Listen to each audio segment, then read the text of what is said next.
who are already in here. I'm playing NBA 2K, and I just started the stream on the regular YouTube, on like regular YouTube streaming. So if you guys want to see me play the game, like play the actual game, I'll be doing that on the regular YouTube stream. But over here on YouTube Vertical, I'm just gonna, kind of be on my computer and like be on the game and stuff. But thanks for chilling, guys. I didn't expect so many of you guys to get here so quickly. It kind of caught me off guard. Like I turned over to the computer and the chat was already filled up. It's pretty cool. But yeah, I just started playing. I'm trying to get Goat KG right now. I got an active bid on him, and it kind of looks like I'm winning the bid right now. But who knows if I'm gonna be the winning bidder come tomorrow. So hopefully tomorrow I do win this auction. I would love to get Kevin Garnett, but I'm gonna be on the game until the morning time because I'm gonna be on until I get Goat Chet on the team. I'm excited about it. I know some people think that this drop was mid, but I think this drop was really exciting, really hype, really dope, and I can't wait to add Goat Chet to the team. And let's go take a look at what the team is looking like because the team is looking pretty awesome. I went with like a whole USA Dream Team theme. I got everyone in like all-star jerseys or like, something like that. And it's got like a real 4th of July vibe to it. But I think I got one of the best teams on YouTube, like period. I got Joker at the 1, Kevin Durant at the 2, Paulo at the 3, Wemby at the 4, and Yao at the 5. Now tomorrow this is gonna be Goat Chet at the 3. Paulo's gonna move down here to the bench, and I'm gonna move Bam to the reserves. And I want to say the team is gonna be looking really good and then really deep. Once I'm taking Paulo off the bench, the team is gonna be really deep. Now the team is gonna get even deeper when I add Kevin Garnett, and now I've got Kevin Garnett coming off the bench, and I got Paulo replacing this Magic Johnson, who I really don't want to replace. I love this Magic Johnson card. It's one of the best shooting cards in the game. I absolutely love it, and I adore this card, and I don't want to get rid of this card. And if it was up to me, I would run this card the whole year. That's how much I love this card. So, but eventually I'm going to have to get rid of Magic, and Paulo's going to replace him. And once I have Paulo and Bam and Akeem coming out of the reserves, the team is not only a great starting 5, it's going to be a great bench, and it's going to be one of the deepest teams out there. So I'm trying to get KG so I could send Bam into the reserves and get him off the bench. It's not that I don't like the card, I love the card, but I really want to see KG coming off the bench for me. That's what I would like to do. And that's my lineup until tomorrow morning. Because once 11 a.m. strikes, that Chet is gonna be mine. It's gonna be in the starting lineup. But how's everyone doing? What's everyone up to tonight? Yo, what's good, Paradox? What's good, Greenland? Oh, Sam says your room looks like a comic book. Well, it is my comic book room. It is my comic book room. And in here, I've got all of my comics that I've collected since I was about, good Lord, since I was like 5 years old. I've been collecting comics forever. And I want to say in here is it's probably about $40,000 to maybe $50,000 worth of comics, depending on how the comic book economy is doing. And then I got a whole nother room full of like more Star Wars, more comic book stuff, more basketball cards that I couldn't fit in here because this room became so overcrowded with stuff. I had to fill up a second room. But I want to say there's easily, even in a bad economy, there's about $40,000 to $50,000 worth of stuff in here. Worth of comics, figures, vintage stuff like that. Okay, guys, I'm gonna jump. Actually, I'm gonna rip a few packs and see if I get lucky. Nothing much. I'm only gonna buy like $10 worth of packs because tomorrow I am gonna be buying GOAT option pack, and that is gonna cost me $100. It is gonna cost me a hondo. So I'm not spending too much tonight. I want to just see if I get lucky.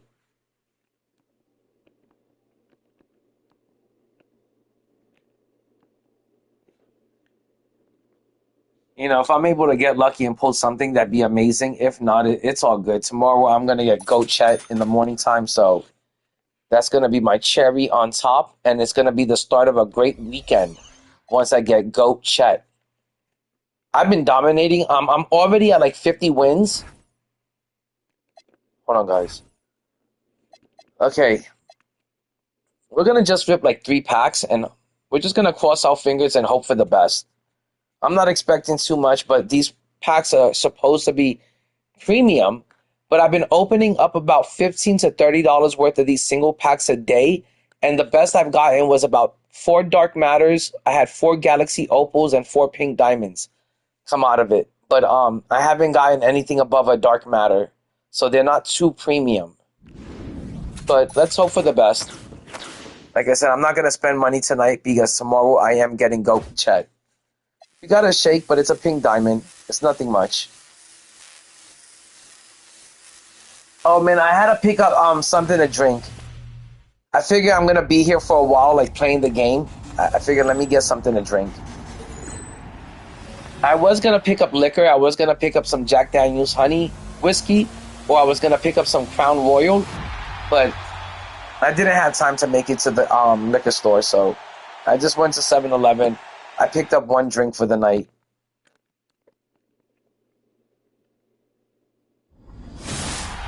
Oh my God, the Lakers are gonna be terrible, man, next year. The Lakers are gonna, man, guys, I still cannot believe that, LeBron James is basically, you know, parting ways with the Lakers. The Lakers don't want nothing to do with them. He's making it seem like he doesn't want anything to do with the Lakers, but really is that the truth is that he knows that the Lakers are trying to make it Luka's team next. They're trying to make it AR's team.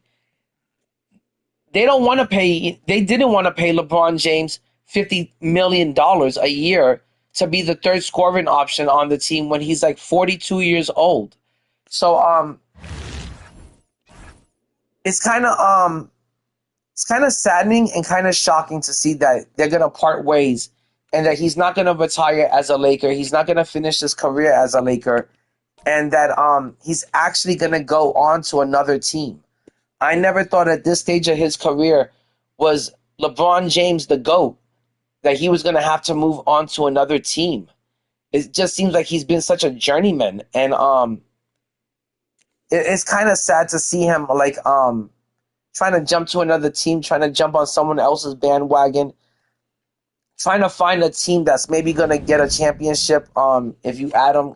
Kind of trying to get a championship the easy way, on somebody else's back, on somebody else doing the work, and he's just going to be there as like a third option or something, or a second option. And I don't know. I think that GOAT King, LeBron James, he should have ended his career with the Lakers, and just that should have been the end of it. I think it's gonna be weird, and I think it's gonna be kind of a sad way for him to end his career. Going on to another team. I don't know how many teams he's played for. He's played for the Cavs, then he went to the Heat, then back to the Cavaliers, and then to the Lakers. So this is gonna be his fifth time that he changes teams, and I just think that doesn't speak highly of you. I think it shows desperation on his part, that he couldn't finish his career out with any one particular organization. And it looks real desperate that he's trying to say now that it's not about the money, it's about him winning. Well, if it was about you just winning, why didn't you take the minimum from the Lakers? They got Luka and they got AR. Why not just take the minimum from the Lakers and be happy as a third scoring option? So I thought it was kind of sad to see LeBron James, announce that he's going to part ways with the Lakers. I think he's a fool. I think he should have just stood with the Lakers. And I think he's gonna regret it. If he goes anywhere else, if he goes to the Miami Heat, if he goes to the Knicks, if he goes to the Spurs, if he goes even to the Cavaliers, it's not like he's gonna be the first scoring option on that team. He's not gonna be the person bringing up the ball every single possession, facilitating the ball every time, and deciding what's gonna happen from play to play. So I think it's kind of sad that he couldn't accept being the third option on the Lakers, and he should have taken a pay cut. He should have agreed to a pay cut, just like the way Brunson agreed to a pay cut with the Knicks. And look, they won a championship. Okay, guys, we got nothing, and that's why I try to tell people ripping packs is a complete waste of time and a waste of money. You can't even make MT off of the shit you get out of these packs, and it's supposed to be like a premium pack, which is supposed to be better than a deluxe pack, and I didn't get anything from that. I know it was only $10 and it was only 3 packs, but you should be able to get like a dark matter, for $10 at this stage of the game. You should be able to throw somebody a dark matter and let them make some MT. Instead, the best card I got was a Galaxy Opal, so that was a waste of $10 right there. And I'm just gonna wait until. Oh, and I got this 100 pack. Let's open this up. Hopefully this is 100 Zach Edey. But I'm just going to wait till tomorrow morning to rip any more packs, because tomorrow morning I will be getting Chet. But yeah, guys, back in the days, it used to be like something a player would be proud to say, like, hey, I was drafted by the Lakers. I was drafted by the Chicago Bulls. I was drafted by the Boston Celtics. Oh, I was drafted by the San Antonio Spurs. And players like Tim Duncan, Michael Jordan, Kobe Bryant, they would get drafted by a team and they would stick with that team. And they would stick with that team, and you would build around that player, and you would try to bring that team that drafted you a championship. And I don't know, I feel like nowadays, ever since, LeBron James, kind of made player empowerment or the player movement the trend, I just feel like the league has gone downhill, and like now there's constant teams are constantly swapping out players, and it's just kind of lame.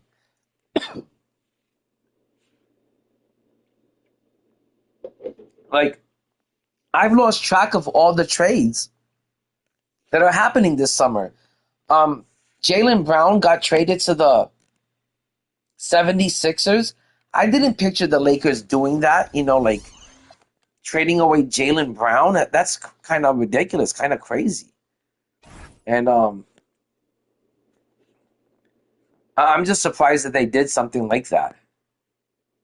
The Celtics, my bad, so the 76ers, the Celtics are the kind of organization that I thought would, like, I don't know, hold on to Jaylen Brown and also hold on to Tatum and keep those two together. I was kind of surprised to see them do that, because usually they kind of hold on to their star players. They kind of build around them, for a while. So I was kind of surprised to see them trade away Jaylen Brown. And then what other trade was there? Oh, Ja Morant to the who was it? The Portland Trailblazers. I can't believe that either. That's crazy. And then Kessler Walker to the Lakers for practically nothing. Thanks for joining us here on Or maybe they overpaid. But that was a huge trade. Kessler Walker averages like 15 points, 10 rebounds. I thought that was a big pickup for the Lakers. And it was just a lot of movement this summer. And back in the days, there would barely be any movement, throughout the off season. You'd be surprised if there was one or two big moves. But nowadays, like I said, teams are constantly swapping out players and trading them. And then Kawhi Leonard to Toronto. I did like that trade. I did like Kawhi going back to Toronto. That was a good one. Okay, guys, this guy's got 20 wins, and he's in Tier 6. I'm in Tier 1 with 50 wins. And so off the he's got a decent-looking team, I guess. From 12 feet out. Oh, my God, how did I miss that shot? This is the first game of the night, guys, so just got to warm up a little bit. sometimes it just doesn't go in. Right wing. And here's Jokic outside. And I'm still trying to get used to all of these players. Like, I just got them not too long ago. Offline with his three. Maybe the beginning of the season. So I'm still trying to get used to a lot of these players. Driving to the basket. But like I said, I've got 49 wins. I'm in tier 1. Boy, it's hard to stop him. Given his size and I really love the team that I've got. He's going to be a handful. Now here's Butler. Out left to the wing. Oh my God, that was terrible defense by me. Sinks the triple. But I think LeBron James, if he's not, since he didn't want to stick with the Lakers, I think he's either got to go back to Cleveland because he is the hometown kid. He was born and raised, you know, in Cleveland, and the Cavs are his hometown team. I think he should go back to the Cavs. And if you're not going to go back to the Cavs, I don't know, maybe the Heat. But I'm from New York, and I would love it if he went to the New York Knicks and teamed up with Brunson and teamed up with Karl Anthony Towns. They would definitely make it out of the East again, and he'd have an easy road to the NBA Finals again. And he'd have a good supporting cast. So if I was him, I'd go to the Knicks. That's where I would go. But I was really, really surprised to see the Lakers say they didn't want to, you know, give LeBron James his money. They didn't want to match him or anything. They didn't even want to, like, you know, compromise or make a deal. They just didn't want him back. And I didn't think that LeBron James, even in his older year, was so easily some stats here, guys. The scoring breakdown for Miami. So disposable. Is Invincible Yao good to get? I would get Invincible Yao. He's gonna be more affordable, more attainable. He's gonna be just as good as the GOAT Yao. And let me tell you, last year in 2K25, Invincible Yao had a better release. He had a much better release than the GOAT Yao last year was a little bit slow. His release wasn't the fastest. But this year, I would say the Invincible Yao is going to be just as good. Okay, whatever you say, my dude. I think Invincible Yao is probably going to be... He's easily going to be at least 2 to 4 million MT. Yeah, Greg, he can get up a few notches higher. Here's Wembanyama. Oh, and he pops it off the glass. Wow. Count it. Yao's got 6 points. But Miami he's definitely going to be kind of expensive. Olajuwon on the wing. Here's Walton. Misses the three. How much is Invincible? How much is Invincible looking it over. Zach Edey going for? Because that's going to give you a good indication of how much Yao is going to go for. Over in the corner, Olajuwon. Outside Butler. Van Carroll with the ball. Still scoreless. Clock is at 3. This guy's got this great team, and he's over here crying and complaining about off-balling. Like, you should be able to get past off-balling easily at this stage of the game, especially if you have a team of GOAT cards. You should be able to easily get around the off-balling. It shouldn't be something you should cry and complain about if you're a grown-ass man playing my team. Good Lord. Grown-ass men over here crying about fucking off-balling, and then they want to flash pause you so they can plug in their Zen. That's all he's doing right now is plugging in a Zen.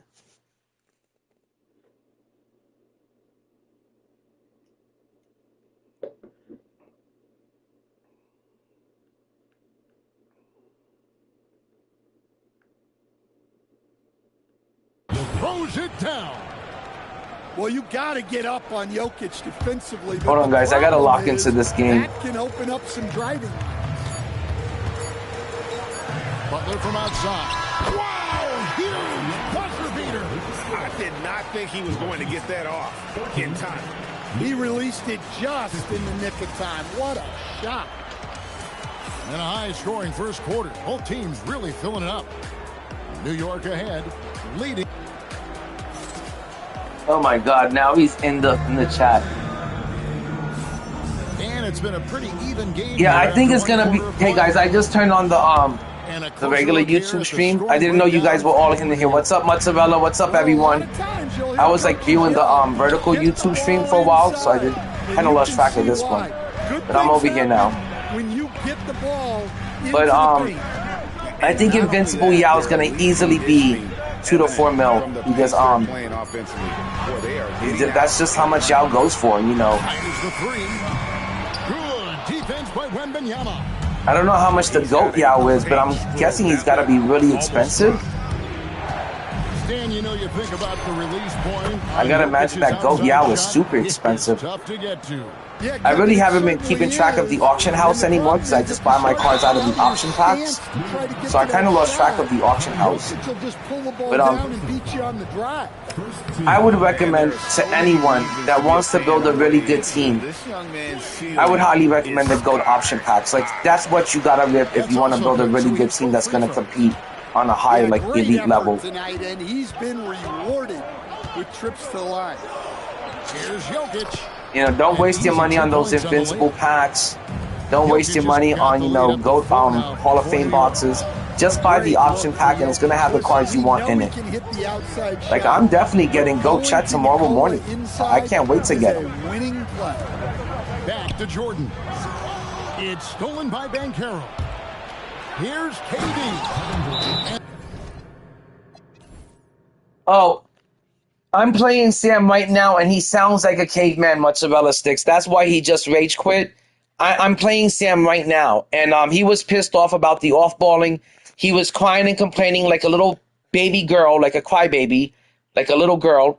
And he was crying and complaining because he didn't know how to get past the off-balling. He's too much of a caveman. He was talking like a caveman. He was sounding like a caveman. He couldn't enunciate or pronounce words.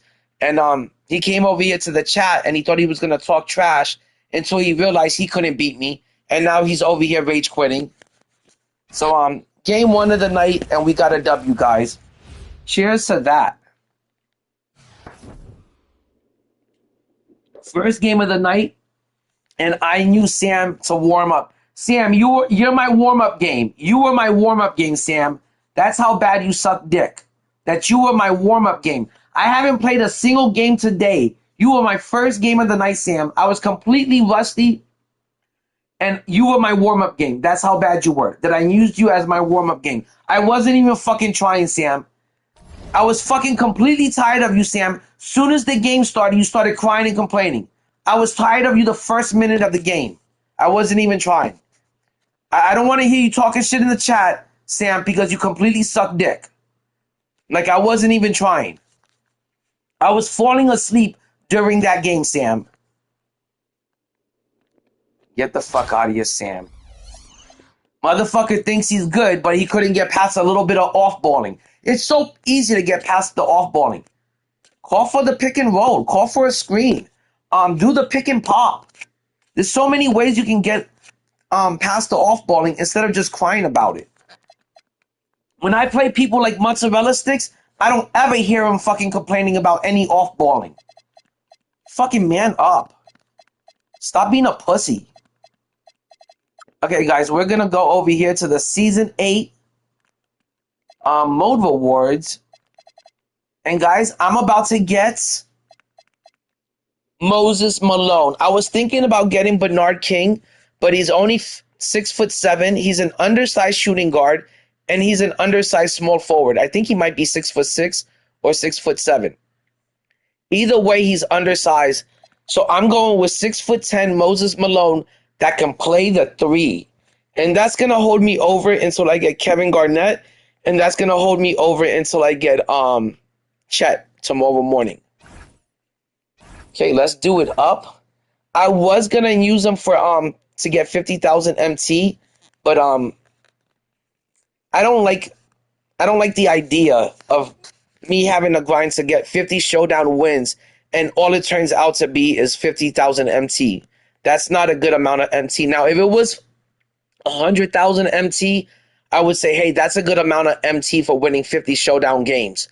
But at only 50,000 MT, that's just not enough. So I would rather use my Season 8 mode completion card to get Moses Malone. I love Moses Malone as a player.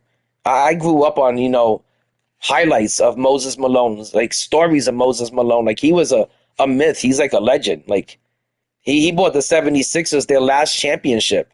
Him and Dr. J. So I'm definitely going to pick this card up. Yo, what's good, Insano? I don't know. Who's calling me at this time? Let's see.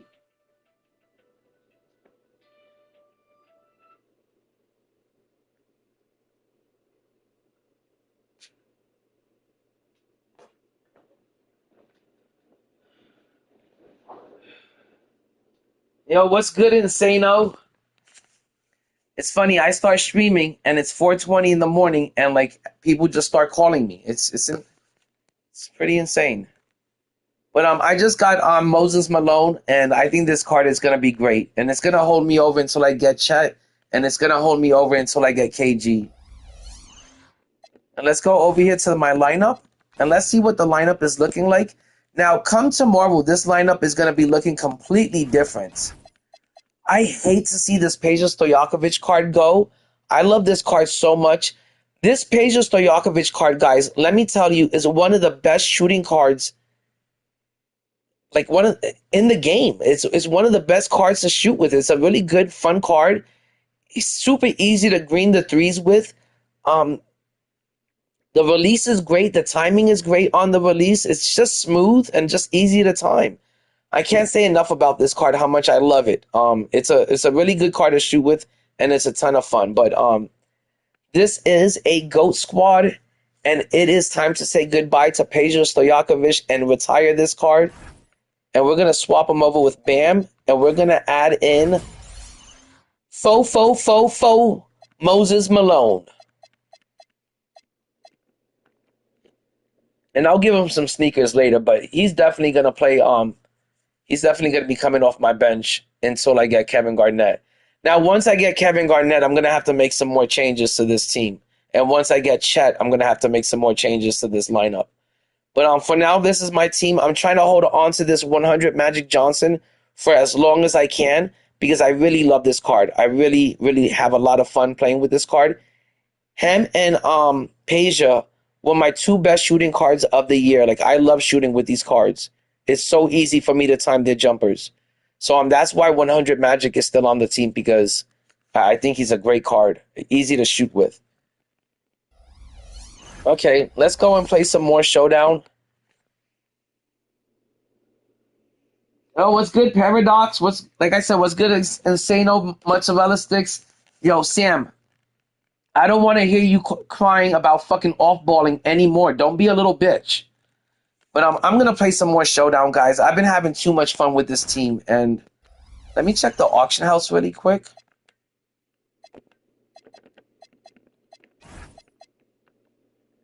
I've got an active bid for Kevin Garnett, but he doesn't end for another 8 hours. 8.5 hours. So hopefully I get him. I did place a pretty big bid on him.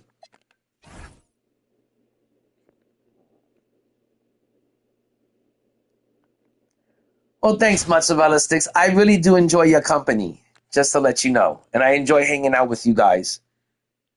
You know, like you and Paradox and Insano, you guys are my boys. And really miss Corey lately. I feel like I haven't seen Corey around in forever. Yo, what's good, Aunt Mayo?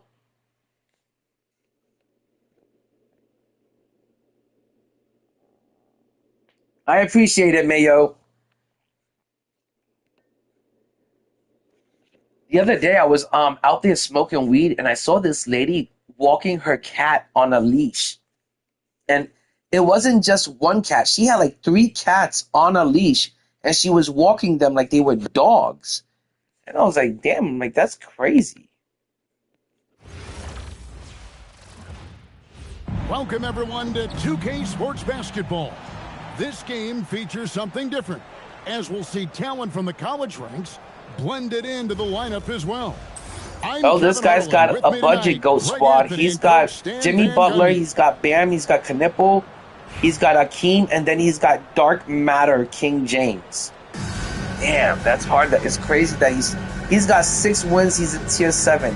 I don't know how the fuck is he still running Dark Matter King James. And so off the tip, it's Albuquerque. If I had to still run Dark Matter King James, I wouldn't even play this game. Now defended by Jokic. But he's already, shooting good with them.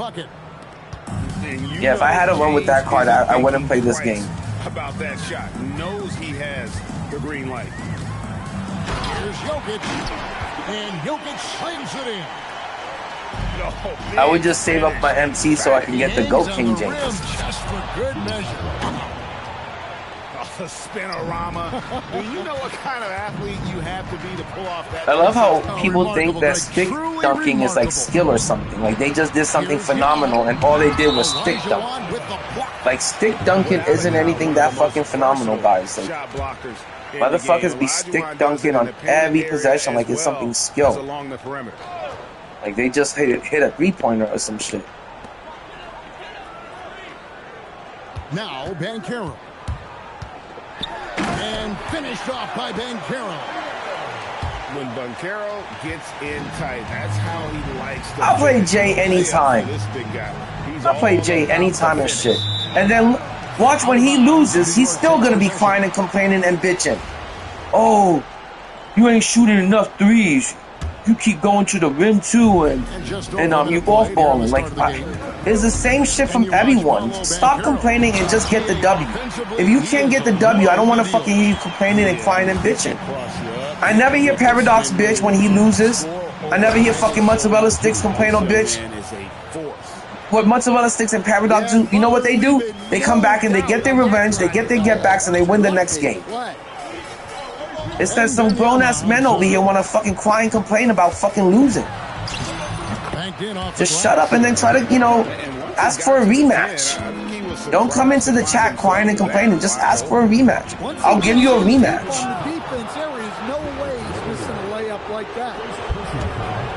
No way. That's crazy work. There's no way anybody would lose 100-3. I'd make a video out of that if I beat somebody by that kind of score. You're gonna become a fucking YouTube video if I beat you by that score. Well, that's not the focus we're used to seeing from him at the line. He's usually rock solid. Here's Yao, and Yao slams it in. And guys, I know I'm doing a lot of rim running right now, but it's just because I'm talking to the chat and I'm not really concentrating. Just kind of doing my thing. Having fun with the game. And just under 2.5 minutes elapsed here. Right there, that shot should have gone to top of the key for the 3, and it went right back to fucking Wemby. Like they were playing hot potato and shit. Here's James, guarded by KD. James misses. New York leading by 4. Here's Wembanyama. Watch out.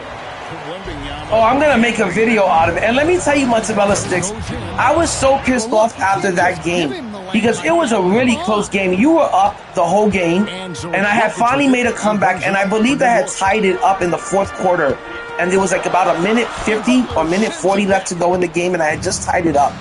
But he was over there just fucking mouthing off the whole fucking time, being a fucking nuisance, being a little cheerleader, and I couldn't take it no more. I was like, I can't take this. I was like, I'm gonna fucking explode. And I was like, and I knew the game was tied up, and I should have just finished out the game, because I could have possibly won. And I just, even with the possibility of winning and beating you, I just couldn't take him anymore. I was like, he's not even playing the game. He's not even involved in the game, and he's over here talking trash like he's winning the game or he's playing the game. And like I said, I don't really care, anymore. We're in season 8. I've beaten like 1,550 people. I've beaten 200 plus people every single season since season 1. I'm not gonna win every game, and I'm not gonna beat every single person. So even if you were to beat me, I would have not cared or minded. What I couldn't mind, what I couldn't stand was Jay just mouthing off in the back. It just was, oh my god, pissing me the fuck off. It was really like irking me.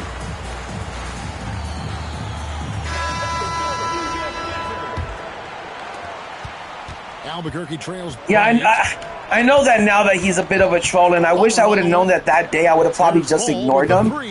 But I don't know. I'm kind of like I'm one of those people that like once you get under my skin, I'm just gonna rage the fuck out. And he definitely got under my skin that day. Okay, guys, it's the end of the first quarter. I'm almost up by 10 points, and I wasn't really trying. I'm up by 8. It's an 8-point lead. And usually what I like to do in the first quarter, I like to get people down by 10, 15 points. Usually when you get an opponent down by 10, 15 points early in that first quarter, it's really hard for them to get themselves motivated to finish out the game. And they're usually going to quit by the second.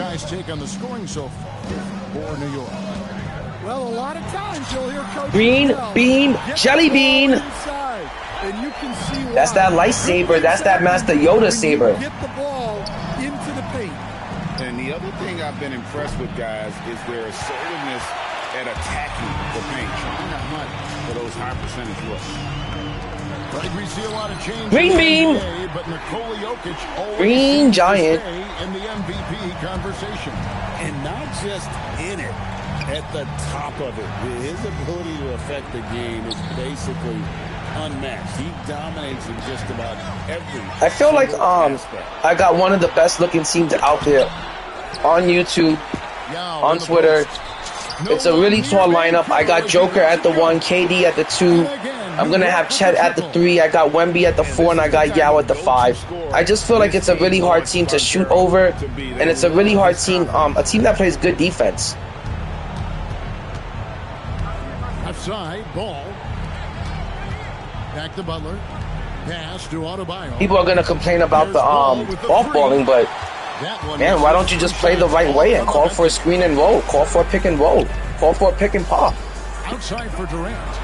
And now quitting time. Time to rage quit. Come on, I know it, my dude. I can feel it. You haven't been trying for like the last 2 minutes now. Come on, it's time to hit that quit button. And if you don't want to hit the quit button, it is all good. I love looking at the score when it's 8-25 and I'm up. I'm almost up by 20 points and we're in the beginning of the second quarter. Like, come on. Stop being a scrub-a-dub. You need to jump in the tub and you need to scrub the scrub-a-dub off. Scrub the stankiness off. I mean, you haven't scored a point in the second quarter. Look, yeah. Flash pause again. You have not scored a point in the second quarter, my friend. Between those two. And I'm not even trying. I'm talking to the chat. Pass to Jokic. Let me see, did he plug anything in yet? Joker time! What's good, Stizzo? What's good, Goat Stizzo? That's my boy, Goat Stizzo. If you guys don't know about his channel, sub up. He's constantly grinding this game out. Can't hit that one. And his team is looking amazing. Just makes it work. Their body language does not. Got a whole Ghost squad. They're deflated and unable to stop this run. A drive by Wembanyama. Too easy. Like, this is just getting too easy, guys. And that's what I hate about Showdown now. Even when you're in Tier 1, it's just looking and feeling too easy nowadays. I'm not even trying. Bye-bye. And guys, that is win number 2 of the night, and that's 2 in a row. We just 2-peated like MJ and Kobe. Let's see if we can 3-peat like MJ and Kobe now. Yo, Mozzarella Sticks, I appreciate you, my dude. I really do. And you know, Mozzarella Sticks, I think you're one of the best players in the game, and I respect your game ever since we played in 2K25 and then 2K26. And that game to me was a big game for me. It was a really important game. I wanted to concentrate. I tell this motherfucker Jay, like, Jay, I'm trying to concentrate on this game. He goes, you can't concentrate with me talking trash in the background? Why are you trying to concentrate? I'm trying to win, motherfucker. Because it's a game that I really want to win against a player that I really respect. I want to beat Mozzarella Sticks when I play him. So I couldn't fucking take it. Like, I was trying to play against you, deal with the stuff that the fucking CPU throws. You try to deal with the algorithms, plus Jay talking trash in the background. I couldn't take it that day. I was like ready to explode. All right, guys, I'm going to check the auction house real quick. But Jay really got to me that day. And I don't mind if Jay wants to hang out in the chat or, come be a part of the community. I'm going to just, be like, yo, that's how boys are, and that day, was the first time I met Jay. He didn't leave the best impression on me, the best first impression. But, that's how some dudes are. Some dudes want to talk trash. Some dudes want to troll. Some dudes want to get under your skin. They want to try to challenge your fucking, challenge you and shit. And if he wants to be like that, I'm willing to play Jay anytime, any day. I'll play Jay.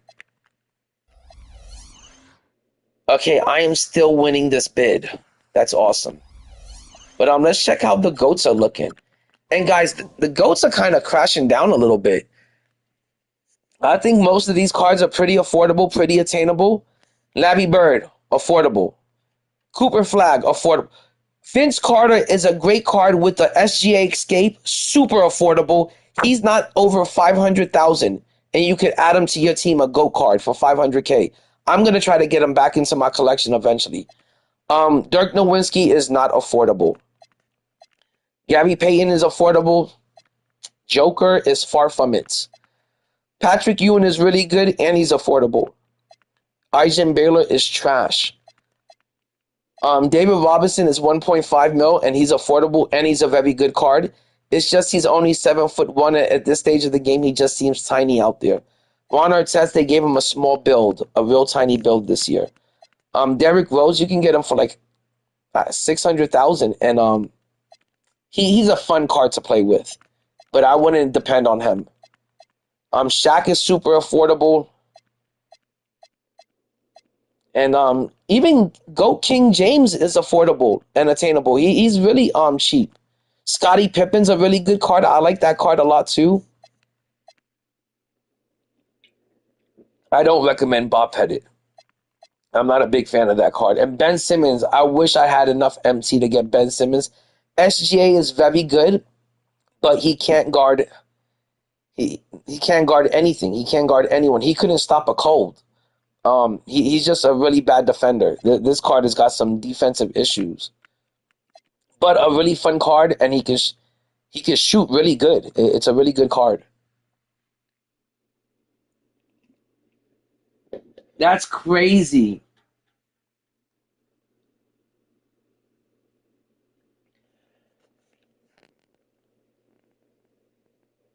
Let me tell you, are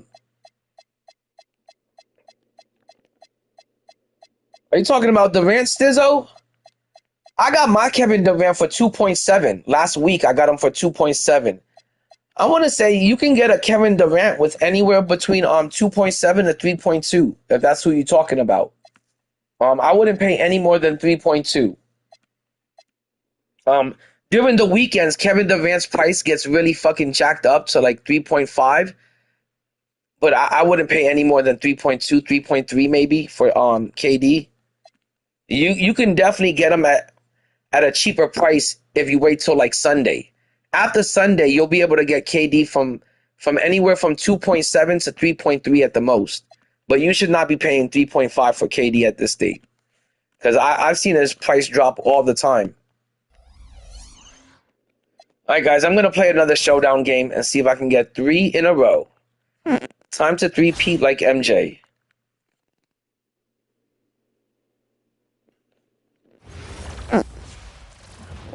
I just wondered tomorrow, how much is GOAT Chet gonna be? Man, GOAT Chet is gonna be like a 13 million MT card.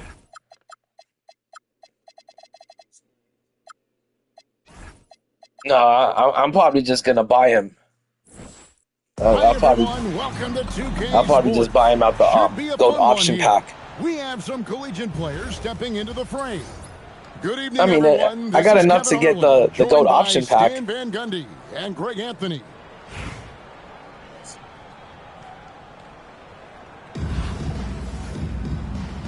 No, I saved up a lot of MT throughout the year. By the time the GOATs came out, I had 16.7 million MT saved up from just grinding. And then I did buy like 3 or 4 option packs. From deep, it's rebounded by New York and stolen by Flag. Over Jokic, and it comes off the front of the rim. And again, New York turns it over. Well, it shows you how crucial communication is. They clearly weren't on the same page there. All right, guys, I'm going to lock in for this game. Picked by Olajuwon. Yeah, I stream on YouTube and stuff. Score the basket. Nice shot after missing his first attempt. I wouldn't say that. I got like maybe 2,000 subs. I'm almost near 3,000. I'm trying to get to 5,000 subs. Extra on that one. Nba2k, same thing as my username. Obviously he can when necessary, but not that time. Now Yao. Appreciate that, man. I really do. From long range. And Yao slams it in. Now check out Yao doing big man things. I mean, this guy's size makes those openings easy picking. And he's a good shooter from outside, but what happened? Sure from that. Oh, look at that.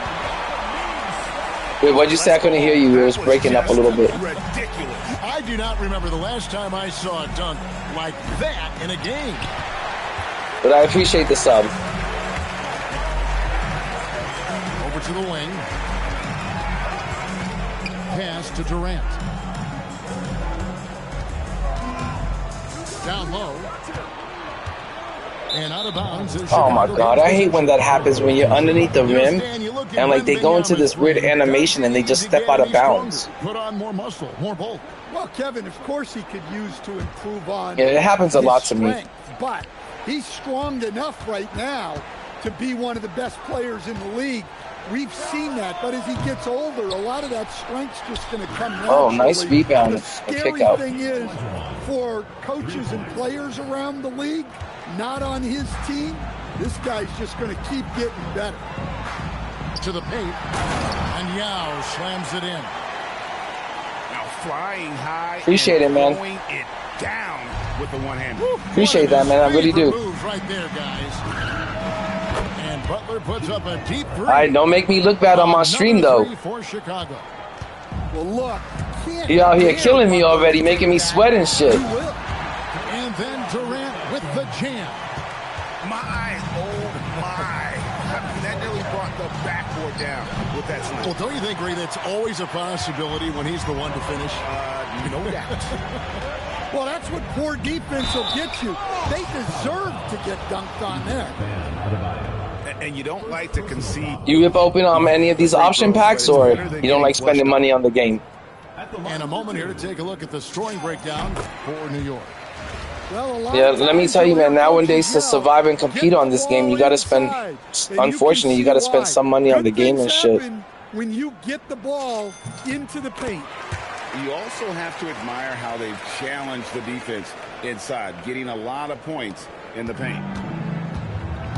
You really don't even have to watch him at the line. Just listen for the net. New York leading by 4. And finished off by Yao. He's going to put that one in his scrapbook. Insane dunk. And now they're starting to rub it in. Build up a lead, and here we go. Maybe it is showtime. Butler, no good. Yeah, you wonder what is he thinking right now. He's not shooting the ball well, and shots like that only hurt his team more. Count it. Yao's got 12 points in the game. Finding a little rhythm here that they have to like where they're at. Yeah, you're seeing their offense in a flow. Now it's time for their defense to turn up the heat a little more. Now here is Davis, following the miss by Bam Adebayo. Doesn't register as a block, but he did everything you want defending that shot. Well, you know, sometimes the most pivotal plays don't always go on the stat sheet. Butler way outside. All right, I had to lock in for that first quarter because I was worried you were going to beat me, you know, start making me look bad over here on my streaming stuff. So I was like, I got to lock in a little bit. It's paying off for him. Toko.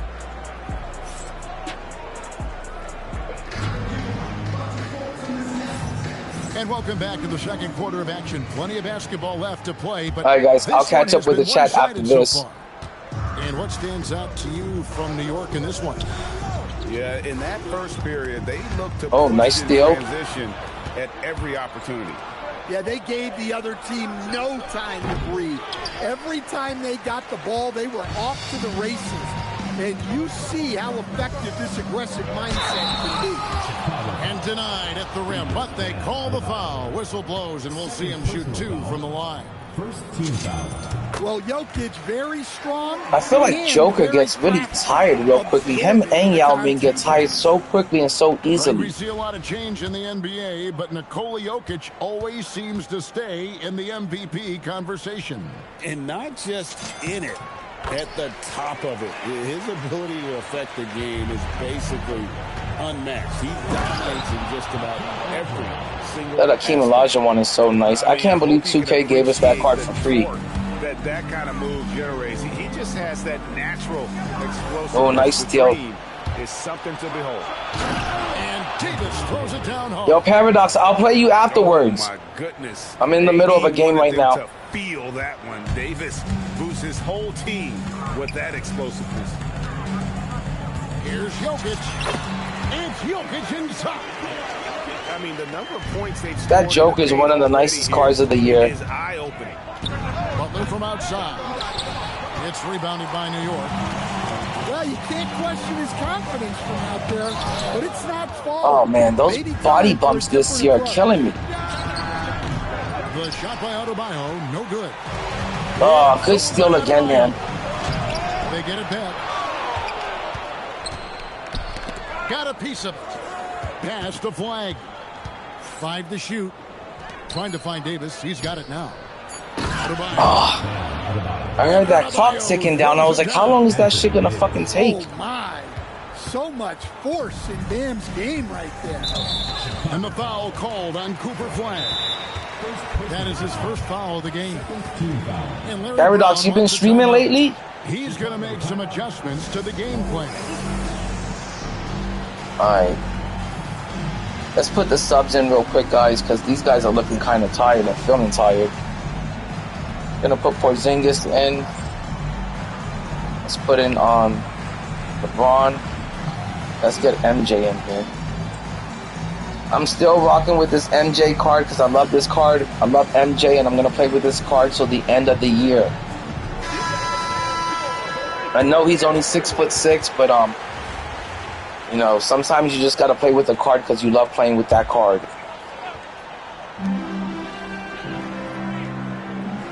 Screen by Porzingis.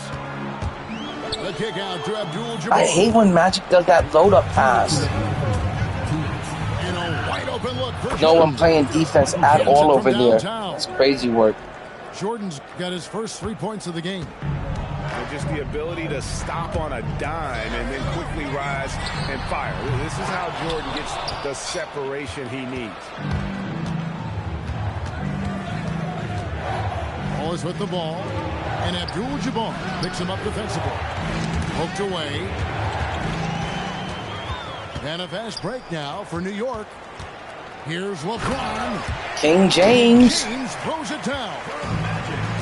Man, LeBron James, the king, can still fly. Good looking screen by Gasol.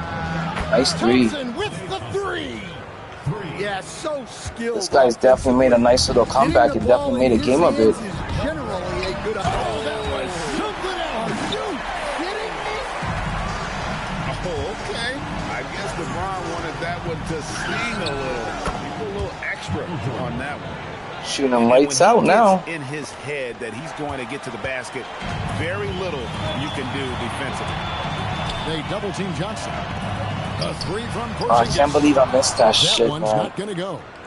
Chicago with the ball.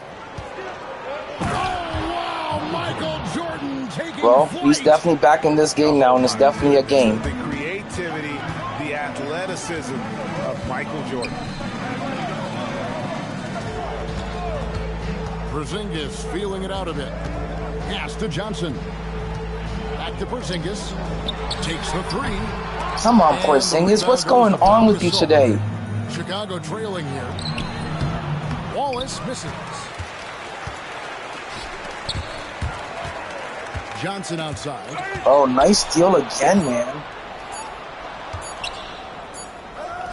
So that'll be it for the first half. Fairly even. I think I was up by 10 points or something, and now I'm up by 1. So he's completely made a good game out of this and completely made a good comeback. To start the third quarter.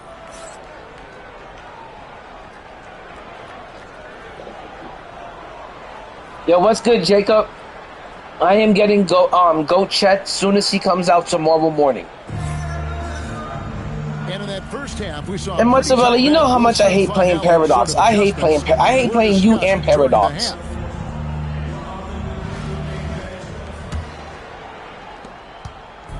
And so it's Johnson who brings the ball up for New York. They've held a 12-point lead earlier. Well, if you're going to let him get that close to the rim, that's what's going to happen. Leaving no room for error with the slam. Pass to Porzingis. Outside for Jordan. Jordan on the drive.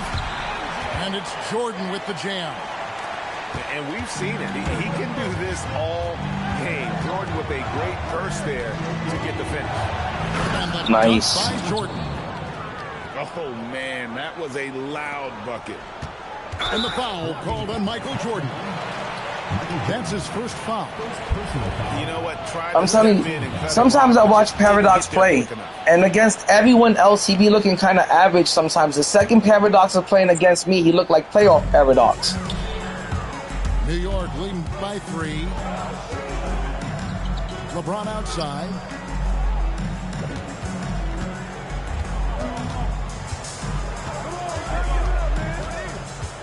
Outside, Jordan. Just 5 to shoot. Johnson for 3. And cat quick. Man, good defense, man. This guy's playing excellent defense. Terrific defense. Thompson from long range. I was trying to get to Thompson before he shot that 3. I knew he was going to put it up. The game tied up here for Chicago. Well, that's a breakdown defensively. Can't afford to give him those kinds of looks. And Jordan gets it to go. Yeah, nice timing there on that catch and shoot. Jordan with such a musical rhythm to his game. Good looking screen by Gasol. Back to Jordan. Nifty move. Porzingis with the rebound. New York leading by 3. Oh my God, Magic Johnson should have had that. I can't believe he missed that dunk. Pass to Brown. That's ridiculous. And here is Gasol. Good steal, Magic. At least he made up for it. Here's Kareem taking it inside. Kareem. And not much you can do defensively once Kareem gets the ball in that close. Too much height, too much talent. Here's Jordan. Come on, man. Should have got the block or some shit. You like to see a player not afraid to embrace physical play. This guy's made a really good game out of this. That's for sure. Keeping me on my toes. That's for sure. The drive, the willpower of Michael Jordan is on a completely different level. He is competing every second he is on the floor. I don't understand why Kareem didn't just stop right in front of the rim and just dunk it in. He like overran it and was underneath the rim. First trip to the free throw line for him in this one. It's all good. I just got to make the free throws. And you're talking about one of the most decorated superstars in the history of college basketball, but maybe the most impressive feat. Yeah, like I said, I got like almost 2,200 subs. Has a way of affecting winning. And he's shown a great touch at the line. They've tested the big guy, but he's come through. Brown outside. Wallace a screen. Just his first attempt. They get it again. Come on, guys. Pass to Gasol. It's always like that. It's always like that. You can play good defense for 24 seconds, and you don't get the rebound. You don't get the fucking defensive rebound. It always ends up they get the rebound, and then it's always leading to an open 3. It's fucking tough out here. Look at that. That's my second missed dunk of the game. Come on. Players shouldn't be missing that many dunks. Wallace misses. Good steal again. You saw that coming. Good steal. That was a good steal. I got to give it up. When I see good defense, I give it up. Yeah, Thompson can be fast That was good and defense. nimble on the drive, catching him unprepared. Outside, Porzingis. Back to James. Kicks it out to Jordan. Oh my God, what's going on with my players? They can't even hold on to the ball and shit right now. You're telling me Michael Jordan couldn't hold on to the ball? He's got... I mean, he still has 62 stamina and shit. Here's LeBron. And the last shot before the buzzer is off. He's up by 3 now. There's a play in a close game here. It's Chicago leading by 3. Don't go anywhere. The final quarter is coming up next on 2K. I swear the computer loves it when these games are close. And with these teams locked in a very close contest, this fourth quarter promises to be a good one. Chicago. It promises to be a close one. Outside, Davis. Abiel the screen. Here's Davis with the drive. And Davis throws it down home. One thing I like about this dude that I'm playing, he ain't crying or complaining about the off-balling. He just dealt with it. He came back from a 10-point deficit, and he took a 3-point lead. I ain't hear no crying, no complaining, no whining, no bitching, no nothing. Everybody else out here fucking crying and complaining about off-balling like they can't get around it and shit. Like it's the most difficult thing to figure out.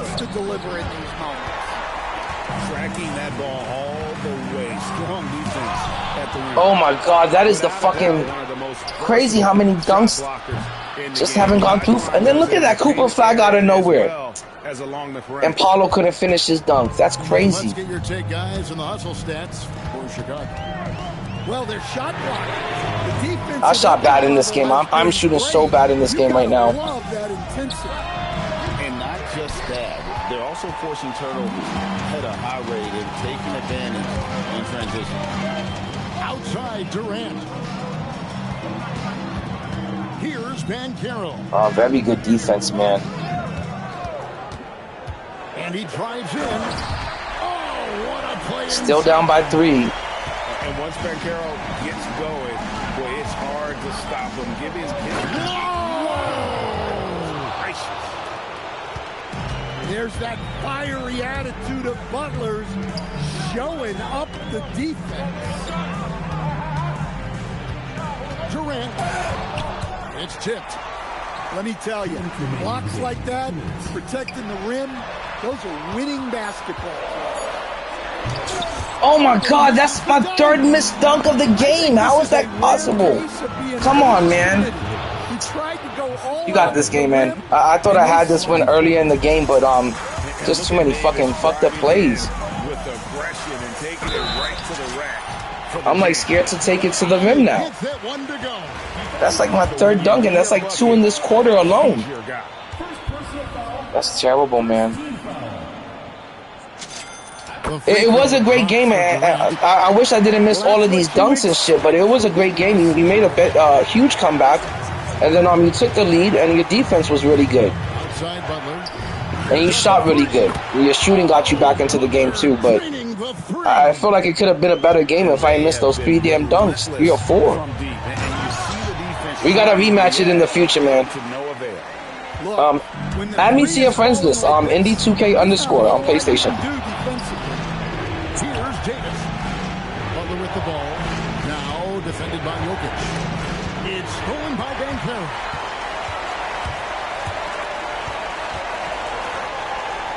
.106 left here in the fourth quarter.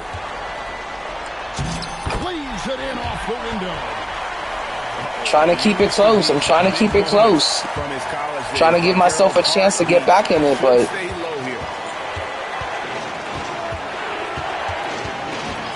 the screen. Butler on the move. Does not go. And so it's New York with it. Oh my God, it's a 1-point game with 30 seconds to go. And he jams it in. Damn it. I was trying to play D, but AD was too big for KD. His coach just breathed a huge sigh of relief. Outside Durant. Jokic. I can't believe I just tied this game up with 25 seconds to go. This is crazy. This was a really good game, guys. Green beam. He hit me with the green beam. Oh, what Butler is known for. Elevating his game. Oh my God, this is such a crazy game. Tied up again. Absolutely the guy you go to in this situation. Jokic has no trouble scoring in the clutch. Man, I was calling timeout for like a fucking second over there. He's ready to talk things through with them. What a crazy game.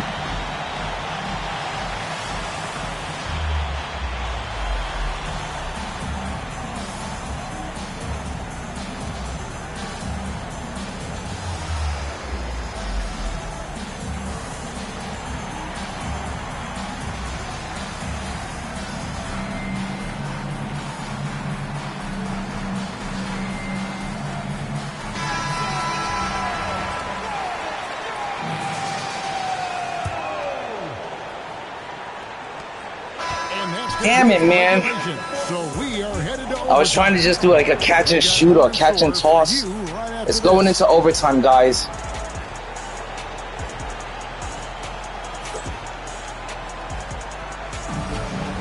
I hate games like this, by the way. I hate sweaty games like this. I really do. I don't have any fun with games like this.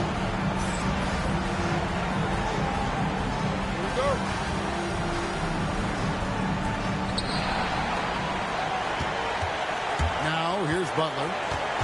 And there's the whistle. Illegal screen. And those are the kinds of mistakes that are magnified when we're talking about a game down the stretch. After this game, I'm going to go smoke a joint. That's what I'm going to do after this game. I'm going to go smoke up. That's how stressful this game has gotten. That it went from being a game that I thought I had early in the first two quarters. I thought I had this game easily, and turned into a complete sweat festival.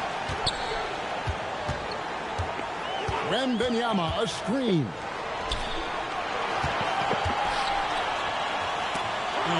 What the fuck kind of passing was that shit, Wemby? Come on, like there doesn't have to be a foul for every single touch. Crazy work, man. I don't know what happened with that last shot, but man,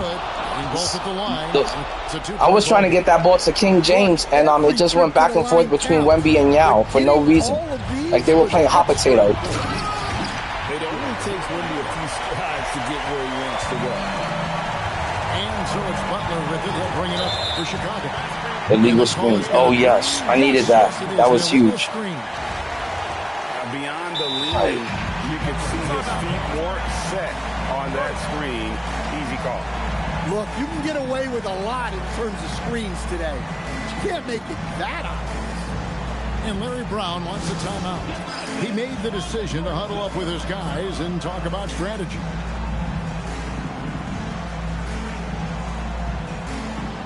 Yo, what's good, Stizzo? Caught up in the middle of an overtime game. I hate overtime games.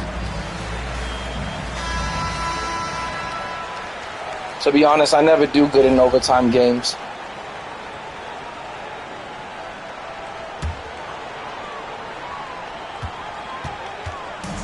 Basket here gets them back in front. And it's been a long time coming, partner. LeBron steps it home. Alright, guys, a minute and 17 left of this fucking game. I can't wait until it's over. What a huge shot. You talk about an excited arena. Butler. Look at that fucking... Nobody can stay with Jimmy Butler no more? This is where Butler is elite. The ability I know he's Michael Jordan's son and shit, but... Up top, Wembanyama. It's blocked. Come on, Wemby. We gotta fucking be stronger than that. We gotta take it to the hoop strong. He went after that block. Can't put up these weak-ass fucking layups. Just dunk that shit. He's like 7'4". He should just dunk it. He drops the first one, and that gives them the lead. A minute, one left in this game. Up by one. Wembanyama's development, wanting to step up and be a leader. And so he drops them both. It's a two-point ball game. Yeah, critical that he's able to convert there. Now, Yao Ming was... Oh, I had Yao Ming waiting at the rim. Well, no one wanted to take that more than Butler. He's got the heart of the champion. 50 seconds left in the first overtime. and James has made What a crazy back and forth game this is. This is nothing new. Butler. It's just crazy that I can't stop this shit, man. And you can see the leadership there that Butler possesses, commanding the rock on important Green beam down the stretch. All right, guys. Well, the defense gave that. I needed that. He's a skilled shooter who you have to contest anymore. And get the three, and he commits the intentional foul. That's right. No other option but to foul and look for some misses. It's the first, and that gives them a 4-point cushion. And all eyes on Banchero here. They want to see how he handles some intense. Goat Paulo, he's the Italian Goat James. He is. Those are good. And it's a 5-point game. And thanks to his good work at the line there, now we Yao have Ming blocking foul. What is that? Come on, guys. Like, that wasn't even a... He didn't get squared up with his feet. I don't see how he got hit with the foul and shit, but... And Olajuwon drops them both. And now down to a one-possession game. Those foul shots. Damn, tackled Goat James. And they stop the clock as soon as they can with the intentional foul. First free throw is good, and that gives them a... LeBron got 9 points for me in this game. Oh my God, and he missed the free throw. Convert on the second. That misses. They've got to take the first good shot they can find. Yeah, and it basically all comes down to this. If they come away empty here... This is going to become all about free throws at the end. I can't believe Braun missed that free throw from me. It felt like it was going up in slow motion. Paulo had better free throws.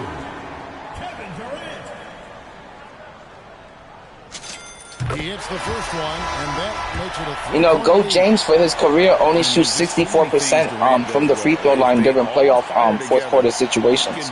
He's only a 64% free throw shooter in real life. And he hits both free throws here. So now it's a 4-point ball game. Hey, talk about a cool customer. Icing this one with some clutch free throws. Yes, that's what I needed right there. That was big. I needed that steal.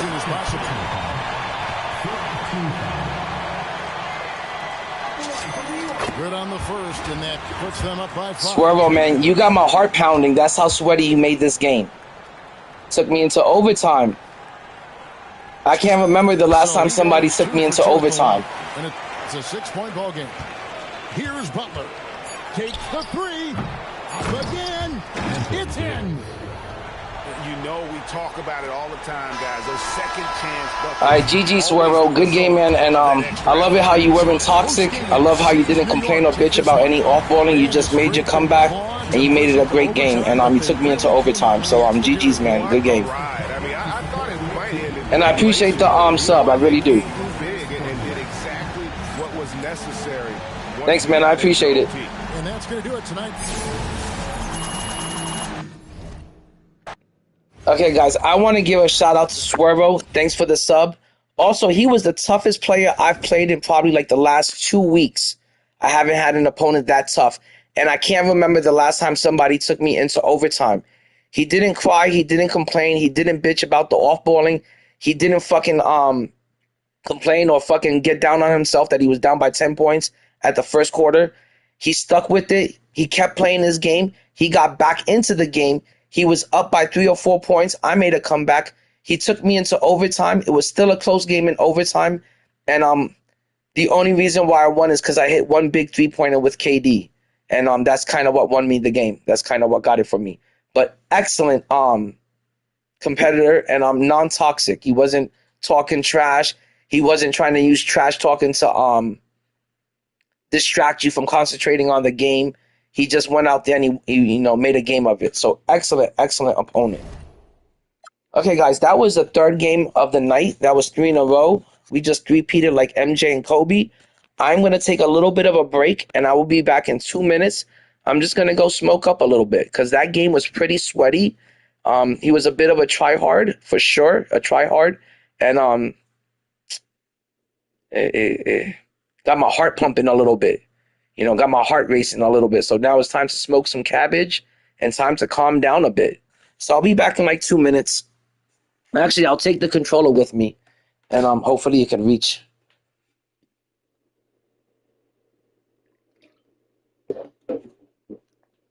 But this is what I do, guys, on a nightly basis. Is I'm out here, in my room, smoking trees,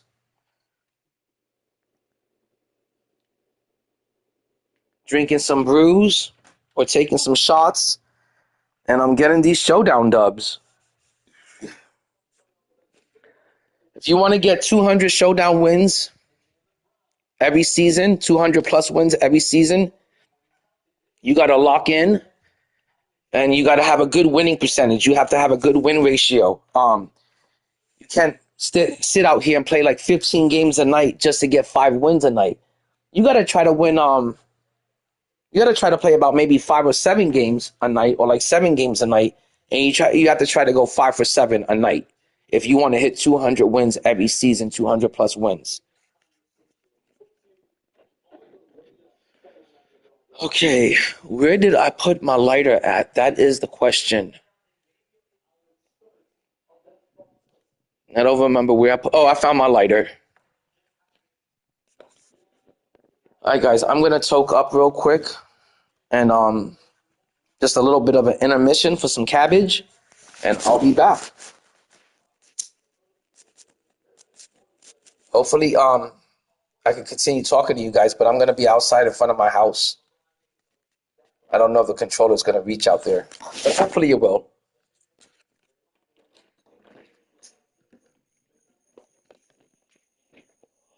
It's a beautiful night out here in Orlando. It's a little bit humid, but it's still a really beautiful, clear night. And guys, that last play of Swervo, when I say it was an intense matchup, it was intense. He had me sweating. He had my heart pounding. My heart was racing. I hate those kind of games. I hate those kind of sweaty matchups against tryhards. And those are the games that aren't fun to me. I like it when I'm up by 10, 15, 20 points by the end of the first quarter. I like it when I'm completely dominating the game from the tip off to the end. I like the easy games, is what I'm trying to say. I don't like the sweaty games. And he was definitely sweaty.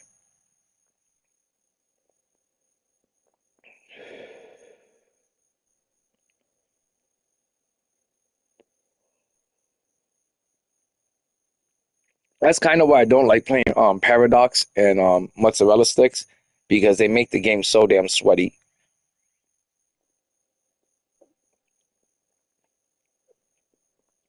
And there was a point in 2K25 where I was beating Paradox for like 2.5 months straight, and now at 26, he's pretty damn good.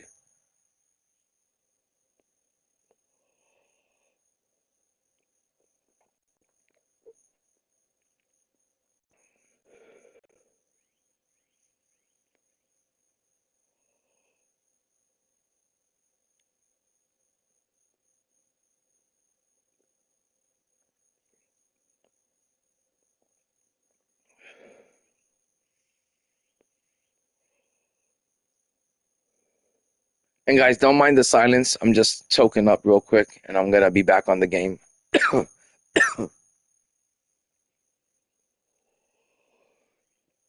You always gotta take a pause for the cause. But yeah, guys, if you want to have like a good showdown record and not get so stressed out and frustrated with the game, you have to have a win-loss ratio about like 5 out of 7, which means you're winning about 95% of the time, 98% of the time you're winning. So if not, you're just gonna have a really tough time on the game. You're gonna constantly be stressed out and frustrated. You're gonna be doing more losing than winning per night, and that's not a fun way to spend your night. You want to do way more winning than losing.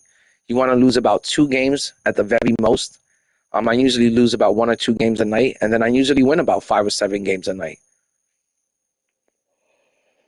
But I've had nights where I've won 11 games in a row in one night and not lose a single game. And those are the kind of nights where I stay on the game until like fucking the wee hours of the morning, because I'm like, I'm not getting off until somebody kicks me off the game. And I do have my nights where that doesn't happen.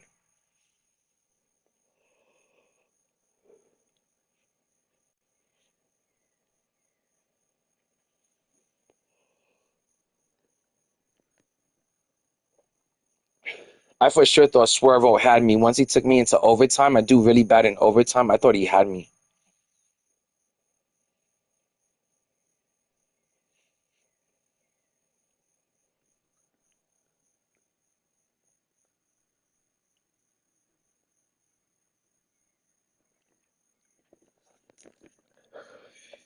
All right, guys, I'm done smoking. I never smoke a whole joint to the head. I always save like half of it for the next time.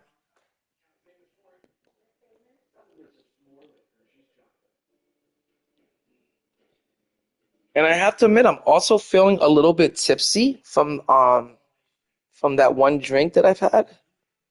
Said it was 8%. I think that's a lot. I usually don't drink these like sweet, sugary, alcoholic beverages. I usually just drink liquor. But this one's got me feeling a little, a little tipsy. Feeling pretty good. Feeling pretty good. Plus, I'm feeling really good now that I just re-up on that cabbage. So let's get back to streaming. Yo, and thanks to the people hanging out on the YouTube vertical stream. I know I lost complete track of the YouTube vertical stream because I was on the regular YouTube stream, not on the vertical. But I'm gonna catch up with you guys right now because I see there's a bunch of people in there, or some people. Just want to see what you guys have been saying. Okay. Yo, thanks, Dizzo. That game went into overtime. I couldn't fucking believe it, man. And that's what I hate about the I'm not saying that guy Swervo wasn't good. He was definitely obviously good because he was able to make a comeback. But I hate how much control the algorithms. I don't know what you want to call it, the algorithms, the CPU, the RNG. But like sometimes when you're up by 10 points or 15 points in this game and you're like thinking this is gonna be an easy win, the computer throws you like a wrench. And like next thing you know, everything's just flipped over on its head, and your team doesn't have any good offense going. Your shot accuracy goes down, your pass accuracy goes down. Everyone's getting the ball stolen from them. The passing lanes are fucking, you can't pass the ball. It's constantly getting stolen, or you're constantly getting hit with body bumps. And it just feels like there's some point in the game where the CPU and the computer takes over and it helps your opponent kind of get back into the game. They call it player engagement. Kind of like Super Mario, where when you're behind a lap or two, you get the best prizes out of the cubes, out of the blocks, and you're able to make a comeback in the game. I feel like 2K's become that way, that it tries to keep everyone involved and it tries to keep the game, everyone engaged. So for it to keep everyone engaged, it's got to keep the game close. And I don't like that. If you have a 10, 15 point lead at the end of the first quarter, you should be able to easily push that lead up to 20, 30 points. But it always just seems like once you get it to 10, 12 points, it helps that person back. It gives them open shots. It puts their players right in front of the rim for open dunks. And it kind of lets them back into the game. And, he took me into overtime, so I'm not taking anything away from Swervo. It's just that I feel like sometimes the computer gets way too involved.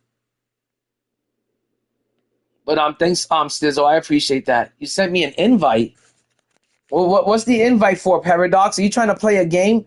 Don't tell me you're trying to play a game, Paradox. I am not trying to play you in a game until I get Chet. Once I get Chet, and then I want to say I'll be ready to play you in a game. But I am not. I am not playing anyone named Mozzarella Sticks or Paradox today. That's how upset. I'm still upset about that. Last time I streamed, I decided to play both you. I gave Mozzarella Sticks. It was a mutual rematch, and then I gave Paradox his rematch, and I lost both games in that same night. Ever since then, I just haven't been the same. I just been pissed off about those two losses. Those are my two worst losses of the year, and I'm gonna have to get my get backs on those two L's. But I'm gonna play you once I get Chet on the team. I'm just not.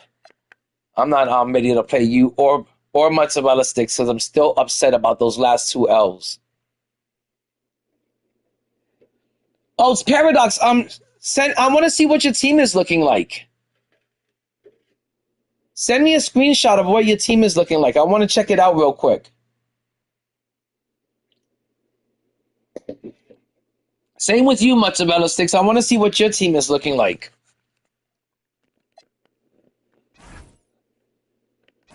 I have these two 10-pack boxes that I gotta open up eventually. All right, I'm gonna play another game of Showdown, and let's see if I can get 4. Let me check the auction house real quick, and let's see if we can get 4 wins in a row for the night. I just started playing maybe an hour ago, and I've already won 3 games in a row. Let's see if we can get a 4th in a row. I feel like I can do it easily, to be honest. Okay, let's check out the auction house. Dirk Nowitzki keeps hitting 4 million. He doesn't ever go below 4 mil. You could easily get Gary Payton for like 500,000 or less. The Joker is still gonna cost you 4 mil. He's a really good card. He's worth every penny, but he is very expensive. And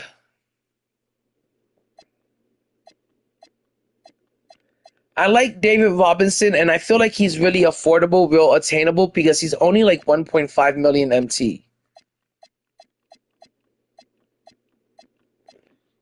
Let me see what's going on the YouTube vertical side of things, because I think I've been getting some messages over there.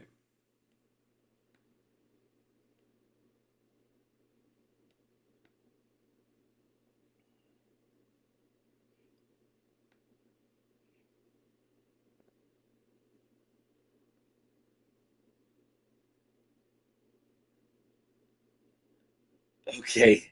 I've been getting some pretty fucking crazy messages on YouTube vertical. It's always a little bit crazy and weird on the YouTube vertical side of things.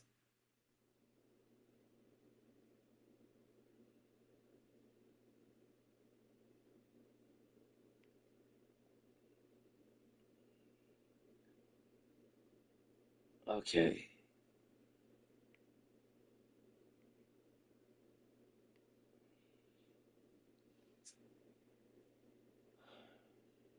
Hey, Elijah. I think you probably need to be asleep right now.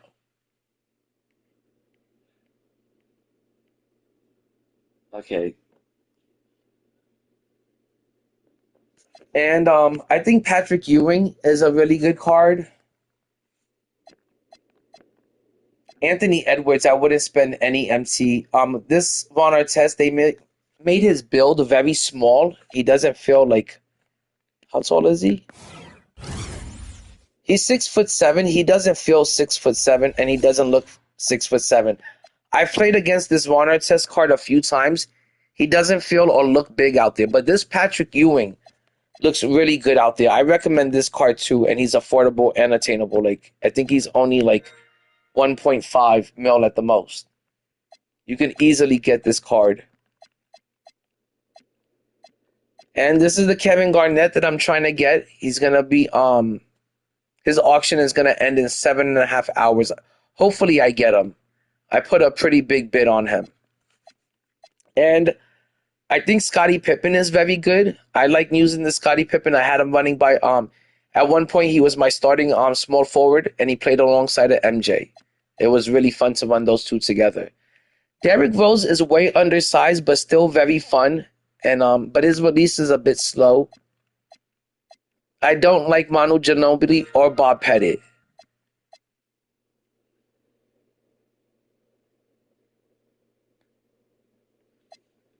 And Luka doesn't play any defense. Okay, I'm gonna take a look at it, Paradox. And the same problem. SGA is one of the best offensive cards this year. This card is an excellent offensive player, but his problem is he also can't guard anybody. Like, the 100 Magic Johnson plays better defense than this card. This is an excellent, excellent card. It shoots really good. It's really fun. He's a great slasher. And he's got so many moves, so many animations and sigs, but he can't play any defense. He's almost as bad as Luka. And Ben Simmons. Man, I would love to get Ben Simmons, but Ben Simmons is always at like 13 million MT. I would have to sell every player that I have to get this one player. I almost wish I would have gotten him. But I love the team that I've got. And we're going to take a look at my team real quick. And this is my squad. And like I said, tomorrow morning, Paulo's gonna go to the bench because I'm gonna get Chet. And eventually, Paulo's gonna replace Magic Johnson in my reserves, and I'm gonna get Kevin Garnett to come off the bench. But my starting small forward is gonna be Chet, and then off the bench, I plan on having KG tomorrow. And then Paulo will go and replace Magic. But let's take a look at Paradox's team real quick, or I'm gonna take a look at it.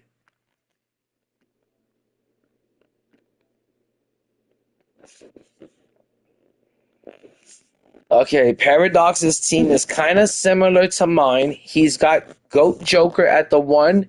He's got Luol Deng at the 2. He's got Bam Adebayo at the 3. He's got Akeem at the 4. Yao at the 5. He's got Paulo at the 1 coming off the bench. He's got Kawhi at the 2. He's got Peja Stojakovic at the 3. That is one of my favorite cards of the year. He's 6'10". He can play the 2 or the 3.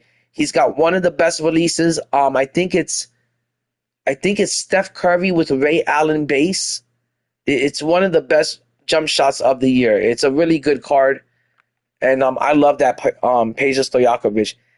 Pau Gasol at the 4. I kind of didn't like that card for some reason. And then he's got Goat Kareem coming off the bench. He's got Kneppel coming is his point guard, I guess. Yeah, it is. And then he's got Paul Pierce and Ben Wallace. I feel like those last 2 cards are a little bit outdated, Paul Pierce and Ben Wallace, but overall the team is pretty solid. I'm kind of surprised you didn't spend more money on the team this year, Paradox. I'm surprised you don't have Wemby. And I'm surprised you don't have maybe like Ben Simmons or something. But it's still a great team. I still like Ben Wallace. I still like Paul Pierce. I'm not too crazy about Pau Gasol. And I love that Peja and Kawhi is pretty good. But overall, it's a solid team. You got some good goats on it.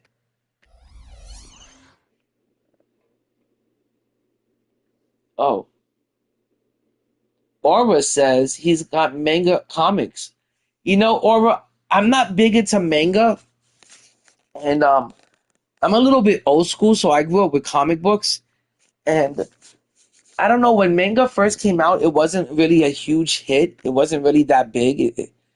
Manga didn't take over until like 2010 and up. That's kind of when manga took over.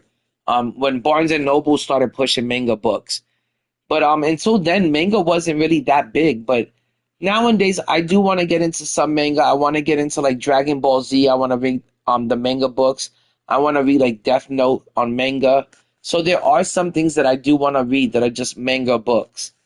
But I can't say I have any manga books in my collection or that I'm big into collecting them. It is something I want to get into, but I can't say that I've really ever seen any manga books that are worth a lot of money or that are pretty collectible. They were like printed in high numbers, so they're not that rare. And when something isn't that rare, they're not worth that much, but I would still just love to collect them to read them. But I am into a lot of manga stuff. Oh, let me tell you,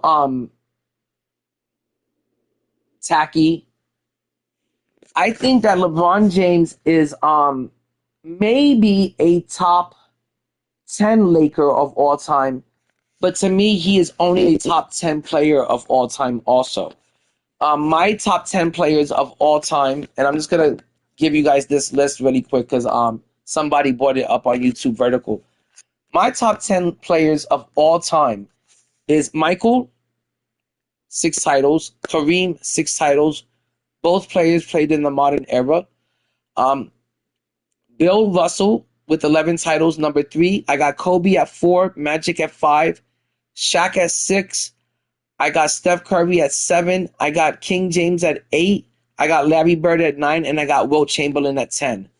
Number 11, I got Akeem Olajuwon. Number 12, I got Kevin Durant.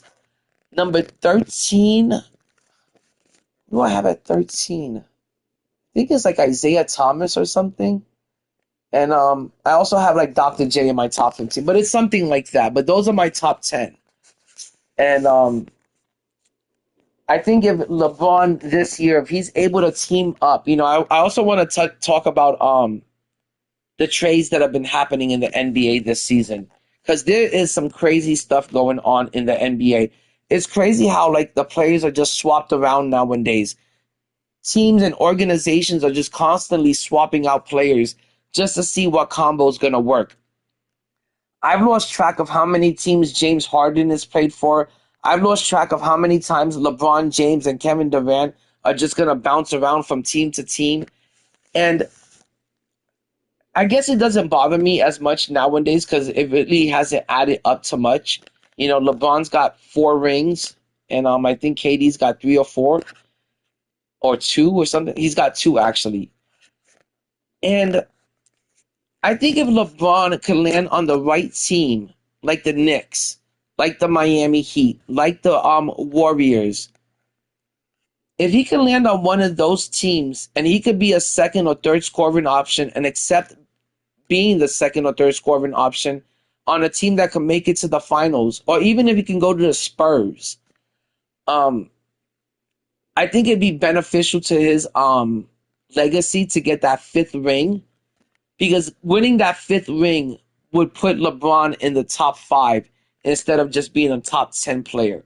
That's how much of a difference it makes of having 4 rings versus having 5 rings, like Magic, like Kareem has 6, Kobe has 5, Michaels has 6 rings, Tim Duncan has 5 rings. So when you don't have 5 rings, it's hard to put a player in the top 5 and say, hey, we're just going to skip LeBron over Tim Duncan and over Shaq, who's got 4, and Stephen Curry, who's got 4. It's hard to put him in the top 5 when I feel like to be a top 5 player, you need 5 rings or more. So that's how I feel. I feel like this year is a very important year for LeBron James. I feel like he's got to make the right decision. And I feel like he's got to pick the right team to go to, and he's got to try to get that 5th ring. If he gets that 5th ring, I would easily bounce Magic Johnson out of the top 5. And my top 5 would be Michael, Kareem, Bill Russell, Kobe, LeBron. But if he doesn't have 5 rings, I can't put him over Curry. I can't put him over Shaq. I can't put him over Tim Duncan. I can't put him over Magic. I can't put him over Kobe. I can't put him over Bill Russell. I can't put him over Kareem or Michael. It's just hard to get him into the top 5 without 5 rings, because all the greats, all the legends have 5 or more. So hopefully he makes the right choice. I love this free agency. It's been pretty exciting, and I want to see what's going to come of it. A tip-off goes to Cleveland. I also want to say, give it another year or 2, guys, and I think the Joker is going to end up a Laker, and he's going to team up with Luka in the next year or 2. More athletic than giving credit. He's got surprising pop off the floor. I like it that Kawhi went back to Toronto. I think he could possibly. I think he could lead them back to the finals. I'm not saying that Kawhi could win a championship by himself in the East, but he can get out of the East by himself and get them back into the finals. So I thought that was a great trade. I love what the 76ers did. The only problem is, can Joel Embiid stay healthy? That's the big issue all the time with the 76ers. And what other trades? Oh, I love that Kessler Walker came over to the Lakers. He averages 15 points and 10 rebounds, and I think 2 blocks a game. If you guys don't think that's huge, that is huge in today's NBA from the big man, from the 5 spot. So that was a good pickup for the Lakers because they were pretty desperate, and I'm glad they got that. And what else? What other trades were there? I think that's every trade that happened thus far. And the call will be against Lonzo Ball. That is his first. Oh my God. Taki, I'm so glad you say that because I'm a Laker fan. And I've been a Laker fan since like the Magic and Kareem days. And it's crazy that people are going to say that the bubble ring, the COVID chip counts for anything. That COVID chip doesn't count for nothing. And I'm a Laker fan. I'm a Laker lifer. I'm wearing a Laker hat, a Laker t-shirt, and Laker PJs right now because I love the Lakers. I'm a Laker lifer. Not that I don't love the Knicks. You know, I'm from New York City, but there was something special about the Lakers ever since I grew up. Oh, I'm missing like so many jumpers. I'm doing really bad in this game, guys. But Here's Butler, and it's Butler with the jam. I still can't believe it, and I'm still in shock, even though I don't like, not that I don't like GOAT James. I think he is, you know, a top player. You know, I just can't believe how the Lakers were they were able to move on from somebody that calls himself GOAT James. They were able to move on from him so easily, like he was nothing. And it kind of made me feel kind of bad. It was kind of a sad moment for LeBron, I thought. And then LeBron, of course, is gonna say, "Well, I'm moving on from the Lakers." Nah, man, it's not that you're moving on from the Lakers. The Lakers are moving on from you. The Lakers don't want you no more. The Lakers are ready to move on to Luka Magic. The Luka era has begun, and I don't know. It was just kind of sad to see what it came to. You know, what's become of, you know, LeBron James. You know, that didn't happen to Kobe at the end of his career. That didn't happen to Michael at the end of his career. And it's a sad way to go out. So I don't want to see him go out like this. I'm hoping that he could maybe go back to the Cavaliers, you know, or something, or go back to the Heat. I would love to see him team up with Giannis and Bam. I would love to see him go back home to the Cavs. He's a hometown kid. He was drafted by the Cavs. It's his hometown team. So something's got to be done, because right now he's like in this limbo state. And to say he's going to team up with the Warriors and he's going to win a championship, that's got to be really stupid to think that, because the Warriors, they're like one step away from being mummies, from like being zombies. They're like that fucking old and ancient. Like they are some ancient alien type of shit. Like, you know, Draymond Green, his whole beard is like gray. So I don't think the Warriors, even with King James on the team and Porzingis, they don't have what it takes to win a championship. And it's not gonna. And right now, you know, LeBron is claiming that it's not about the money. Well, then why don't you stick with the Lakers and take less? You could have taken less from the Lakers and just stuck with the Lakers and finished your career as a Laker and retired as a Laker and got a statue. But instead he chose to, you know, part ways with the Lakers, and the Lakers chose to part ways with him. And here he is now, you know, year 22, looking for a home. He's like such a journeyman at this stage. It's pathetic. Like, I've never expected to see this become the great King James. You know, that didn't happen to Michael. It didn't happen to Kobe. It didn't happen to Kareem. It didn't happen to Tim Duncan. All of those other guys finished their careers with 5 championships or more, and they stuck with the team that drafted them. They paid their dues to the team that drafted them. They stuck with the team that drafted them. They were faithful to the team that drafted them. That used to mean something back in the days.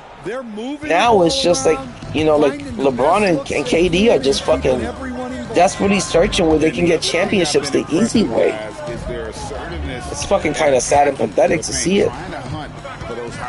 I don't care about the longevity or the fact that they've been playing for 20 years or whatever. It might be time for them to hang it up. But like I said, I would be real happy if LeBron went to the Knicks. You know, the Knicks need a third scoring option. He could be the third scoring option for a bunch of teams, but he is not a first scoring option for any team. He is not a second scoring option for any team. He is not going to lead your team to the finals by, you know, as the first scoring option or as the facilitator. I think those days are done for King James. So it'd be nice to see him end up with a contender, and I think his best bet as a contender is the Knicks. Take the minimum from the Knicks. Brunson knows how to get the ball to the vets, to the veteran players on his team. Go to the Knicks. Take the minimum and go to the Knicks. Brunson knows how to make veterans look good. He's gonna make you look good, LeBron. But if LeBron goes to the Heat, if he goes to the Cavaliers, even if he goes to the Warriors, he's going to have to be a first or second scoring option, and he's going to have to shoulder so much of that weight, so much of that responsibility to get that team back into the finals or to a championship team, or to be championship contenders.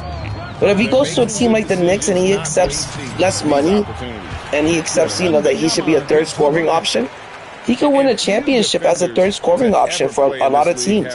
He can go to the Spurs and say, hey, you guys, the only reason why the Spurs lost is because you guys suffered from too many turnovers.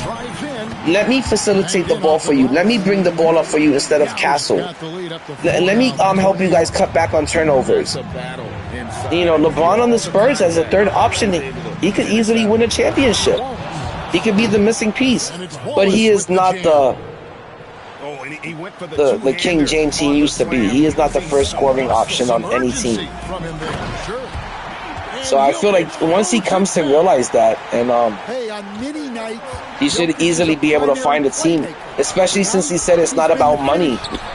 But if it wasn't about money, he could have stuck with the Lakers, because the Lakers said they wanted to re-sign him. They just didn't want to give him $52 million. They wanted to give him $25 million for the year, not $52 million. And he couldn't swallow that pill. He couldn't accept it. He couldn't accept that they gave Kobe all that love, all that money at the end of his career. He wanted the Kobe treatment from the Lakers at the end of his career. That's what he wanted. And he didn't get it. He didn't get it from the fans. Rich Paul said that LeBron James is chasing down two players. He's chasing down the ghost of Michael Jordan, and he's chasing down the fact that Kobe Bryant is immortal. And LA fans are never going to take LeBron over Kobe. Neither is the ownership. Neither is Jeannie Buss. So, they cut ways. And I can't believe they cut ways with, someone like, King James. It was kind of crazy to see that. I thought that shot was crazy right there. He just hit a jumper over Yao with Joakim Noah. That was crazy.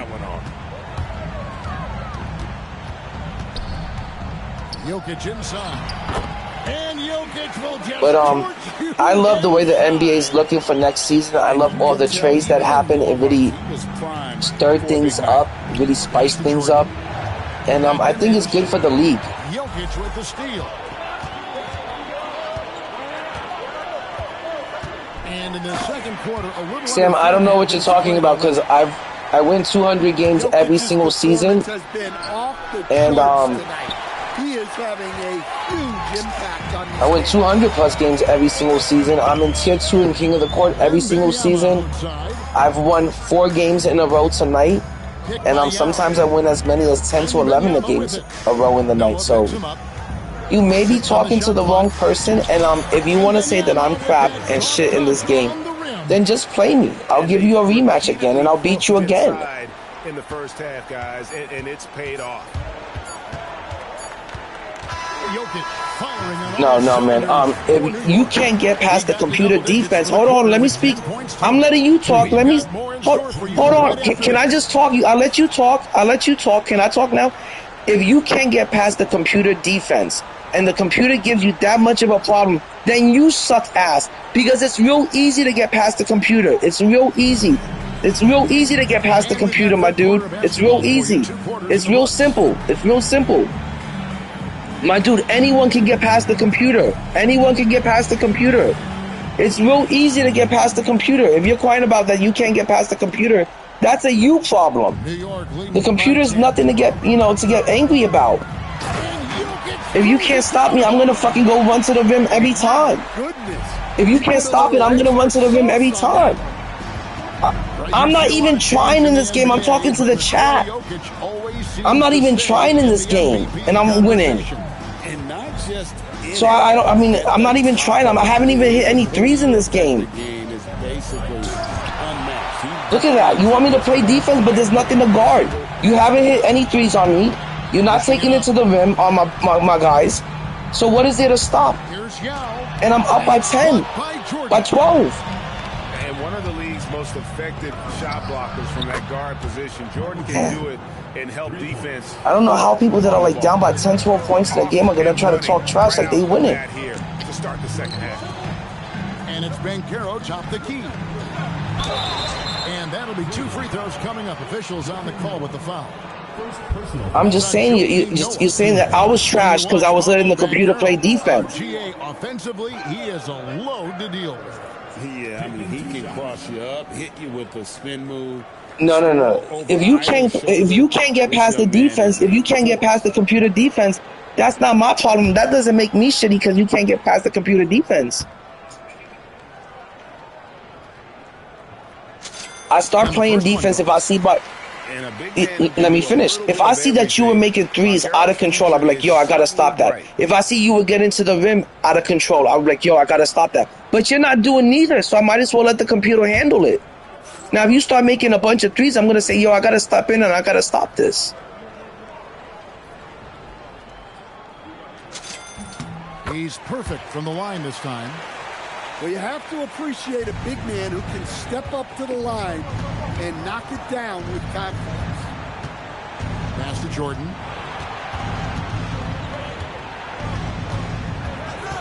And here is Noah. And it's off from three-point range. Banchero with the ball. He's picked up by Jordan. Outside, KD. Beam. Nice feed that time from Banchero. Durant's got the lead up to 14 now for New York. Stavarejao.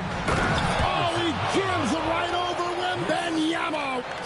And Nash, I don't mind 2-pointers. Passer. Seems like he has eyes in the back of his head sometimes. One of the best. Wembanyama outside. Should have gone to Joker. 5 on the clock. New York needs to get off a shot. And it's Banchero missing. Good defense. Just enough coverage to bother that three-point attempt.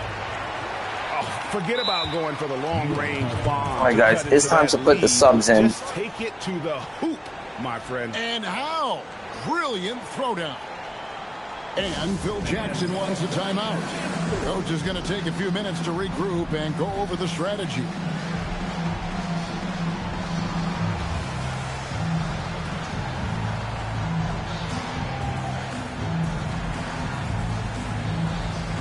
A different look now for Cleveland.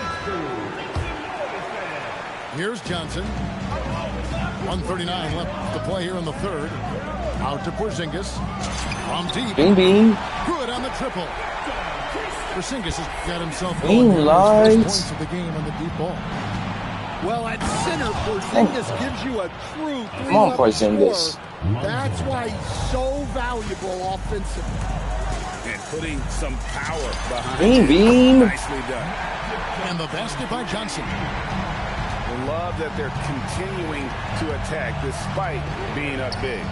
Yeah, they're being absolutely relentless, building this lead in every way possible. Jordan. MJ, that's the real GOAT right there. That's the real GOAT. And we've seen it.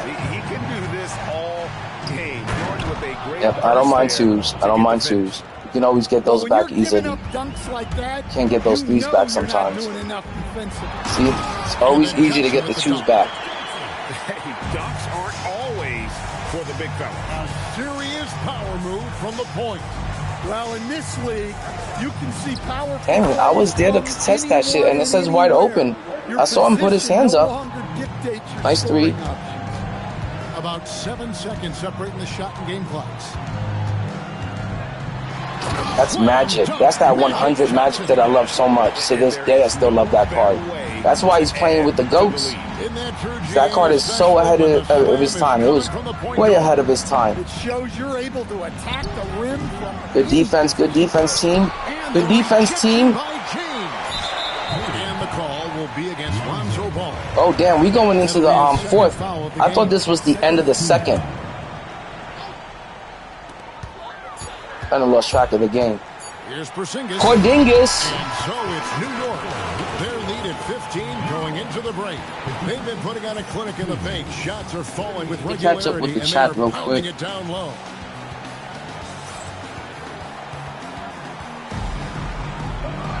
And And 1 quarter to go. And again, Yo, we got 6 people up in the building at 5 a.m. Appreciate you guys.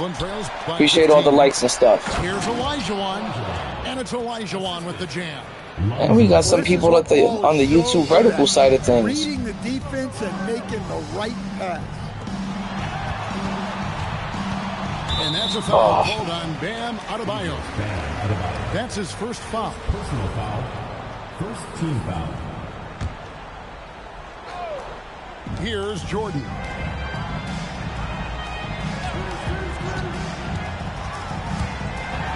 And the call. Eric, I got a question for you, Eric. Who's your GOAT? MJ, LeBron, or Kobe? Who's your GOAT? Iverson. Oh my God, that's the craziest answer I've ever heard. That's a hot take. This dude said Iverson is the GOAT. I like that answer, though. I respect that answer. Free throw good, Jordan. Greatest player to not get a ring. I would say that much. I want to say that Brunson this year did his best Allen Iverson impersonation I've ever seen. He got a chip, though. He got a chip for us. He got a chip for a city that hasn't got a chip in forever. And so Jordan nails both of them. Yeah, but they did build a decent team around Allen Iverson, and I feel like he could have done something similar like that. You know, get a chip for a city that didn't have him. That Snow was on his team. Dikembe Mutombo was on his team. Who else was on that team? There's Ball with the 3. He was still blocking shots and stuff. There was zero hesitation at the yard. Ball truly believes in his ability. I'm trying to think who else was on that team because I got the worst memory and shit. But it took them all the way to the finals.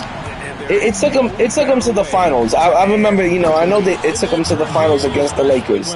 And I want to say Allen Iverson. It shows you're able to attack the rim from any position. Okay, I got another question. How come Allen Iverson didn't win a championship when he went to Denver and he had Carmelo Anthony by his side? That should have got him the chip because people said he was one player away from winning a championship. That if he had one good teammate, he could have won a chip. He could have won it when he had Carmelo Anthony. He did have Carmelo Anthony. Oh, what about with Denver? He had him in Denver. It was still a real good team in Denver. I don't know. They had a good team in Denver. You got Melo and you got Allen Iverson together. They should be able to win it. You know, Carmelo Anthony is one of Carmelo Anthony. Some people said he. And when your mechanics are as strong as Pierce's, I don't know, but back then Carmelo Anthony could score the ball as good as Kevin Durant, and Allen Iverson was known for scoring the ball. Together, they could have done a little bit better than what they did. And I don't know, like it's. Well, their schemes have been effective. Maybe Allen Iverson should have left the 76ers much earlier. Maybe he stood with the team and the organization for a little bit too long. And maybe he should have left. He was a great player, but when you got no chips, when you got 0 championships, I can't put that much respect on the name. Because, you know, it's 0 chips. 125 left in the 4th. Oh my God, chips is what else are they playing for? They playing for the chips. Rebounded by Abdul-Jabbar. New York leading. All right, let me ask you a question before this game ends. James. How do you think Allen Iverson did when he was playing against Kobe Bryant? Do you think he won those matchups, or do you think Kobe Bryant got the best of him? I would say Kobe Bryant got the best of him. He did win the chips. So that's what determines everything is those chips at the end. It's got to be about ring culture, or else the whole sport is a waste of time. What about the 2 championships where he didn't have Shaq? Yeah, and at this point, the focus is. By that time, I think Allen Iverson was playing in Denver with Carmelo Anthony. And no threes. So he should have, you know, all Kobe had was Ron Artest and Lamar Odom. Ron Artest was a drunk. Ron Artest was a washed-up drunk, and Lamar Odom was a fucking crackhead. The year that he won those 2 championship rings by himself. Do you know that Kobe Bryant's the only player to win a championship without a top 75 player by his side? You can Google it. Only player to do it, him and Steph Curry. Awareness for a guy like Ball to find that. So that's what I'm saying. You got to put some respect on it, you know, because that's what the chips are about, you know, is it kind of determines everything. It kind of, with no chips, you can't, you know, say that Allen Iverson is the... Some good competition, but the hometown advantage and their ability to stay focused. I think Allen Iverson was... Yeah, and the first step to becoming a good team is your ability. But he's not Kobe's size. Kobe Bryant isn't the size of Kevin Durant, but he's... And this is what Kobe Bryant isn't the size of Kevin Durant, and he still went out there and scored 30 points a game. Along with Greg Anthony and Stan Van Gundy, this is Kevin Harlan. He ain't the size of LeBron James, and Kobe Bryant still, you know, goes out there and gets 30 points a game. I love Allen Iverson. I just can't put him in the GOAT debate. I can't put him up there. But good game, man. GG's, Eric.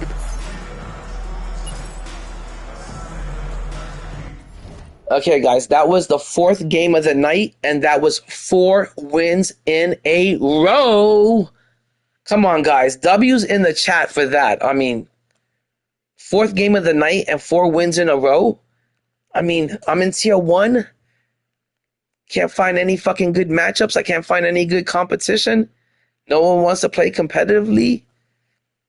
I don't know. I hate losing. I hate losing with a passion. I hate losing more than I love winning. I don't know if that makes sense to you, but I hate losing more than I enjoy and more than I like winning. I don't even love winning. I just like winning. But I hate losing.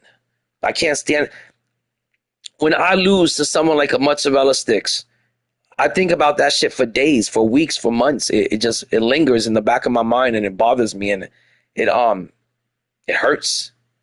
And I hate losing in this game or in anything. So I always try to win. And like I said, if you're going to play my team and you want to get 200 plus wins a season, you need to win like 5 out of 7 games a night, 5 out of 6 games a night. You have to win 95, 98% of your games. You have to have that kind of win-loss ratio. You can't sit here playing 15 games just to get 5 wins a night if you want to hit 200 games a season. That's just too much losing, and I don't find that acceptable. And sometimes I wonder, like, the only other person I see ever keeping it real is just Decentric. He's the only one that streams like every fucking game, every win, every loss. It doesn't matter, good or bad. He streams it and he keeps it real. And it makes me wonder sometimes about other content creators besides Ty Debo. But it makes me wonder about other content creators and other streamers about how good are they truly at the game if you never see them play it, or you never see them stream it, or you never hear them talking about it or making content about their win-loss records, or they're just constantly giving you market crash updates or some shit like that, or tier list, and just constantly yapping about the game, but you don't ever know if they're any good at the game. And to me, I really respect the content creators and the streamers like a Decentric or like a JC2K or Ty Debo, you know, that stream the game and they show you how good they are. They show you their wins. They show you their losses, and they just keep it real. So, guys, that was the 4th game of the night, and that was win number 4.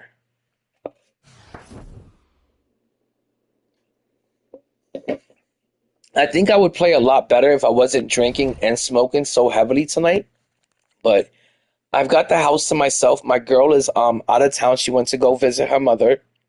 She took my son with her, and so I have the whole house to myself for the weekend. And I was like, yo, I'm gonna do it big. I'm gonna do it right, and I'm gonna drink. I'm gonna smoke, and I'm gonna play this game all night long. And I'm having a ton of fun because winning equals fun in this game, and getting to play with the cards and the players that you love in the game that we all love, that equals even more fun. That's the cherry on top. When you get to build a team in your vision, in your image. I don't give a fuck how much money it's going to cost me. I'm going to build the team that I want. The team I want to play with, the players I want to run with.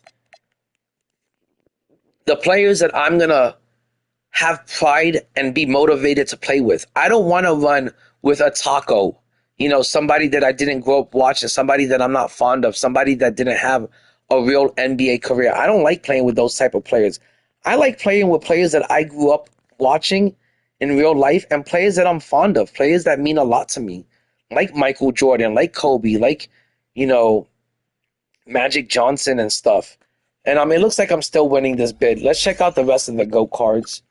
But those are the type of cards I like playing with. If I had extra MT, I would pick up Patrick Ewing. You know, I'm a New York Knicker for life. I love David Robinson. Not too crazy about Gary Payton. Ron Artest is just okay. Ron Artest is from Queens. That's what I like about Ron Artest. He's from Queens, New York. I love Derrick Rose. I think if Derrick Rose didn't get injured, he would have been the point guard version of Michael Jordan. Derrick Rose was better than Allen Iverson. If there's anyone that should be put into the GOAT debate that didn't win any rings, I would say Derrick Rose over Allen Iverson. Derrick Rose was amazing, and he played defense really good. Not that Allen Iverson didn't play defense. This Shaq card is trash from what I hear. Dirk Nowitzki is still a top card. Anthony Edwards is trash. King James is pretty good. He's pretty solid. Scottie Pippen is really good. I like him a lot. And Larry Bird is still a very good card. I don't like Bob Pettit. I don't like Ginobili. I don't like him, though. Luka is just okay. His height makes up for the lack of defense that he's going to give you. Bosch is really good. If you don't have enough MT to get Giannis, or you couldn't get Dirk, and you can't get Tim Duncan, and you can't get Kevin Garnett, I would say getting Chris Bosh is just as good as getting Tim Duncan and getting Kevin Garnett. And I would also say Chris Webber is just as good as those guys. He's on the same level as them. And Ben Simmons, who doesn't want Ben Simmons, but he's 13 million MT. SGA is one of the best offensive cards in the game, but he can't defend a cone. And these are the only cards I look at. I don't spend time looking at the Invincibles or the 100s anymore. I'm done with. The only Invincible I would like to get is like Zach Edey. That's about it.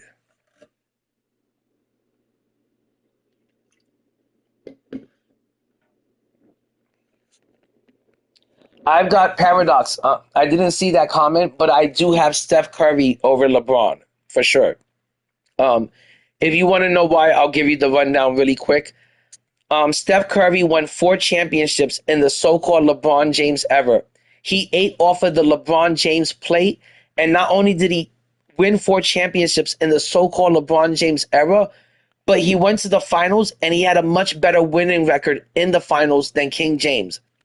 I believe that Steph Curry is 4 for 6 in the NBA Finals, while LeBron James is 4 out of 10. And let's not give so much credit on he got it to the finals 10 times. Magic Johnson went to the finals 8 times. Kareem went to the finals 9 times. Kobe went to the finals 7 times. Kobe went 5 for 7. Magic went 5 for 8. And Kareem went 6 for 9. So they all have better finals records. Going to the finals a bunch of times has never made anyone the GOAT. And Steph Curry has got 4 championships, just like LeBron James. And he's got a better winning record in the finals. And he's the first and only unanimous MVP ever in NBA history. And that means a lot. So that's why I got Steph Curry number 8, and I got LeBron at number... No, I got Steph Curry at 8, and took me 6, 7, Shaq, 8, Steph Curry, 9, LeBron. Oh yeah, I got him at 8, and I got LeBron at number 9. Now that could all change if LeBron wins another ring this year. In these last 2 years, I would say he's a top 5 player if he gets that 5th ring. For sure. And that's what I'm hoping that he does. People think that I hate on LeBron James or that I'm being too hard on him. I just want to see the best for him. And if you want to say that you're a GOAT or that you're in the GOAT conversation or you're in the top 5, then you have to have the same type of hardware everyone else has got. You have to have the same type of jewelry everyone else has got. Everyone else in the top 5 has 5 rings or more. should be You a gotta. fun one There's here. no We exceptions have for some collegiate anyone. players stepping You gotta into the have fray. 5 rings or more to get I'm into the Kevin top Harlan. 5. With me tonight, Greg Anthony, Or else Coach Shaq would be a Stan top Van 5 Gundy. player with his 4 rings. Steph Curry could say, I'm a top 5 player with my 4 rings.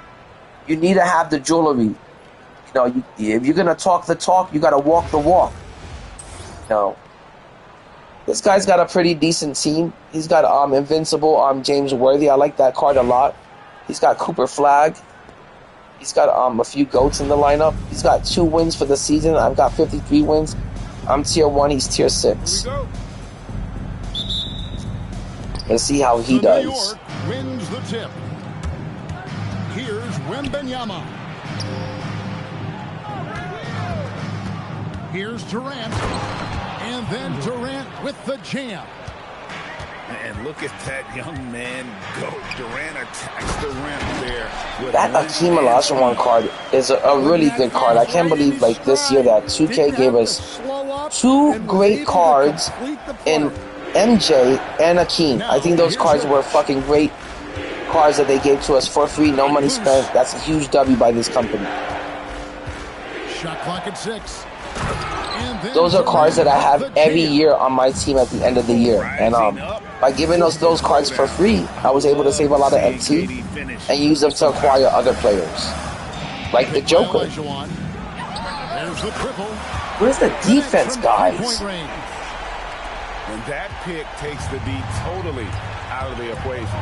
Yeah, you've got to lock and trail hard. You can't allow him a clean look from him. And Jokic slams it in. Well, it's not what he's known for, but Jokic can throw it down when the chance presents itself. And when your defense is challenged like that, you need guys to rise to the occasion.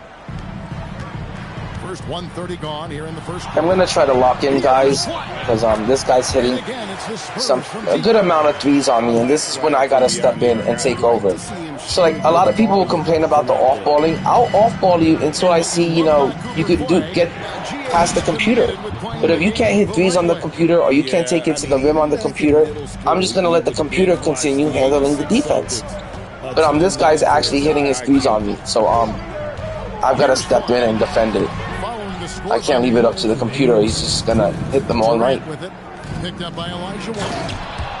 And it's Wembanyama with the jam. Watch out. Wembanyama hammering that one. This guy's actually playing pretty good, pretty decently. And he hangs around up there just for a little camera time. Yeah, maybe he didn't want to land. It's funny, people see that you got like a whole like GOAT squad and they just want to take it to you. It really is kind of funny. Well, one sign of a great player, the ability to find teammates like he just did. Set them up for success. Now here's Durant. And he's fouled pretty hard on that shot, but he's got the chance to pick up the points at the line. It's going to be on Hakeem Olajuwon. And there's just so many things Durant does well. If they all fire together, it can be a special player. Okay, guys, I'm gonna switch over to like YouTube vertical just to see what's like going on over there. If anyone is saying anything in the chat, but I'll come back to the regular YouTube stream eventually. I'm just gonna catch up with the chat on the YouTube vertical. I'm kind of like, incredibly skilled. I'm not saying that like I'm streaming on 2 different platforms. It's just 2 different versions of YouTube streaming.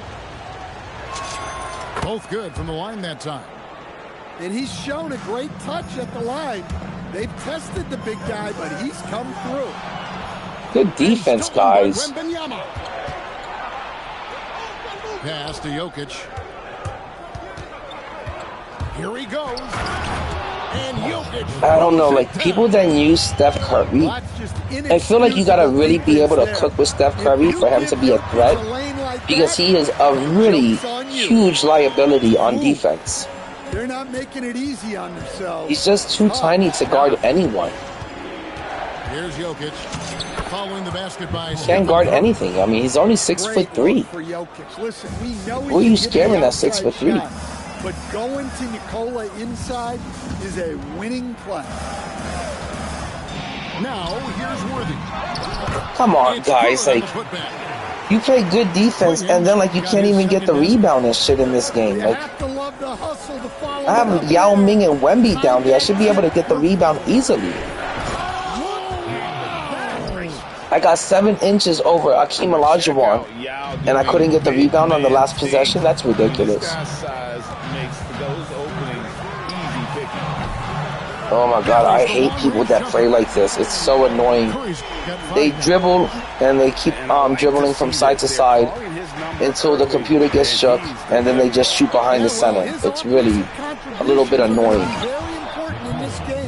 It's not that I can't deal with it or handle it. It just means I have to play some defense and step it up. Both teams racking up the points to start this But it's the end of the first quarter, and I'm up 23-17. I'm just gonna have to play some defense on this game, and take the 3 away. And thanks again for tuning in. If you're just joining us, I gotta catch up with the chat over here because some crazy shit is being said. But I want to also say I do believe the Knicks have a very good chance at repeating next year. Especially if they can get one more third solid player. Somebody that can step it up when Brunson goes to the bench and take over the scoring load and give Brunson a break.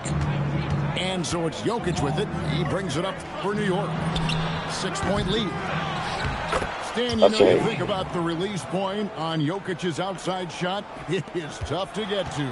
Yeah, Kevin, it certainly is. So I do believe that next year the Knicks have a really good chance. That is so stupid what just happened to Joker on defense, but it might be because he's tired. Honestly, guys, Curry is the best three-point shooter I've ever seen. New York leading by 5. The drive by Jokic. Oh, I should have kicked it out for the 3. I'm being kind of lazy now just because I'm up. He just erased that shot. And I'm only up by 5 points now. To the paint. Here's Shaq. It's rebounded. Okay, let's get this lead back up to 10 or something. Suffocating defense to keep the layup from falling. Outside, KD. I only feel comfortable when I have a 10+ lead on people. If I'm not leading by 10, 15 points, I think it's a close game the whole time and shit. Or I feel like I'm down. Or I'm not playing good if I'm not up by 10, 15 points.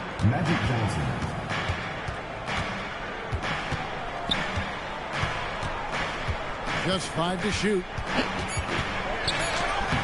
A putback. Good putback, Kareem. That's how Magic and Kareem really used to play. Putback there. What a great motor on this guy. There is no one who goes. Oh, this guy's still running the 100 shot. That's tough. Outside, KD. Oh, I should have hit that shit. I don't know why I didn't hit that. Well, and even though he couldn't get that one to fall, that's a shot they wanted. That's crazy because I knew he was going to shoot it with Steph, and I'm trying to get back there on defense. Just didn't allow me. Just unreal. Curry can make even the toughest shots look easy. I was trying to pass out of that, and I couldn't pass out of it. I had somebody wide open for the 3. That time around, just lucky. I'm playing pretty bad this game, guys. I have to admit. Now Pierce. He has yet to score. Abdul-Jabbar with the ball. Now Pierce defending. Yeah, Mayo, I remember you. Outside. Inside. Okay, this guy's definitely trying to take the 3-pointers away from me. It's not giving me any open looks. Always a threat to score. That's crazy that Paulo made that shit over. I mean, Pau Gasol made that over Paulo and shit, man.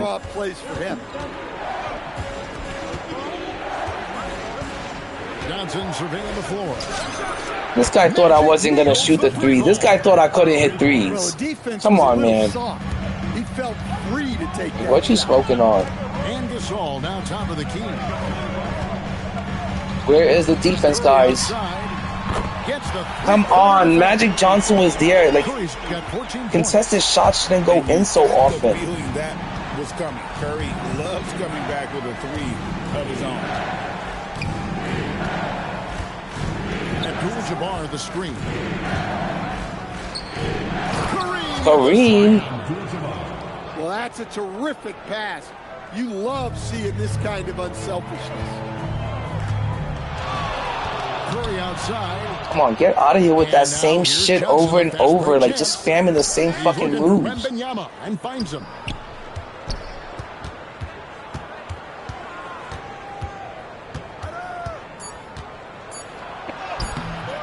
Come on, that's crazy that he couldn't move Steph Curry off the block.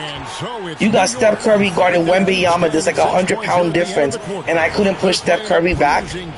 I couldn't back down Steph Curry. That's what I mean about the computer be pulling off some bullshit just to keep people in this fucking game when they're down the whole fucking time. You're down the whole time, they'll keep you in it.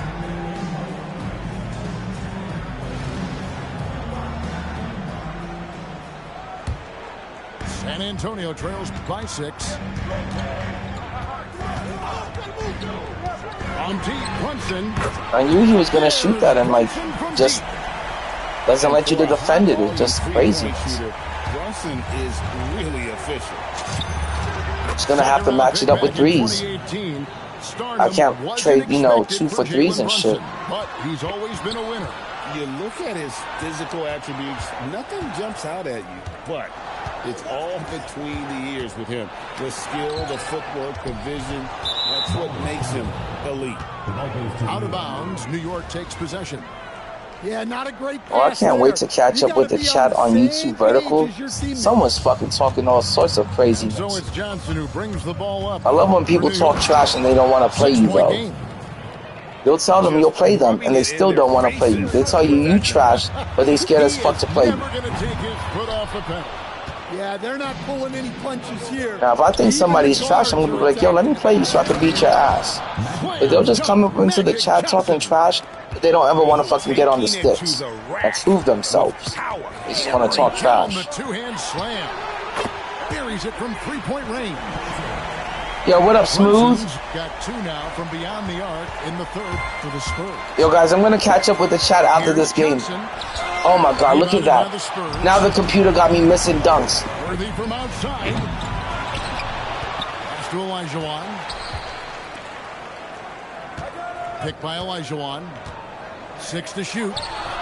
And that one's good. Fading away into the out of bounds is a good shot in this game. That's crazy work. Great work off the pick by Flag. The rookie taking advantage of that space he created. And it's Donovan Clingan with the foul.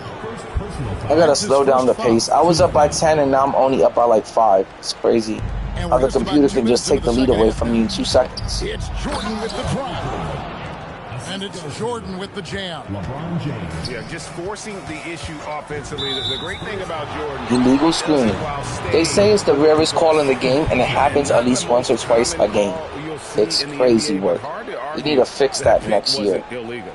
Yeah, and that's maybe something that should be called more.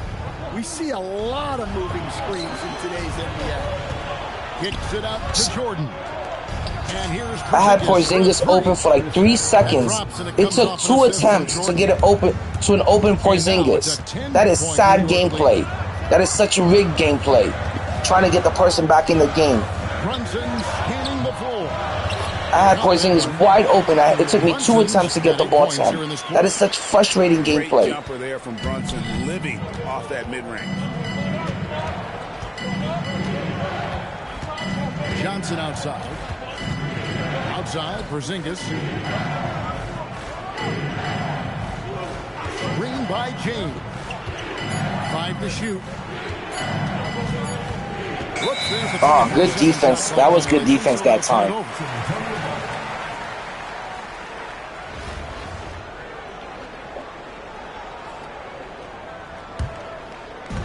San Antonio with the ball. Another close game, another tight game. From downtown, a rebound by this guy likes to shoot a lot of threes, and that always keeps people in the game. But he did everything you want defending that shot. Well, sometimes the most pivotal plays. Hey, ain't nothing gonna stop MJ from getting to the hoop. Well, overall, they're the team getting the better looks here in this second half. Yeah, they've looked really in sync after the break. Oh, the shots they want, I think he got magic off the... No, it was Worthy. Well, that's a breakdown defensively. Can't afford to give him those kind of looks. Here's Johnson. And then Johnson with this guy feel like he's keeping it close. That's just more for Magic, and for all of his unselfish. Yep, he is. He's definitely keeping it close. This guy's a little bit of a sweat. Another fucking sweat for the night. Yeah, he was ready to fire that ball. Good thing for me, I am 4-0 against sweats tonight. And there is Tryhards. no better way to add to the lead. This guy's also very sweaty. When the slam is coming from the point guard. It shows you're able to attack the rim from any position. Here's James. That should have been in. Good Lord, I could have scored that was in the fucking green. For New York. He comes away with 11. 52.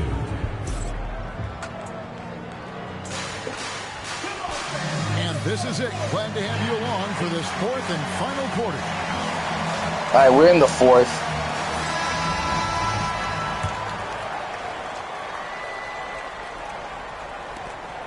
New York leading by 9. There goes Magic. Jacks up a 3. Yes. Wow. Ooh. Close to a 4-point. It was either I was going to make that three-pointer or a foul was going to happen. I can just feel the game slowing down. Getting hit. This is the level of Got to knock down these threes. These threes are huge right here, these free And throws. he hits the first of 3. Got to make all 3 of them. And the second free throw, good. If I could just win this game and tough it out for the next 3 minutes, it's going to be 5 games in a row for the night. 5 for 5. Seems to have an answer. Going to be like Bill Russell. And at the line, it's all about consistency with him. His routine. I can give up 2s. That was a computer. He was completely open on the... Just wide open by himself. Yeah, and how great have these offenses been for these teams tonight? Just fantastic execution. Another foul. And the foul called on OG Anunoby.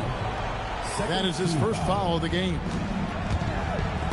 It's Oh, but I knew that was going to happen. I could just feel it. I can just feel that fucking happening. I can feel that tug from the computer.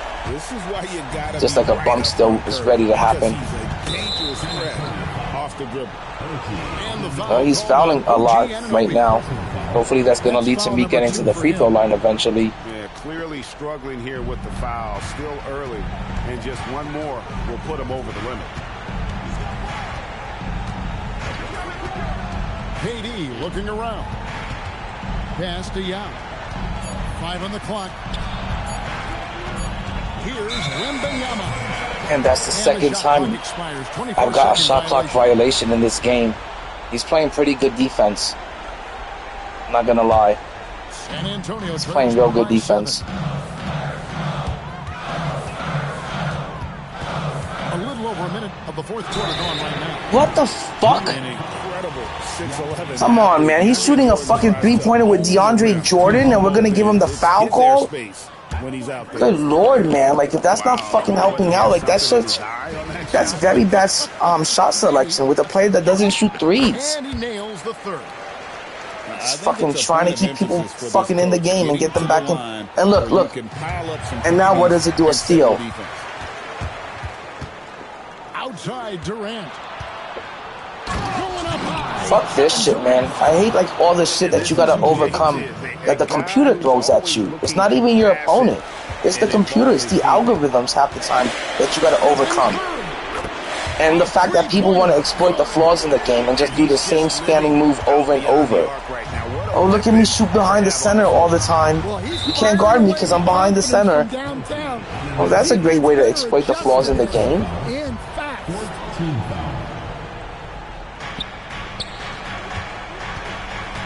Outside, KD. Here's Jokic. Outside, Durant. Now, Wembanyama. Oh my gosh. That was such a good foul because I had nothing going on in that possession.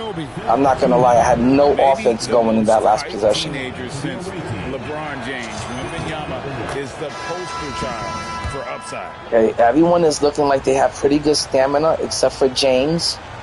So we're going to put Paulo back in. Of course, the computer doesn't allow it. And both free throws good So for Wembanyama. it's a 6-point game. I'm feeling real sketchy about this. Has all the tools to become an all-time great. He just needs to focus on becoming. How is that wide open if I got the Joker fucking lunging at him? Come on now, guys. Like, this is ridiculous. The elusive ball handling skills. Curry can get a bucket pretty much. Of course, the fucking passing lanes. Thompson. No good. He can only shoot with Steph Curry, it seems like. New York leading by 3. Now Wembanyama. Now Durant. Outside, Wembanyama. Pocket 6. My gosh, why is Wemby's fucking shot so slow right now? Punish them for the weak coverage there, but they can't count on him to continue missing. Picked by Olajuwon. Curry. Over Yao Ming. He just shot over Yao Ming. Let's fucking get some subs in. Fuck, man. Wemby's jump shot was like going up in slow motion and like, get the fuck out of here. Like, they're not even tired. It's just the fucking game rigging it. Letting this fucking dude back in the game by just spamming the same shit over and over. It's such fucking stupid gameplay. Just because you can spam the same shit over and over and exploit the flaws in the game doesn't make you fucking good, dick sucker. This guy's probably gonna win this game. It's 59-59. It's a minute left, and on the drive, Jokic. Outside, Wembanyama. About time, Wemby. Look, that's a big play in this game right now. He stepped up. Curry looking it over. And the officials will call the illegal screen. Thank goodness. I hate how much time people waste just fucking dancing with the ball, over dribbling, spamming the dribble moves, just wasting clock, just hoping that at the last second they're gonna get a good bailout shot and they lose the computer on defense. Look at that. That was my fault. What the fuck? Wow, man. Curry takes him up the challenge and gets that fucking garbage, man. Oh my god, I lost that game. I was so frustrated. Shot and game clock separated by 5. Yeah, this guy's zenning for sure. What a dick sucker. Those last fucking 2 shots were like so out of fucking range. I don't even give a fuck. I can tell that Zenner win this fucking one. Yeah, you won, buddy, yeah. Shut the fuck up, you dick sucker. You fucking cheated your fucking ass off, and the computer helped your fucking scrub ass get back in the game, you fucking dick sucker. You fucking suck dick. You did nothing but fucking wait for bailout shots from the computer. You dribbled the ball for 20 out of the 24 seconds, and then you waited for bailout shots. That's all you did. And I'm pretty sure you're fucking zenning. Fucking scrub. You don't even deny it, you fucking cheater. You fucking piece of shit. Get the fuck out of here, you fucking piece of shit. Motherfucker doesn't even deny that he's zenning and shit. Fucking trash can.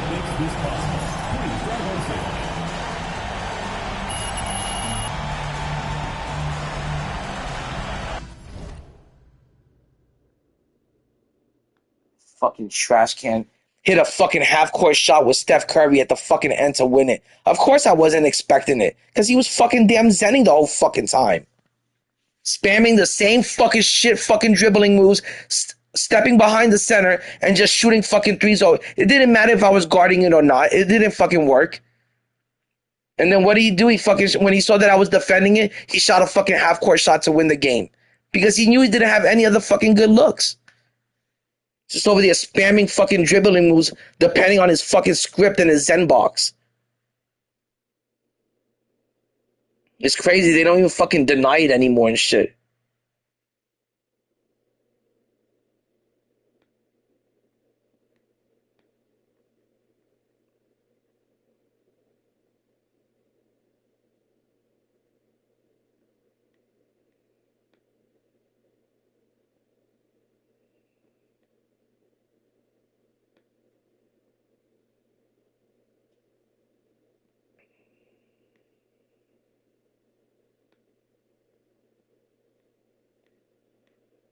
All right. Well, guys, unfortunately, that was the first loss of the night. It looked like I had the win. I forgot how. Let me see. What was my biggest lead of the game? My biggest lead of the game was 9 points, and then he ended up winning by 12 points. But the whole momentum shift happened in the fourth quarter, and it happened at the very end when he hit those last 2 3-pointers that were like from half court. And I could just tell something was up with the game. Everybody was feeling sluggish. Everybody was shooting in slow motion. My drives to the lane, to the paint, were in slow motion. The layups and the dunk animations were in slow motion. I knew something was up, but I was winning, so I wasn't worried about it. And then, of course, in the fourth quarter, when he saw that I took the three-pointers away from him, that step back three behind the center that you can't guard, he shot 2 half-court shots to win the game. Damn, man, like, if that's what you got to do to win, and he didn't even fucking deny it. He was like, what about it? You know, like, fuck, man. That's ridiculous. He shot 17 for 24 from three-point land. Ridiculous, man. And I couldn't shake any of his players. I was like, I couldn't get any open threes. It was like I couldn't shake any of his players on defense. If that's what you got to do in this game, you got to go out there and buy a Zen box, and then you got to go spend $100 on scripts or some shit to beat somebody, then go ahead. I knew he was a Zener from the beginning just on how he played. All he did was take contested threes and step back threes behind the center. He didn't run any pick and roll. He didn't run any pick and pop. He didn't run any fucking handoff action. It was just screen, step behind the center, shoot the three. It said he was open every time. And then there was one possession where it said I fouled him. And I'm like, come on, man. Like, this is ridiculous. So, you know, when you got to play against somebody that's zenning, and on top of that, the computer helping them get back in the game because he was losing the whole game until the fourth, that's just too much to come back from. I can't stand that shit, man. Makes me feel like I have to go out there and fucking get a Zen. Motherfuckers don't even deny that shit anymore. It's crazy work, man. It's ridiculous.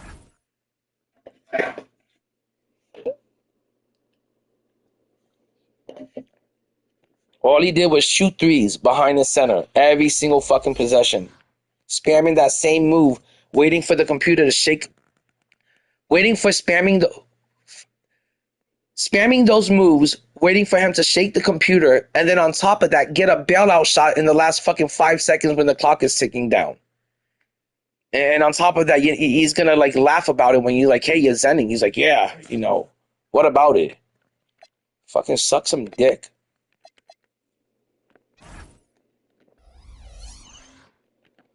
Okay, guys, I'm gonna calm down a bit. I'm gonna go smoke up.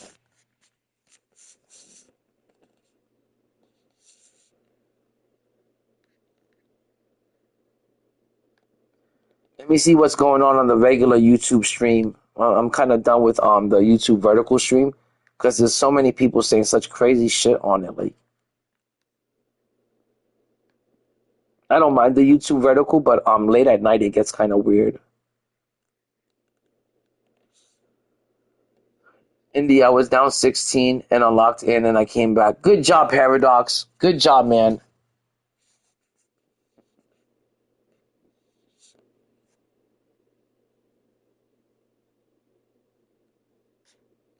Damn, good job, Paradox. You're killing it on fucking these games today.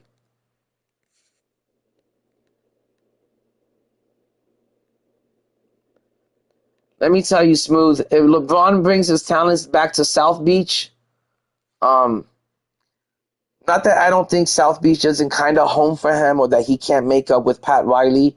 I just think there isn't enough good shooters on that team that can spread the floor and too many players that play similar.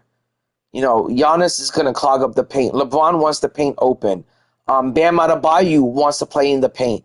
Too many of those players, LeBron, Bam, and Giannis, they all play very similar styles, and they're just constantly, they want the paint open. Those players are constantly in the paint. So you can't run the King James system if the paint is constantly cluttered up by Giannis and his defender. You can't play the LeBron James system if Bam Adebayo needs the paint to be open so he could work his, get into the low post. So I don't think the Heat is a good fit for King James. I think he needs to go to the Knicks. I think he needs to go to the Warriors or Knicks, Warriors. Those are my top two teams for King James, to be honest. All right, guys. I'm going to go smoke up real quick, and then I'll be back. I did win 4 games out of 5 tonight. And it's been a lot of games, and maybe I was a little bit worn out for that game, but I should have had that game. That guy was zenning for sure. There was so many jump shots that I shot with Wemby that like the meter was going up in slow motion. His release felt like it was in slow motion, and I couldn't time it because it was so off. His timing was so off. And when I said it to the guy at the end, he just laughed about it. It's so sad that this is the easiest 2K to shoot in of all time, and people still feel the need to go out there and get a Zen to fucking win games.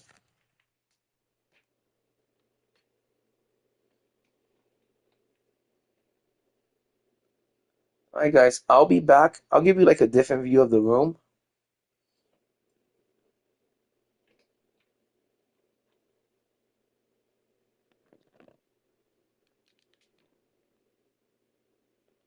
That's my big screen TV right there.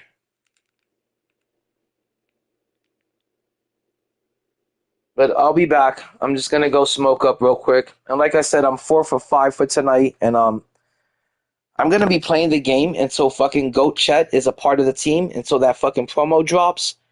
And I'm gonna rack up some showdown wins today. And let me see how many showdown wins I have before I go smoke. I'm at 53.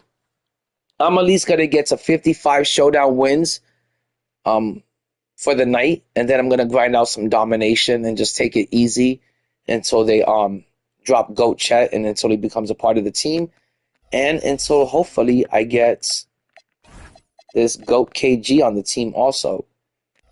So I'm gonna grind some domination for a little bit after I hit 55 wins because I want to get that Goat pack, and I want to make the MT that you could earn in domination. So I am gonna go smoke up real quick. I also need to eat something. I'm starving again. But first I'm gonna smoke up. And I'll probably eat later on, I guess.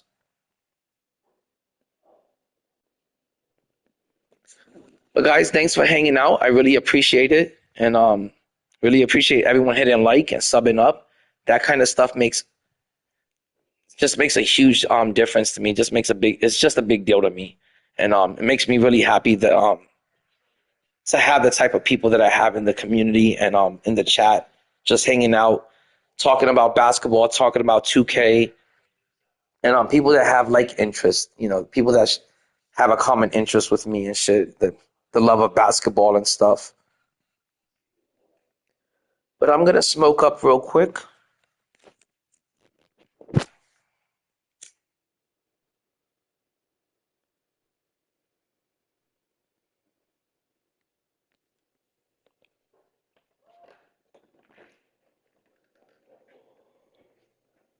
I love how people think that you can't spot a Zener.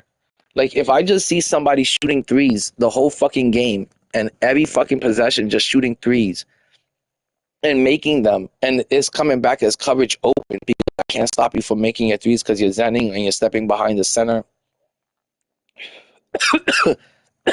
Automatic red flag right there when all you can do is just shoot threes and spam the steal button. And I can't shake your men on defense. That's all part of the script.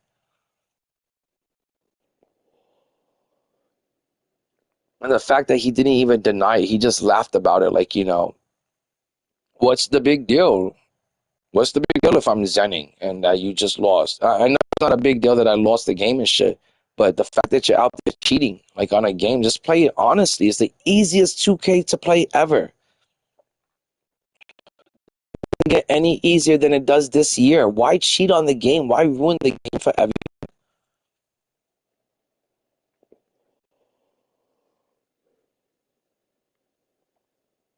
And just a few more hours to go, guys, and Goat Chet is gonna be on the team. Come on, guys. Time to get excited and hyped up for Goat Chet. Good morning, everyone. Wake up, because we are waiting for Goat Chet. Doing a little bit of a wake and bake.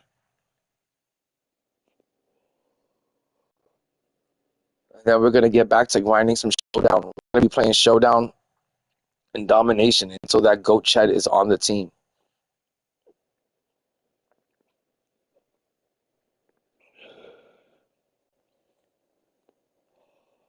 But first, we're going to enjoy a little bit of morning AM weed.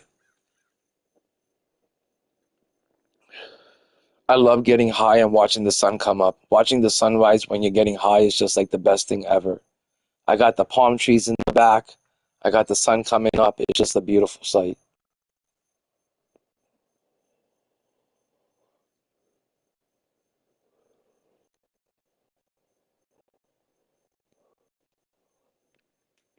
And at some point, I'm probably going to have to twist up another joint. And I'm also going to have to eat something because I think I've been streaming now since like maybe 3 or 4 in the morning.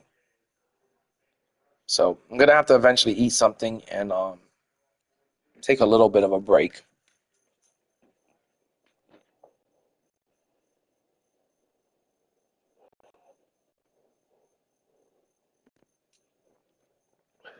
All right, I'm done smoking.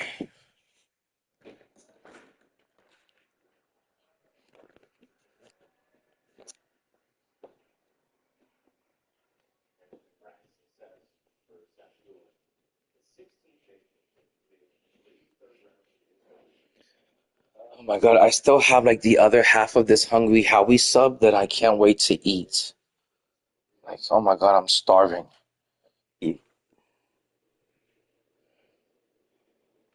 Okay.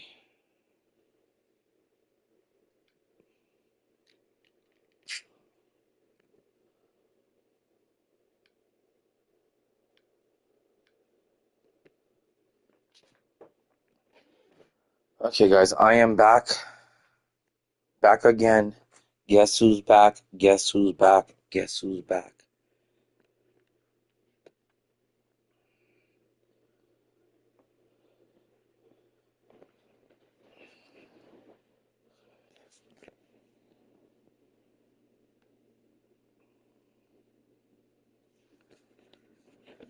Okay, hold on, guys. I just gotta check what's going on the live streams.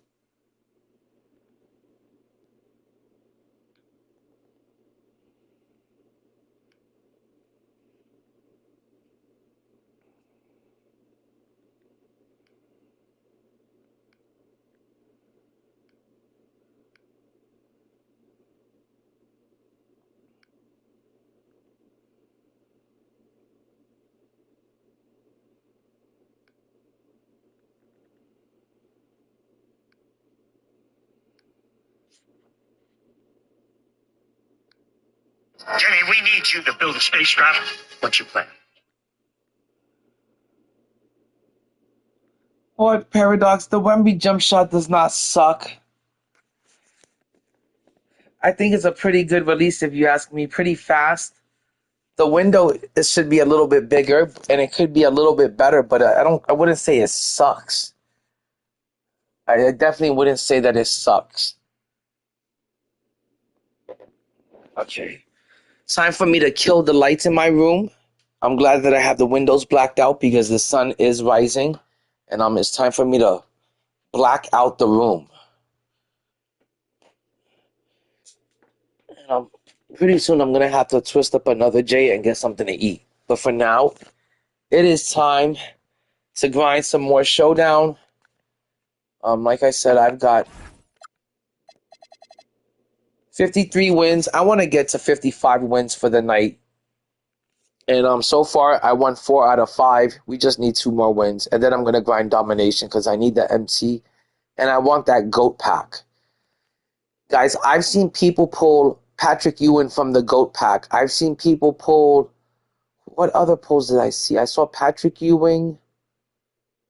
I know there was a really good one that I seen. I'm trying to remember who the fuck it was. Oh, I seen someone pull Joker. I think it was the Witness. Witness 2K pulled Joker out of his GOAT pack from Domination. So you can pull some really, really good cards from that Domination pack, from that GOAT pack. So I'm going to try to get it done. They say it takes 16 hours to complete Domination. I'm going to try to get it done over the weekend. I got the whole house to myself for the weekend. I'm going to try to grind out Domination and see if I can get like an elite GOAT card. And then this way I could maybe sell one of my cards or You never know. I can get Ben Simmons, and I don't have any kind of MT to buy Ben Simmons. That would be elite. That would be epic if I could pull like a Ben Simmons out of that GOAT pack, and that would be a player that I wouldn't ever have to purchase, and a really expensive player.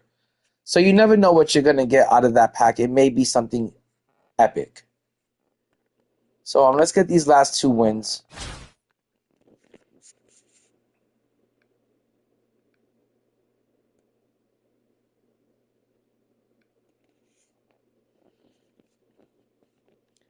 Hey guys, I see that we got like 7 likes on the live stream. If you guys can get me to 10 likes somehow, that'd be awesome. It would make my night. I really appreciate that. And if you haven't subbed up, please sub up. We're at 2,200 subs. We're on the road to 3,000 subs. Pretty soon we're going to reach 5,000 subs, and we could only grow this channel together. And I really appreciate you guys.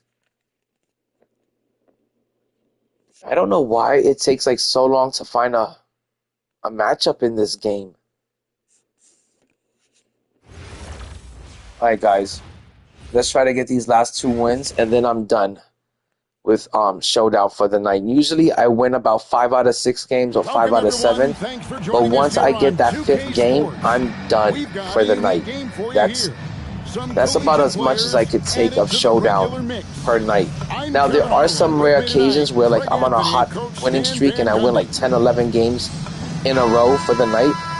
But those nights nowadays, they're kind of far and few, those kind of occasions. I don't like staying up on the game like that. It's just too intense. And the next day, I always feel like shit when I play that many games and when I win that many games. And, the days of me wanting to streak up like that are kind of done. It's just too much. It kind of wears me out. The next day, I feel like a zombie for having to win so many games, having to lock in on so many games and so many plays and possessions. Pass to Yao. Outside, KD.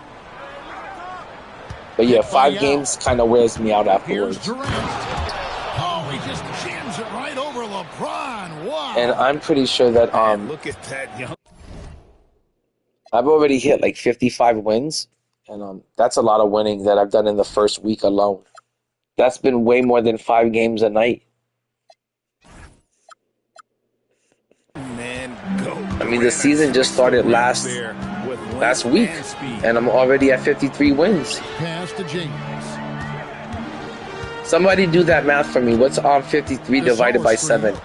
6 to shoot. Puts up a 3. And we're not even technically done with day 7. It's just going to hit day 7 today.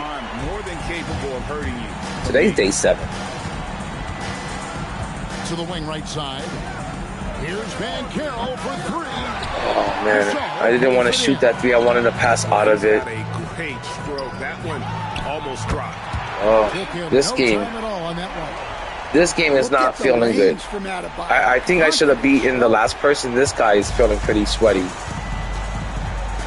Like this guy's been on the game all day and all night, being sweaty. I can smell the. Oh my God, man, you're being extra sweaty right now, man. Here's Boston now. 4-point game. Oh man, I got home at 4 a.m. today. I'm on YouTube. But I stream really late. I appreciate that, man. I stream real late because I get home from work real late. Jokic will just pull the ball down and beat you on the drive.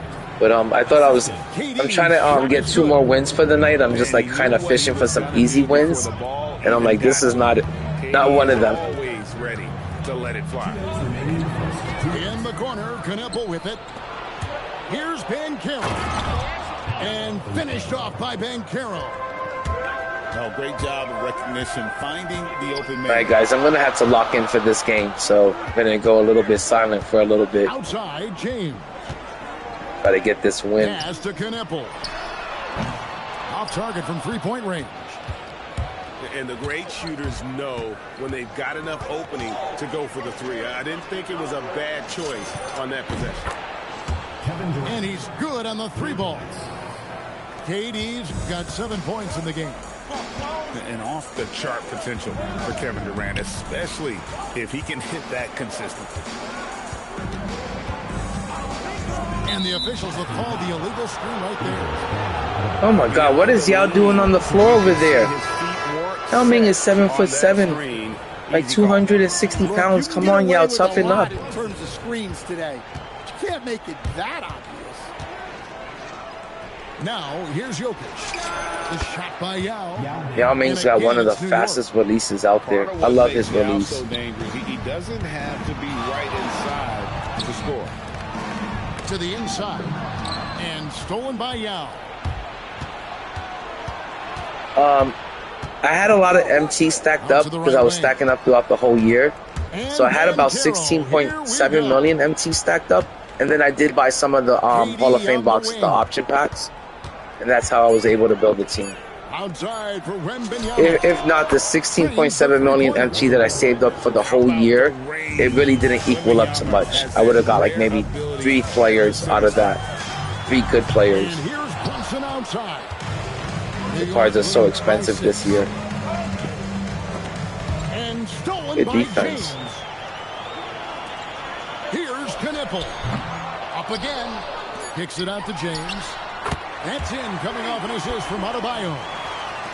He's got 6.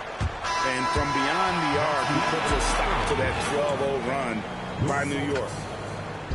1 quarter in the books, and it's been a close one so far. All right, guys. End of the first quarter. Scores 14-11. This guy's definitely keeping it close and making me sweat it a little bit. Actually, a lot.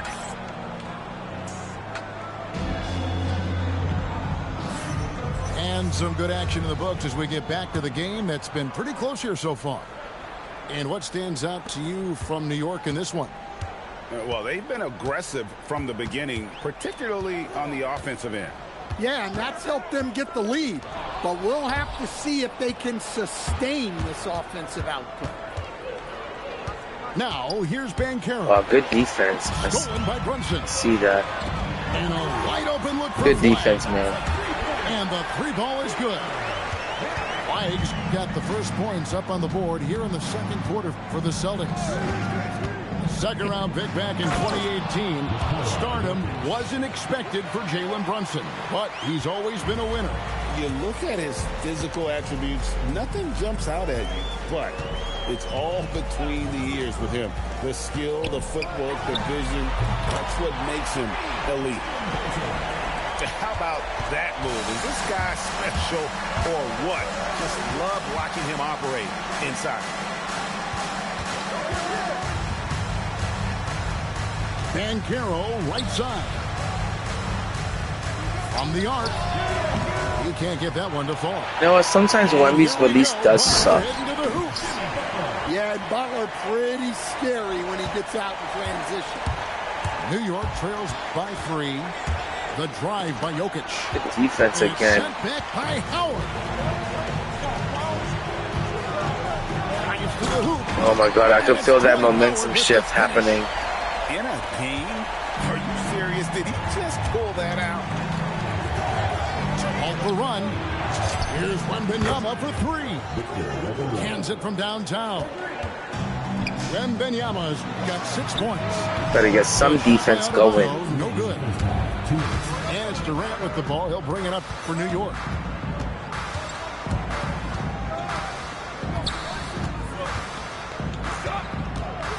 Durant drives in.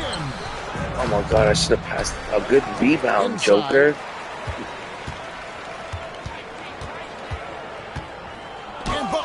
Oh my God, good defense, man. That's crazy good defense. The energy he plays with at the defensive end is terrific. And a breakdown here, guys. This guy's playing a great game. Wow, those early And not a blocks cheesy are game. key. They are intimidating their opponents and making them hesitate. And not only that, their elite conditioning evident from the pace they're playing offensively. Boy, they are getting out and running. Shoots. It's rebounded by New York. Defense, guys. Castiel. Banked in off the I was trying to pass it to Wemby, but this is where you feed wasn't letting me. because almost no one is going to be able to block it.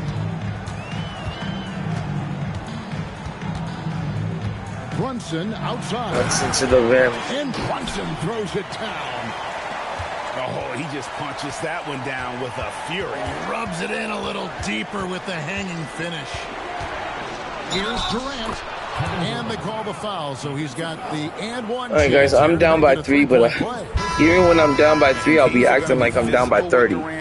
I'm just really tough on myself most of the time. And he'll be shooting his first. I'm gonna try to get back in it and get us that W. Get us that win, hopefully. Free throw drops for KD. 30 seconds left in the first half. Brunson outside. Here's Olajuwon. Nothing on the board. Over Yao.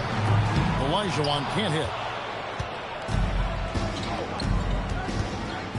Wembanyama looking it over. Oh, good defense. This guy's defense has been fucking amazing. To New York, they'll retain possession.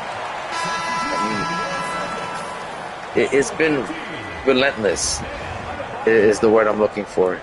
It's been non-stop. Every possession. Here's Jokic.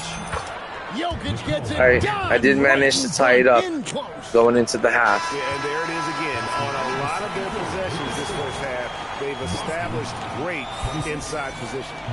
It's crazy. It doesn't matter what time you play this game. If you play it at 12 o'clock, 3 o'clock in the morning, 6 o'clock in the morning, there's always some sort of sweat grinding out this game. It doesn't matter what time you play it. You just can't get away from it. And after a fairly even first I would like some easy games, you know, sometimes. Great one as both teams try to gain an edge. I don't always want to get matched up against Sweat. It's fucking crazy. It's a little bit too much. But I'm determined to get my 2 wins for the night so I can be at 55 wins. I need 2 more wins to hit 55. We played 5 games tonight, guys. I went 4 for 5 thus far. How close of a game it's been so far. The last game I lost at the very end, and the guy admitted to zenning me. Brunson with it. The deep three by Brunson. The deep shot there by Brunson. You got to admire how confident that young man is. And then Johnson with the dunk. Big hops from the backcourt. Oh, absolutely. And maybe just what they need to get this game, GA, going in their direction. Yeah, what a huge dunk. Making a statement right there. Man, good 3-ball hunting.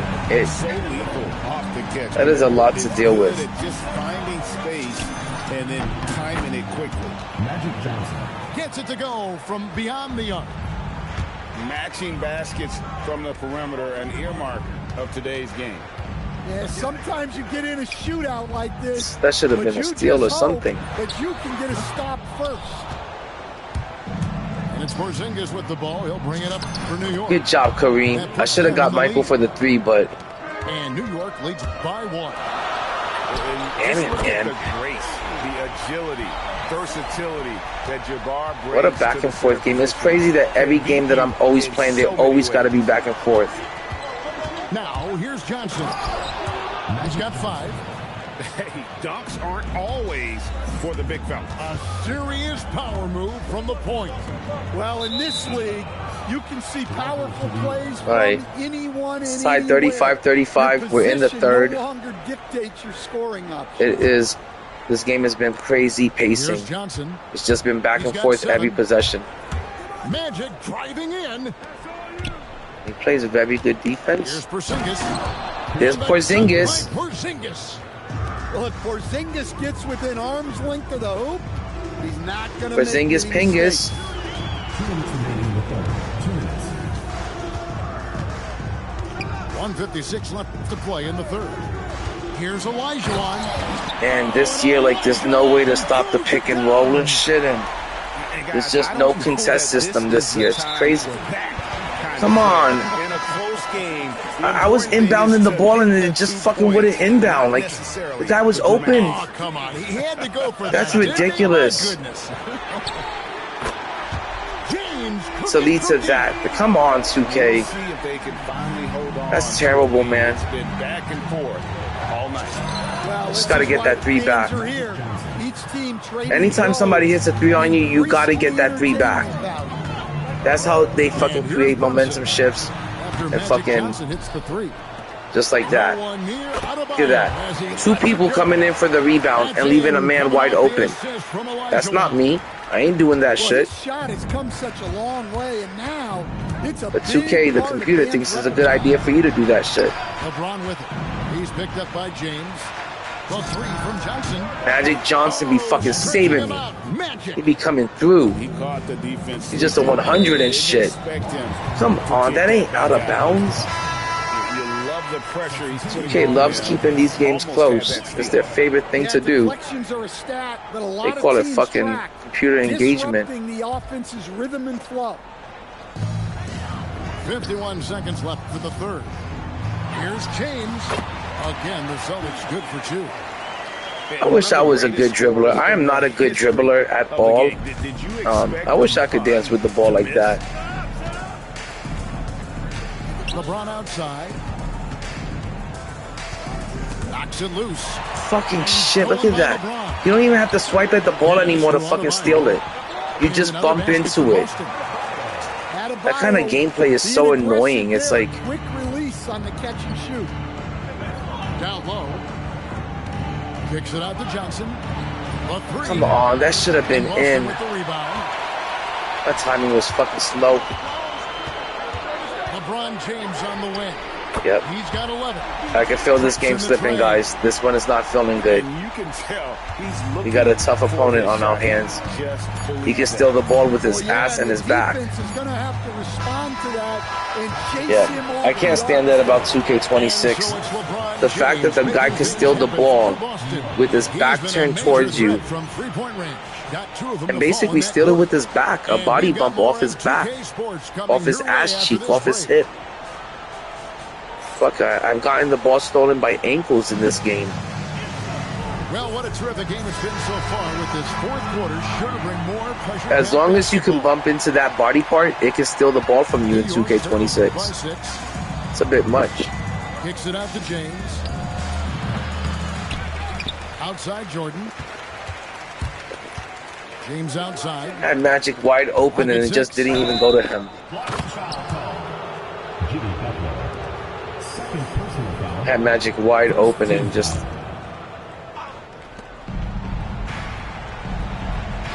And here is Jordan. It's deflected. Shot clock at 6. What the f... And a bit of a battle here for the ball. The official signals a... Oh my god, these kind of games are so frustrating. It's like after you've done a certain amount of winning in 2K26 for the night, like you've won like 4 to 5 games, they start throwing you the most toughest fucking players they can find that don't match up good again. Look at that. That's not a wide open 3. That's the computer just putting that player there wide fucking open. Where's my defense at? I would like an answer to that. Where was my defense? Alright guys, this game is over with. Yeah. Time for me to check out. GG's, man. Good game. That guy did not play cheesy at all. And he wasn't spamming the same moves over and over. He played a good, honest game. He was able to get the momentum shift on me, and it went from being a close back and forth game to he got a 10-point lead, and it was the fourth quarter. It was time for me to check out. But he played a good, honest game. He was a tough opponent. So far, guys, 4 for 6 tonight. I'm just trying to get 2 more wins, and I'm gonna get them. It's just right now 2K wants to throw everything at me, including the kitchen sink. It's crazy because sometimes you can have the team that with the lesser cards on the team, you know, the lesser tier cards, and you could be a player that's in a lower tier, and the game just kind of helps out a little bit. But that guy didn't get any help from the computer. He did really good. He actually earned it. He was a tough opponent. This guy has got Candace Parker in the game, and she is really tough to guard. That Candace Parker card be going off, and she looks cute on the court. Here we go. So New York Okay, we've got like a wins the tip. huge size advantage over Durant here. on the wing.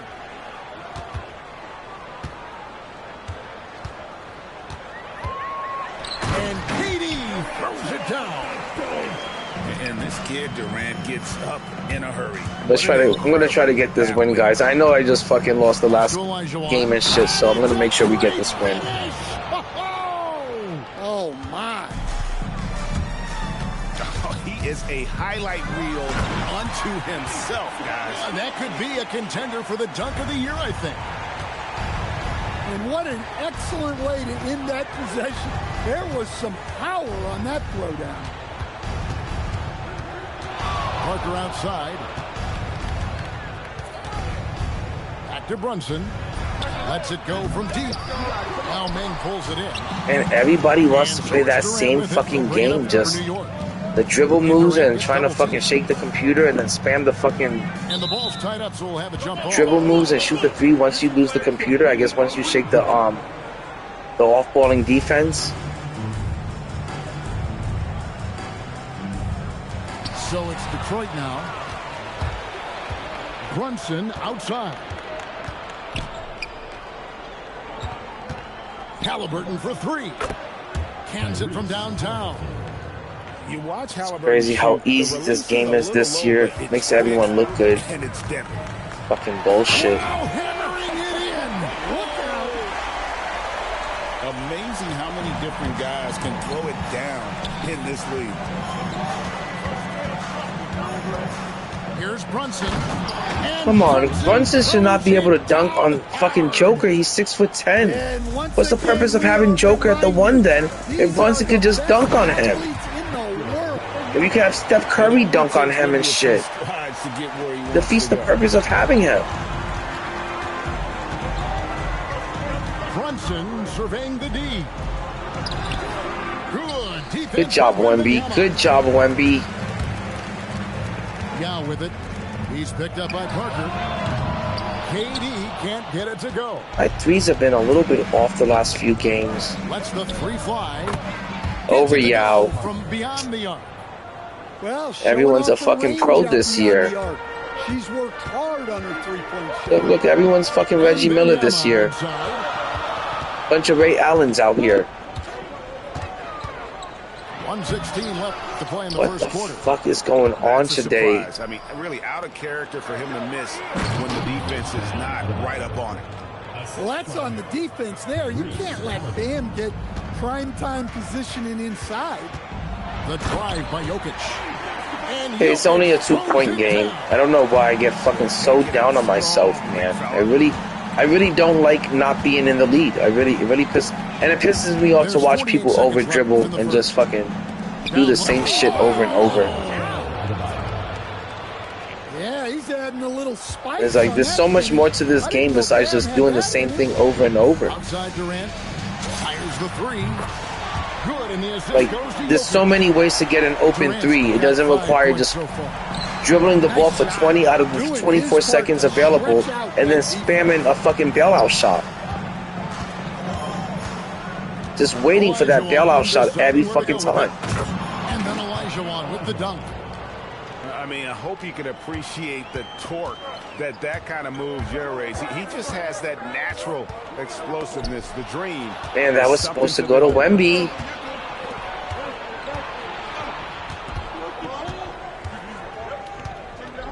Pass to Brunson.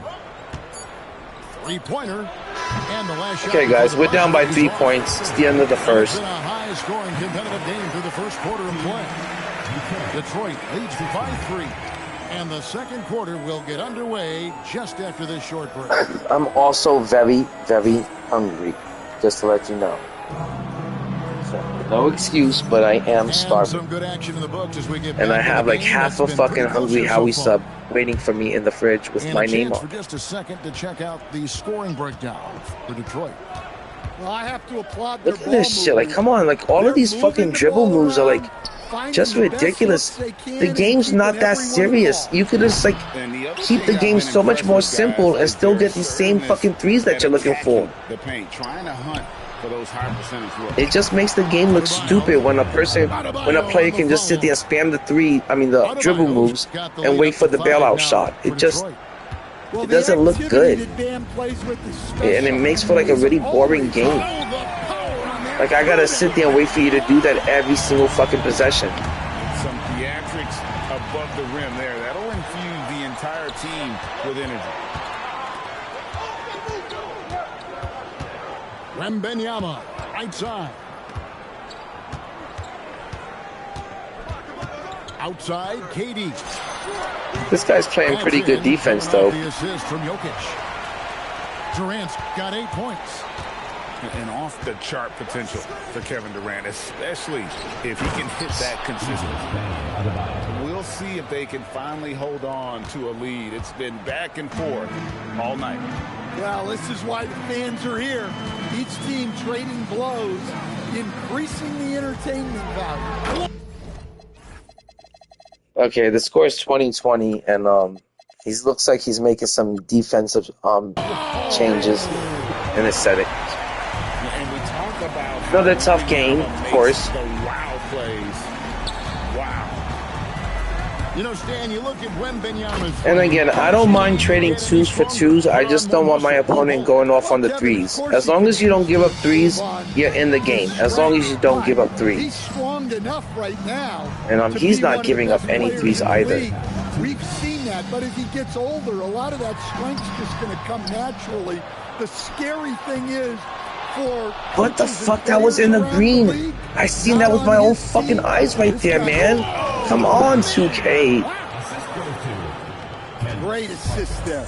You can tell that she knew exactly where her teammate was going to be.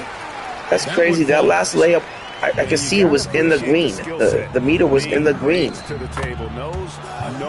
That kind of shit just upsets me so much. Just one bad play. I know you can't be perfect all the time, but...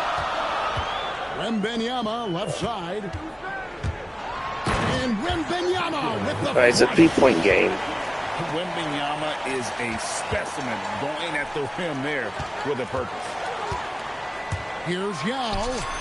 Good, nice job down low. It's a 1-point game. Now just a 1-point Detroit lead. That's a great trip. You always want to end up with those close looks. Candace Parker getting into the lane of the fucking NBA players. Left in the first half. Wembanyama fighting. Still a 1-point game. Like a guard, Wembanyama is an absolute terror when he slices inside. Brunson outside to the middle. The shot by good job, guys. Good defense. Good rebounding. So it's Jokic with it. He brings it up for New York. Good layup, Joker. And they take the lead. Jokic has got 10 points. Great look for Jokic. Listen, we know he can hit the outside. Bam Adebayo around Wemby. Inside. Okay, my guys are definitely tired. Gets it in close and doesn't waste that high percentage shot. Whatever you say. Ooh, the touch from Jokic. No problem. Just to let you know, I win 200 games every season, 200 plus games, and I'm always in tier 2 of King of the Court. So I can't be too bad. But thanks for your positivity. Good way to be a human being. Exactly, guys. The way I think with so much bad shit happening in the world, people would have more common sense. You know, like, instead of being so negative, to have maybe some care, some consideration for people, some compassion. But instead, all you get nowadays in this world is just negativity from ignorant ass people. And as we get into this third quarter, as we've seen instead of just saying, hey, it's a good game, it's a close game, on the scoreboard yet. It's always a negative comment. And Detroit has possession. It's a 1-point game. Brunson outside. Oh, Brunson from way outside. A deep shot there by Brunson. You got to admire how confident that young man is.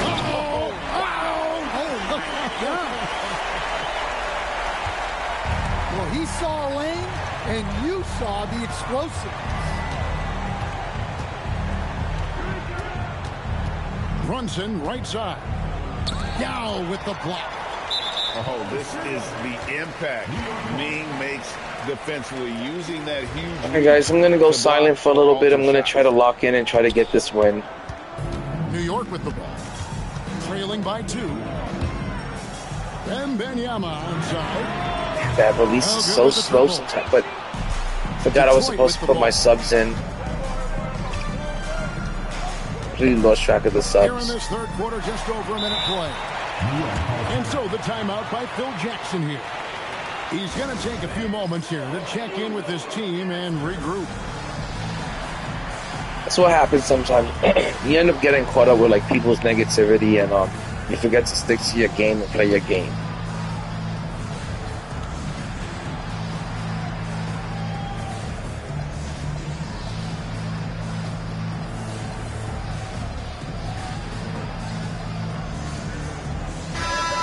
We got subs coming in. It's been a really close, tight game. It's been playing good defense and stuff. And with a little over a minute gone, the second half is underway. Johnson, a wide open look. Magic nails the 3-ball. Nice seeing Johnson drain the 3-ball, proving how lethal of a scorer he can be. That bucket in no time at all. Towns has got himself going there. His first points of the game on the deep ball. New York trailing. Johnson for 3. And again, New York with the triple. Both teams running perimeter-oriented plays that are working. Well, you know it's become a three-point shooting league. Man, Porzingis, come on, man. We need some defense, Porzingis. They tried their best to shut down Anunoby, and he'll get a chance at the line due to that over-aggressive defense. Taking 2 shots. Both free throws good from Anunoby. Well, you see why teams try to avoid fouling him. You're basically giving away points. Here's Johnson. And the slam dunk by Johnson. A great competitive game so far. And from the look of it, this one could go right down to the wire. Anunoby left side. Detroit, no good that time either. And we've got a whistle. The refs are indicating it's a transition take foul. It's going to be a shot and the ball. And he'll be shooting his first free throw of the game here. Free throw good, Jordan. The drive, the willpower of Michael Jordan is on a completely different level. He is competing every second he is on the floor and always looking for any way he can beat. All right, guys, like I said, I'm just going to lock in for the last bit of this game. And there's like a quarter and a half left. And I'm just trying to lock in for this game because this guy's pretty sweaty. And it's been a pretty close, tight, back and forth game. It seems like the last 2 to 3 games that I've had have been all really close, tight games. And 2K does that sometimes. They'll send you the worst matchups, you know, for you to play against, and they'll send you the sweatiest person they could find, the biggest tryhard, and it tends to make for close games. Here in the second half. Left side, Towns. Oh my God! Why did the Magic just leave him so wide open and shit? And the assist goes to Towns. That's crazy. This is what had scouts eyeing Shepard early on, his ability to shoot with range. Outside, Porzingis. Johnson for 3. Bridges with What the a bunch ball. of garbage. That completely felt so Takes off. a 3. It's rebounded by New York. James right side. James gets inside and finishes. Good job, King James. LeBron there owning the lane. I mean, who's going to stop that? And Towns throws it down. Oh, and he went for the two-hander on the slam, using some muscle. Some urgency from him there. Sure. And it's out of bounds to New York. They'll retain possession.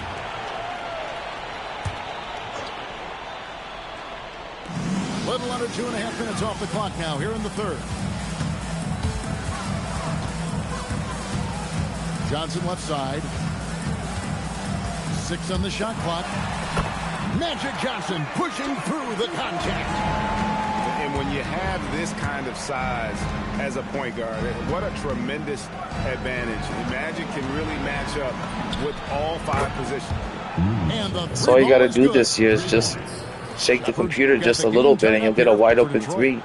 Well, he's such a natural talent, has all the skill needed to produce at a high level. Outside, Towns. No good on the last second attempt there. Well, we got 1 quarter left, guys, and this has been one sweaty fucking game, and it's just way too early for this, and it's been a long night for me. Got home at like 4 a.m., started streaming as soon as I got home. I won the first 4 games of the night, 4 in a row, and then the last 2 games have been nothing but sweats and tryhards and bad matchups for me. It's been pretty tough.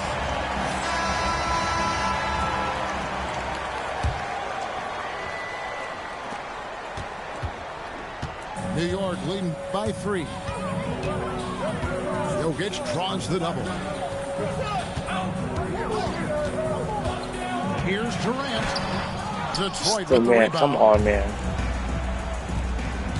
Bridges for 3. Drains it from beyond the arc. Yeah, Bridges has been experimenting with his motion recently. I didn't mean to call a timeout, but fuck it. So Phil Jackson Accidentally decided to pressed take a the timeout button. here. He's going to have a My bad. discussion on the sideline. These fucking starters, they're still pretty tired, so I have to make some changes.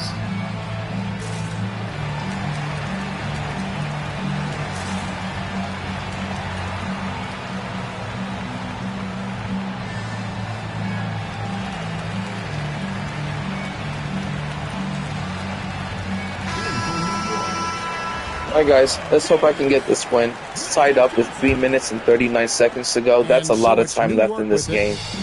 Feels like forever.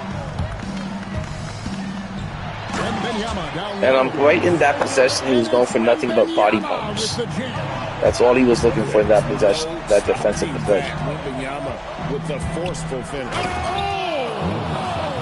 I don't even know who that player is, but it's a dark matter that just dunked over Yao like it was nothing. That dunk was way over the top. Meanwhile, Yao can't fucking finish over anyone. That's crazy work, man. And the block goes right back into their hands. Might as well give them the open 3. That's what you're trying to do, 2K. A block goes right back to them and shit. What the fuck is I might as well not block it if it's gonna go back into their hands every time you block a shot. New York trailing. Johnson. It's fucking terrible how close they keep these games and shit, man. That's the kind of play they need in a game this close. You know, that's the kind of aggression they want from their A forward. foul, of course. You got 7'7" Yao Ming over there, and he's got a foul and shit. All he's got to do is put his hands up, and that's good enough. That one is off. Well, probably a little draft in the arena. Another tight game for your boy, Indy. Expect to miss the mark by that much. Absolutely. Well, not a perfect trip to the line, but he gets the one he needed to put them in the driver's seat. Johnson knocks down the 3. And such a clutch shooter. I mean, he lives with a big shot. And when he's rolling like this, watch out. And we're about 2 minutes into the 4th quarter now. Outside, Anunoby. Good defense, guys. Good defense, team. Knocked loose. Come on, man. 2K's got to stop it with this shit. Now the fast break. Bridges with the ball. Look at that. It was a 2. I'm okay with that, I guess. Even though it's a fucking close game and they're just like spoon-feeding fucking shots. Just dog walk them to the points. Outside, Durant. Oh, what a move. It's a great finish. Oh, my gosh. Come on. A deflection that you can't ever get. Like, come on. It should be a steal right there. Instead, it's a deflection that goes out of bounds that I can't get. Yeah, and It's too funny, 2K. The tips and deflections, because that tells you who's affecting the game. Ooh, that was a tough shot over Magic. Now James. So Phil Phil Jackson's decided to take a timeout here. How the? Oh my God! To talk to his guy. I can't believe my finger slipped off of the fucking joystick and hit the timeout button again.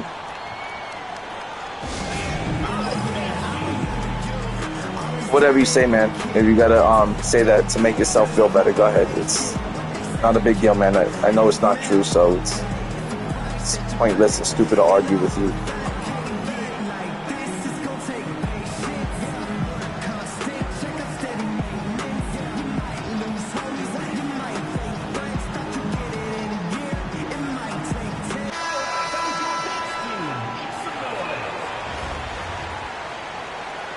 Whatever you say, man. It's James. James on the drive. High nails the 6-footer. And James has made so many big shots throughout his career. This is nothing new. Does not go in. They need buckets to stay in this game. That's not the shot they're looking for. Johnson attacking.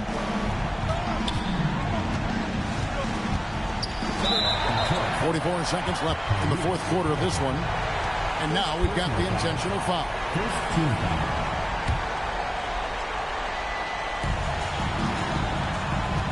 Kick by Yao. Oh, what a play inside.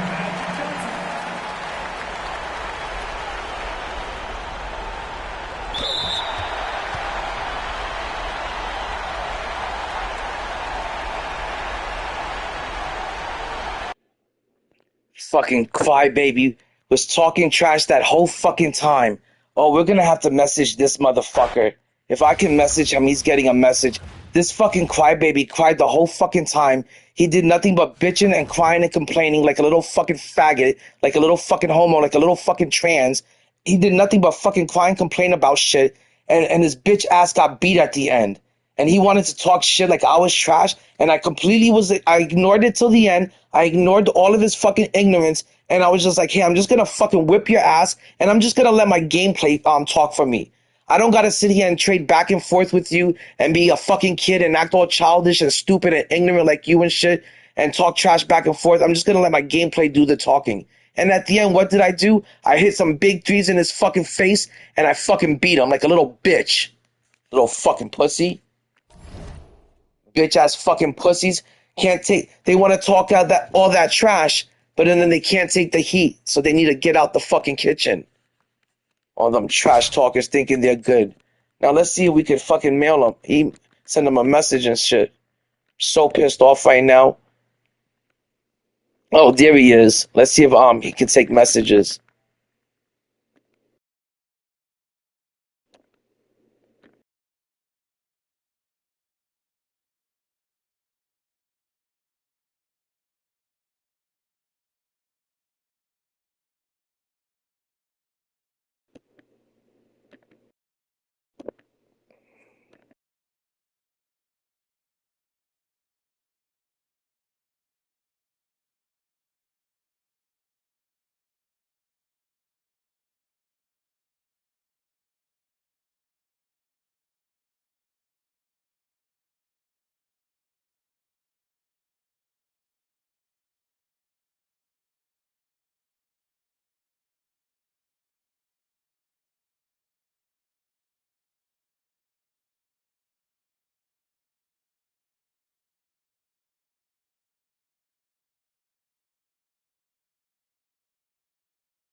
Oh, it didn't go through.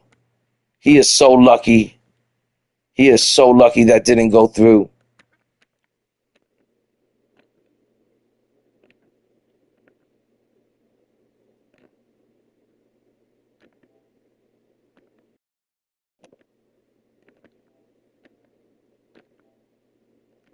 Let's send him a friend request. Let's see if he'll fucking accept the little bitch.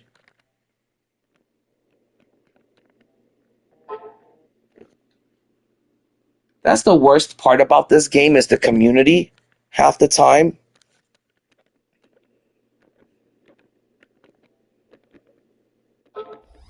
Oh, my bad, guys. I didn't mean to pause the video like that. I was trying to send that guy a huge message, and but it didn't go through. He wasn't accepting messages. But that is the worst thing about this community is when you have such an ignorant person like that he's clearly an adult, but he's got the mind of a child. And he's going to sit over there and talk trash throughout the whole game, even though he's losing. He's really just throwing a temper tantrum and just pouting because he's losing and he can't beat you. So I tried to ignore it the whole fucking time, the whole game. But the more that I was ignoring it, the more upset he would become. And the fact that he was losing the whole game, he would get more upset. And finally, at the end, he wanted to talk more trash and say that I was the worst player he'd ever seen, when in fact he was the worst player I had ever seen. I wasn't trying against them. I wasn't playing hard against them. I wasn't locked in. I was just going through the motions and taking it easy on him. But once he started talking trash, I had to put some more belt to ass, and I had to fucking beat him until he rage quit in the fourth quarter. So don't talk trash if you're losing the whole time. It makes you look real ignorant, real stupid, real foolish, like a clown. You look like a clown when you talk shit and you're losing, and then at the end you rage quit. Man, good job, loser. Fuck, man. It's people like that make this community like so toxic. The last guy that I just played in that close-ass game that he beat me, he played the right way. He wasn't spamming the same moves over and over, dribble moves until 20 seconds out of the 24 seconds, and then doing a step back three behind the center. He wasn't spamming that same move over and over. He wasn't spamming the steals. He wasn't spamming the bump steals or the passing lanes. He played a really good, honest game, and he beat me. And when you beat me honestly, I'm going to give you your flowers. But when you sit there and you play like trash like this guy, and you expect to win the game by playing like trash, and then I shut you down and you're mad because I shut down your trashy gameplay, don't get mad at me because I shut you down. Don't get mad because I beat you. Don't get mad because you can't do what I do. Fucking trash cans want to talk trash, and then they end up losing. Guys, that was the 5th win of the night, and tonight we are 5 for 7 for the night. And unfortunately, it's the wee hours of the morning now. But we are 5 for 7 so far, and we are trying to get one more win in Showdown so I can hit 55 wins for the week. It is only the first week of Showdown. It's not even the first week, but it's only the first 7 days. And I've already hit 55 Showdown wins. And like I said, if you want to hit 55 Showdown wins in the first week, if you want to hit 200 wins in a season or 200 plus wins every season, you got to win 5 games a night, and you got to do it with a really good win-loss ratio. You got to win about 5 out of 7 games a night. You got to win 5 out of 6 games a night.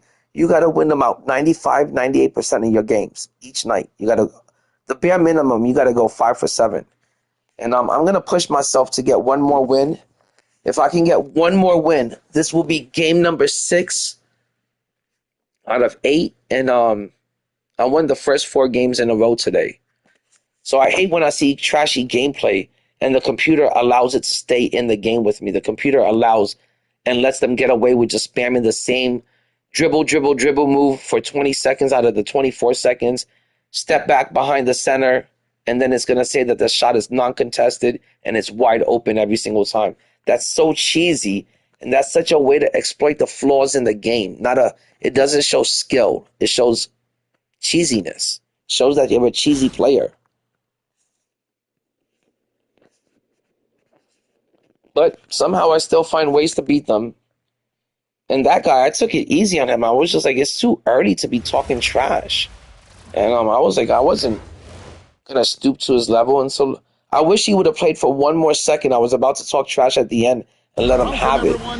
But he's lucky that he fucking left. He knew I was going to let him, his little bitch ass, have it. We'll see talent from the college ranks blended into the lineup as well. All right, this guy's got a lineup of 100s. Well, not 100s. And he's got invincible What's his name? I'm like half asleep right now. Here we go. Cooper Flag. He's got Cooper Flag and then a female player in the game. And Memphis starts out with the ball. Let's see what this guy does. Let's see what he's made of. Boston with the ball. Plays it up and banks it in. That's crazy. Well, this is what makes Boston so dangerous. Her ability to score inside makes you feel helpless. Wembanyama. Things happen. Yeah, I'm just trying to get this last win of the night, guys, and then for the rest of the night, I'm going to grind showdown. I mean, domination. You know, Stan, I'm going to get something to eat. I'm going to twist up a joint, and then I'm just going to grind domination until I get that invincible chet. Of course, he could use to improve on his strength, but he's strong enough right now to be one of the best players in the league. I hate when I go to switch off of a player on defense and it doesn't switch off. It's like I'm pressing the button and it doesn't switch off. Coaches and players around the league, not on his team. Green bean, jelly bean. Green Giants. For Kevin Durant, especially if he can hit that consistently. Outside Jennings. Brandon Jennings? Get the fuck out of here. I haven't seen anyone use that card all year, much less in Season 8. That's crazy work. I couldn't play the game if I had to play with cards like that, guys. I'm being honest. If I had to play with cards like that, I'd be out of here. New York with the ball. It's a 5-point game. I'm like, I'm going to go play Madden or some shit. Green beam, jelly bean. That's that Yoda lightsaber, that green lightsaber. They love his confidence. It's Jordan with I understand MJ dunking on Yao. I could figure that one. I could figure that I see possible, but it's like a WNBA player or some shit like that. It's ridiculous. Right side Durant. That's KD right there. That's the tarantula. They just won't miss. I mean, this is incredible. That's that tarantula, son. This is when you enjoy what you're watching. Your team playing well and everything just flowing. Now here's Durant. He has 5. Pass to Jokic. Joker time. And he's good on the 3-ball. Yo, I'm going to catch up with the chat as soon as I can, guys. I'm in the middle of another game. It's really hard to keep up with the chat plus play the game at the same time. I'm really bad at multitasking. Brilliant coaching, a perfect game plan. There's the triple. Ooh, good defense, guys. Good defense. New York leading by 11. Takes the 3. Green bean. Oh my God, I thought that was a green bean. I'm so embarrassed. I thought that was a green bean for sure. It felt like it was a green bean.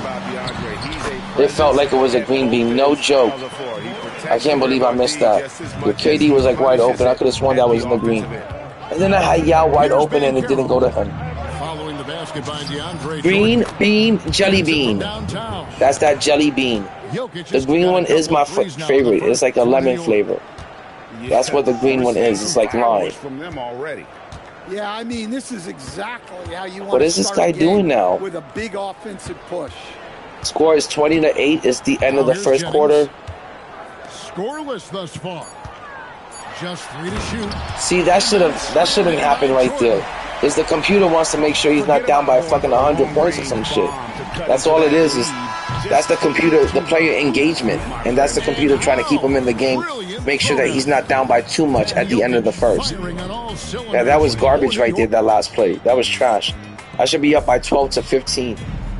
It's all good. I'm up by 10. And glad to have you with us, folks. Second quarter of basketball.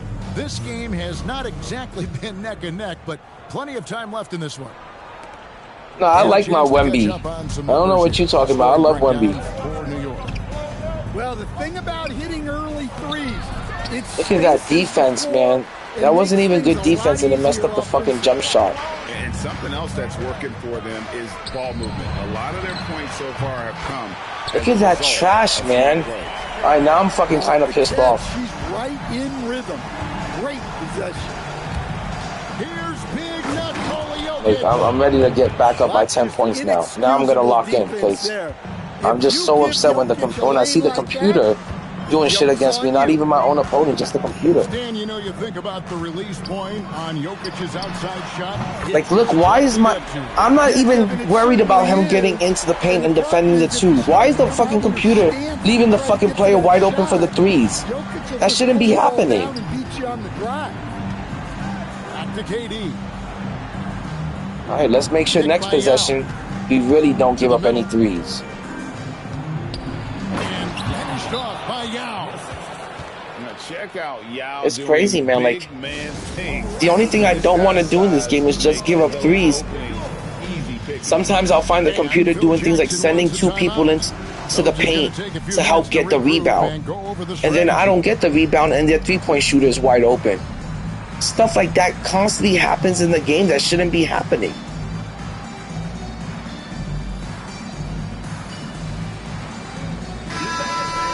I just gotta lock in. I was up by 12. I'm gonna get back up there. He has yet to score.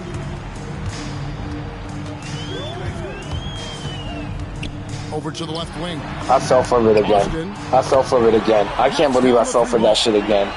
Yeah, this isn't a go-to area for Boston, but she has showed real growth from the three-point line. A putback. He hangs in there and cashes in on the second chance points. How about no the 3s toughness on the boards? Love whenever he stays after it on plays like that. Suggs with the ball, and it's Johnson. Good job, guys. Good defense. You need more of that type of stuff, guys. Second quarter of play with around 2 minutes gone so far. On Magic. That time around, just lucky he was off. Jordan, that's for 2. It's rebounded by New York. They've held a 12-point lead early. And Banchero. Good job, guys. Good job, guys. And that drive need more defense. All the momentum he needs. And boy, he turns it into an explosive finish. Jordan on the drive. Pass to Stick with the 3s. Stick with the 3s. Down low. Memphis needs to get off a shot here. And again, great Memphis, defense. no That's the kind of defense I want to run and play. By 9. Johnson for 3. That should have been in. That should have been mine right there. All right, I got to take it to the rim. I'm like shooting way too many 3s right now for like. Oh, here's Parker. You don't have to 3-ball hunt every possession. He's got 5. Pass to Wembanyama. Wemby. Basket counts. Wembanyama's got 6. Showing he's more than just an interior threat. Wembanyama also possesses that reliable jump shot. And that one's good. I could have sworn he was going to kick it out for the 3 that time, and I should have fucking defended the rim a little bit. Plays the game from this seat. And so it's Johnson who brings the ball up for New York. Magic Johnson time. It's Magic, man. I got the Magic stick. I can hit once. I can hit twice. I got the baddest stick. He can be. Pass to Boston. And the layup's good off the glass. I hate these WNBA players. They get on my nerves. She feels like Who wants to use these fucking girls? Right wing. The 3 from Banchero. What the fuck, Banchero? Suggs with the rebound. Now Boston. And so good job, guys. Good defense. Up by 10 going into the half. That's what I like to see. Shooting has been the big key. Their percentage from the field so far has been terrific. We'll get right back to the action when we return. Yeah, I'm a big fan of OKC. I like SGA and I like Chet. And I'm waiting until this Chet comes out. As soon as he comes out, as soon as he drops at 11 a.m., I'm getting that bad boy. He's going to be my new starting small forward. It's going to make it the biggest team on YouTube and the best team on YouTube. That's my opinion. I'm going to love my team. I'm already winning a bunch of games. I can't imagine how much winning I'm going to do once I get Chet in the lineup. 7'1" playing the 3. Oh my God. I'm just going to be shooting over people all day. I'm going to have defense on the team plus shooting. You can't ask for anything more. What is this guy doing? Jennings looking over it. The tray. It's rebounded by New York. Wembanyama attacking. Wembanyama. All right, guys. Now it's time for me to open up the floodgates and have some fun with this game. I'm up by a good decent amount of points.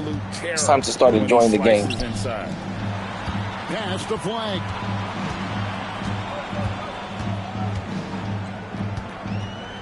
Over Bankero. Cooper flag. That Cooper flag sucks dick. New York with the ball. People think that card is good, but it sucks. Green bean, jelly bean. Yeah, I mean, even back in middle school, he would binge watch. Look at that. It just put DeAndre Jordan on the complete opposite side that Yao Ming was at. I couldn't even push Yao Ming there fast enough to get to him to even contest the shot. So it's like, who's controlling the game if I can't even push my player to get there fast enough to do a simple contest? Instead, I'd rather give DeAndre Jordan a wide open three and put him on the opposite side of his defender, which was Yao Ming. Building this lead in every way possible. Green bean. No, it wasn't. Green bean, jelly bean that time. Oh my God, man. What is going on today? My dude, you're about to become a YouTube video. This guy could probably score like this on a nightly basis. And so the timeout by Phil Jackson here. Coach is going to talk some things over with the team. This is going to be win number 6 of the night, and it's going to put me at 55 wins in Showdown. After this, guys, I'm going to fucking put something in the oven to eat. I got to eat something. I'm also going to stay hydrated and drink some water. And twist up another joint or another blunt. And we're just around 2 minutes into the final half of play now. Pass to Powell. They double-team Powell. See, once I figured out this guy's game plan, it was real easy to fucking stop him. He was like way overly committed to the threes. Jennings, stolen by Magic. Bankero with the ball. Now guarded by Jordan. Johnson from outside. Green beam! Not only did Magic steal the ball, he fucking was on the floor. He passed out of that, and then he was able to stand back up and hit the three. Get the fuck out of here with your garbage-ass gameplays. Motherfucking people suck in this community. Most of you guys are scrubs. Look at this, down by 21. Over here still trying his hardest. Get the fuck out of here. Should have done that fucking a long ass time ago. I'm not even trying anymore. Memphis trails by 21. Down by 21. He was down by 10 at the end of the first. Wembanyama with the rebound. Here's New York. They're on a Let's get the starters back in, guys. And it's Norman Powell with the foul. Oh no, we gotta put the bench in. There's 47 seconds left in the third. Johnson for three. Oh, I should have gave that up to KD. I had KD wide open on the wing. Wide open for that corner three. For the lax coverage that time. I'll get him next play. Buries the jump shot. Well, you're going to have to play her a little tighter. I got to get the bench in, though. You give her space on the J, she'll make you pay. Johnson attacking. Magic Johnson got like 17 points without even trying. Well, they expect this from him, and he's a big reason. Good job, Wemby.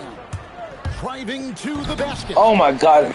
I've missed so many dunks tonight when I'm up by fucking 10, 20 points.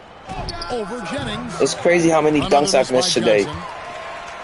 Even when I'm winning, they make me miss dunks, a bunch of them. There was one game I had, I missed 4 dunks, and 2 of them happened in the fourth quarter, at this back-to-back. First points of the game on the deep ball. Johnson, that's for 2. Oh my God, I thought this was the fourth quarter with this huge lead that I had. My dude, you might want to quit. This is going to get ugly. Like your mama. With his work in that quarter, he has It's gonna get real ugly because your mama is ugly. You see how your sister be looking. And with the fourth quarter upon us, time is running out for this game to become competitive. Okay, let's get the bench in. I love my bench. I don't know why it took me so long to get the bench in. I was up by 20. The starters didn't either.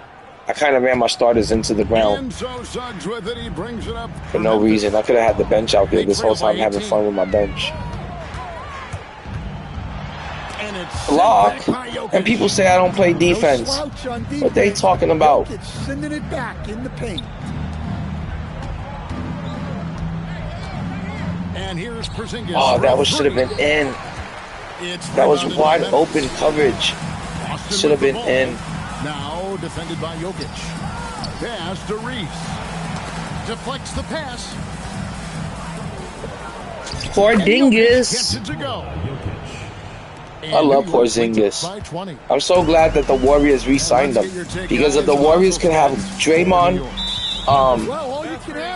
Curry, and LeBron together, I think that gives them a legitimate shot at getting to the finals. I think that's a pretty big, a big four. It's not just a big three. I think it's a big four if they can keep those guys healthy. Porzingis at the 5, Draymond at the 4, LeBron at the 3, Curry at the 1. You know, I think they make for a good team. And I'm pretty sure that's where King James is going to go. I want him to go to New York City and team up with Brunson. That's in. That's in, motherfuckers. Just lets motherfuckers try to get back into this game. It just tries to help them every single fucking turn. Jordan with such a musical rhythm to his game. Green beam. Outside. Good on the three-point shot. Both teams running perimeter-oriented plays that are working. Well, you know, it's become a three-point shooting league. Look, I'm going to defend every single play now. Oh, she just got by me. Those WNBA players are so shifty. You can never guard them. Oh, that should have been that was a heat check, guys. And it was still wide open. I could have made it. But it was a heat check. Out guarded by Porzingis. Pass to Flag. Tips it up. Now Boston. Outside for Jordan. And Jordan slams it home. Oh my God, this guy's, he's like delusional losers. They like think they're still in the game, even though they're down by like so much. Are these guys tired? No, they're not. I don't know why I'm shooting like trash right now. I know I made a bunch of threes, but I feel like I could be shooting a lot better.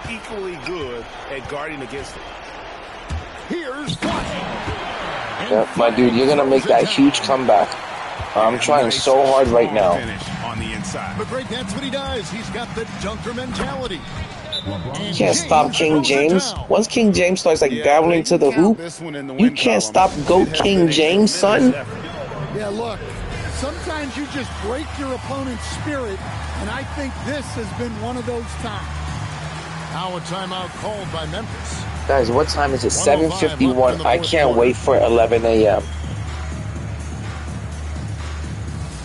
After this, I'm just going to grind domination. I think I've won enough showdown games for the day.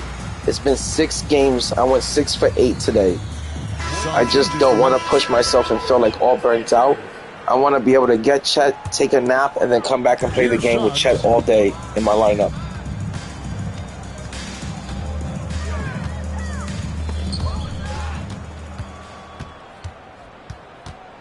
Pass to Abdul-Jabbar. I don't even know if I got in the ball to MJ this game. I need to get MJ the ball.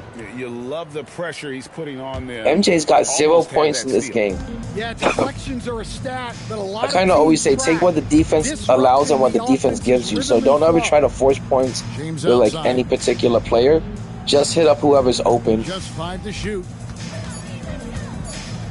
Like, oh my God. The kick out to LeBron. Green beam with GOAT King James. King James. Up by 20 again. Another big win for the night. Like I said, game 6 out of 8. Won the first 4 in a row. I was trying to win 6 in a row so I could be like MJ, like Michael Jordan. And then I couldn't get that. Then I was trying to win 5 games in a row like Kobe, but I couldn't get that either. Yeah, they saved their best basketball for this home stretch, and they certainly earned this one. Misses the shot. All right, guys, that's enough for showdown. This crowd was stunned by the manner. We're gonna check the auction house real quick, and then, like I said, I gotta put something in the oven to eat. I got like a half a sub from Hungry Howie's. It's one of those fucking Italian subs. And I'm going to eat real quick. I'm going to stay hydrated. I'm going to drink some water. I got to twist up another joint. And then I'm going to smoke up. And then I'm going to be playing the game until 11 a.m. until we get GOAT Chet on the squad. I can't wait to have Yao Ming, Wemby, and Chet all in the starting five with the Joker at the 1. That's going to be fucking amazing.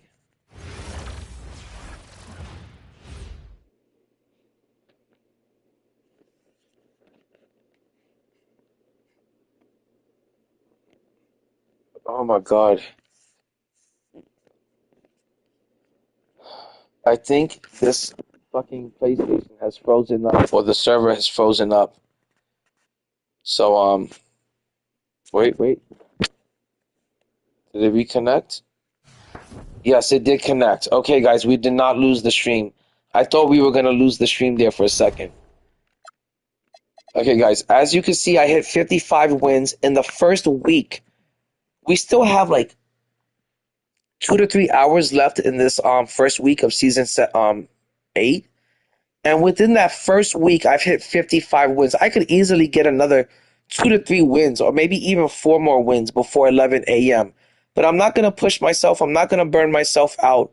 I don't want to feel worn out like the next day. Sometimes when you play that many games, the next day you have like brain fog, or you feel like a damn zombie. And I just don't want to be staring at the screen and being that locked in for that many more games and that many more possessions. And like I said, I just won 6 out of 8 games today, and I won the first 4 games in a row.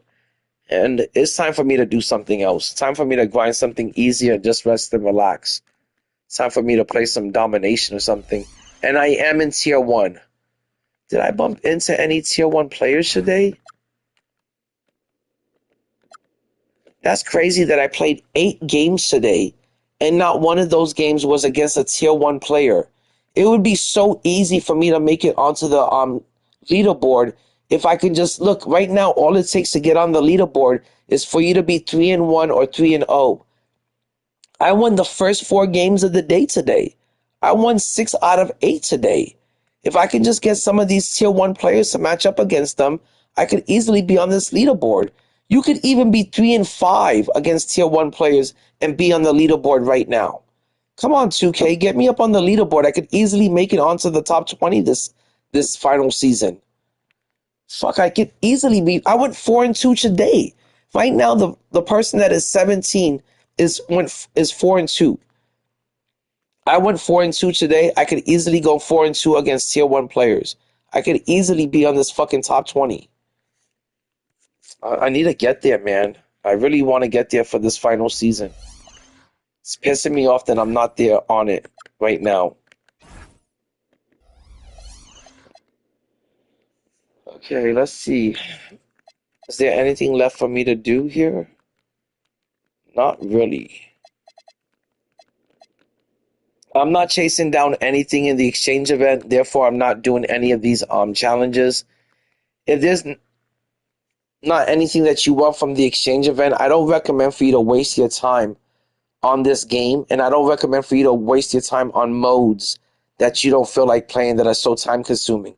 Like right now, if you try to get this invincible piece and there's really nothing you want in the exchange event, there's no reason for you to play 10 triple threat games, 10 breakout clutch games, 10 full lineup games, 10 gauntlet games. There's no reason to do this if there's nothing you want from the exchange event. So I wouldn't recommend doing it. The only thing I want from the exchange event are the free 10-pack boxes.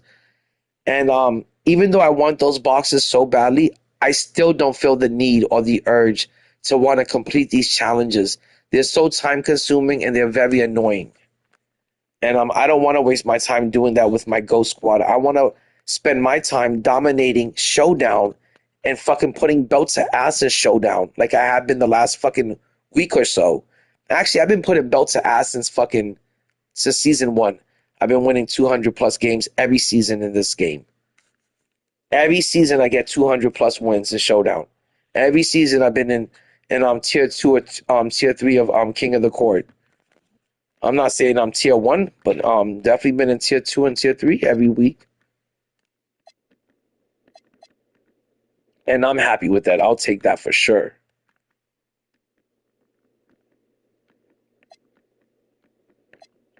A lot of people don't win 200 plus games a season in Showdown. Some people don't even win 50 games a season in Showdown. And that's what I did in the first week of Showdown, 55 games this season. So I'm having fun because winning equals fun. Putting belts to ass equals fun. Okay, let's see how the auction house is looking, and let's see, am I still winning this bid? I'm trying to get Kevin Garnett so I can have him come off the bench, and it looks like there's 4 hours and 53 minutes left to go on this bid on a Thursday. So hopefully there's a good chance that I win this bid because I did put a pretty big bid on it. I'm gonna add to it real quick. So I'm waiting on that, and I'm waiting on Chet, and like I said, I'm gonna put something in the oven. I'm gonna smoke up, and I'm gonna come back, and I'm gonna play some domination. But let's check out the auction house real quick. The only thing I'm interested in right now is just goats. I'm not even interested in the Invincibles. I would really, if I had the spare MC, I would get Derrick Rose. That card is so much fun. I love me some Derrick Rose. His cards are really fun to play with. And I'm sure this one could also shoot the three. I would love to get Dirk Nowitzki, but he's too much MT. And this year is not about me running with Dirk Nowitzki. I ran with them in 2K25. In 2K24, I ran with Giannis, and I also ran with Tim Duncan in 2K24 and 25. This year, it's about GOAT Chet at the 3. I would love this Patrick Ewing. I heard he's got a really good release. Ron Artest and Anthony Edwards are small. They're tiny. They have small builds.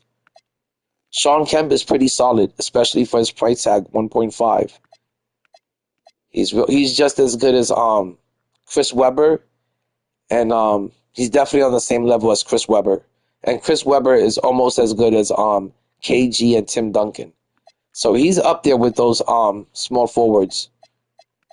But you can't run him at the 4, that's for sure. Sean Kemp is too small to run at the 4 at this stage. And there goes my KG. He's still got 5 hours to go.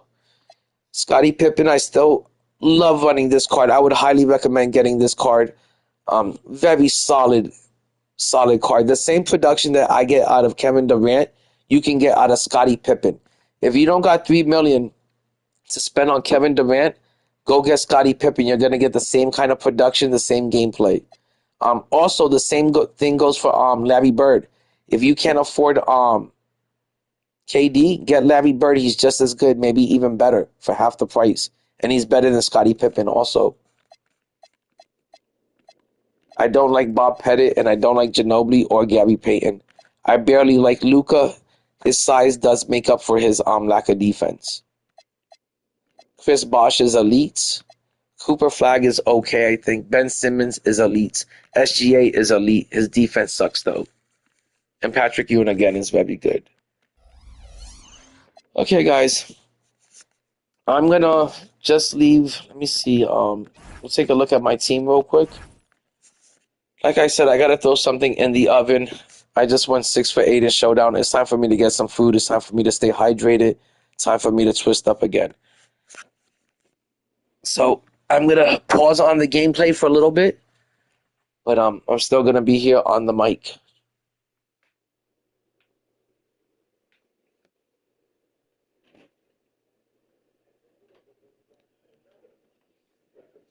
Oh my God, it is so early. It's so fucking bright out here.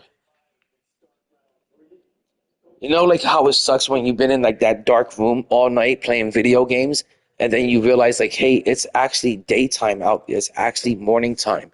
But you've been in that dark room all night. It's like the daytime, the light just throws you off. The sun throws you off. But I am just going to come out here and get some food, and then it's back into the man cave for some more 2K.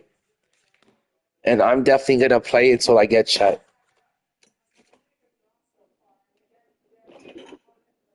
Okay, I got a lot of pizza.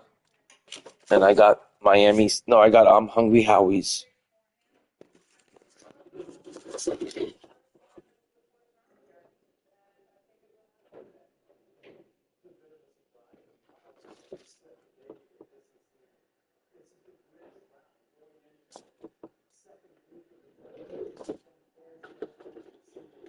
Give me a second, guys. I gotta put some stuff into the oven, into my little toaster oven. Get some food going.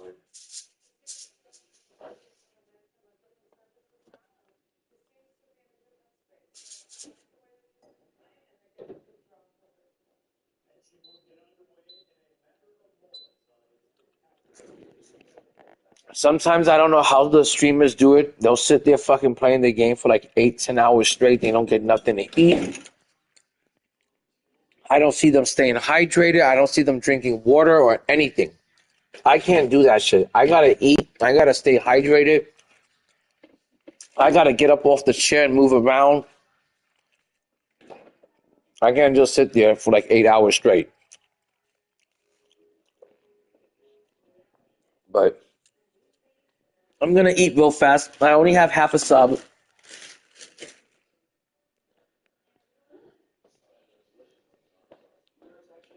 But I appreciate everyone that's been hanging out for real.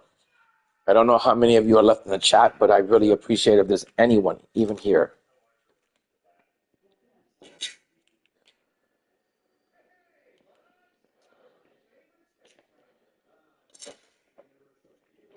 I gotta clean up this house because it looks like a mess. My girl hates it when she comes home and she finds the house looking like a fucking wreck. Oh my god, that fucking sucks. I'm out of Hungry Oh no, I found a packet of Hungry Howie sauce. I'm good.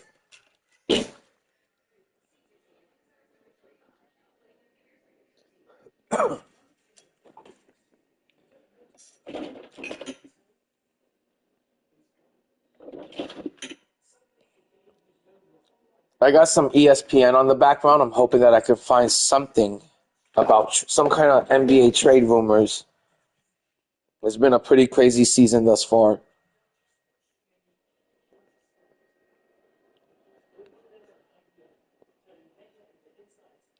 I still can't believe that LeBron is entering free agency in year number 22 of his career. It is just insane that he didn't retire and finish off his career as a Laker.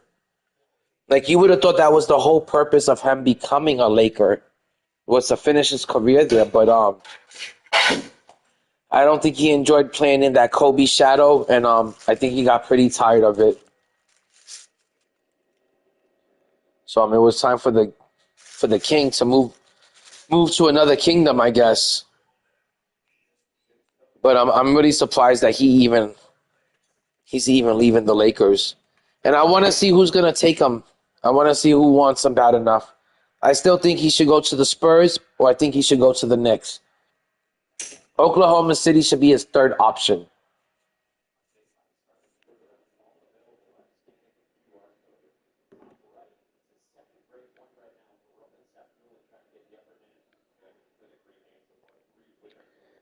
Hey guys, I see we got like 5 people in here. I really appreciate everyone that's been hanging out with me. I've been grinding the game since 4 in the morning. It is time for me to take a little bit of a break. I got to eat some food. I'm going to eat real fast. I'm going to drink some water, stay hydrated, and then I'll be back on the game. We did get 6 wins already in Showdown so far, and we have 3 hours to go until Goat Chet is on the team. So for the next 2 to 3 hours, I'm going to grind some domination after I eat.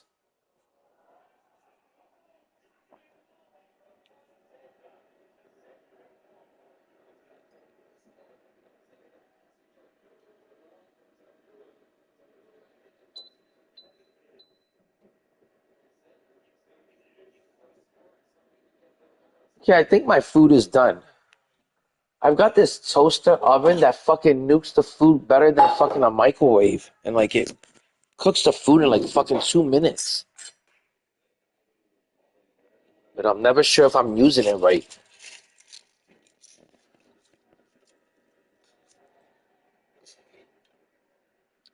I got me an Italian sub from Hungry Howie's. It definitely is going to hit the spot.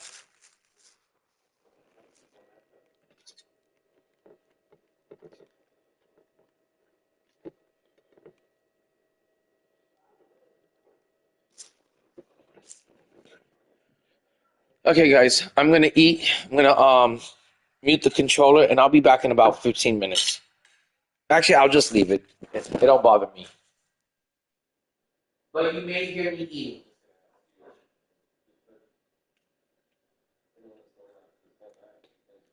And I don't mean to be such a fat ass on YouTube, but I am gonna be streaming until 11 o'clock, and just gonna have to take some sort of food break, little bit of a breakfast break. I wish I could show you guys what I'm eating because it looks delicious, like especially for breakfast.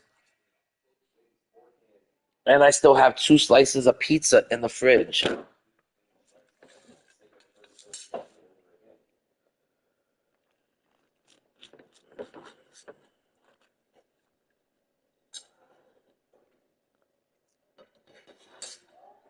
Oh my god. That fucking Hungry Howie's sub sauce is the best thing ever. I don't know what the fuck it is, but it is delicious.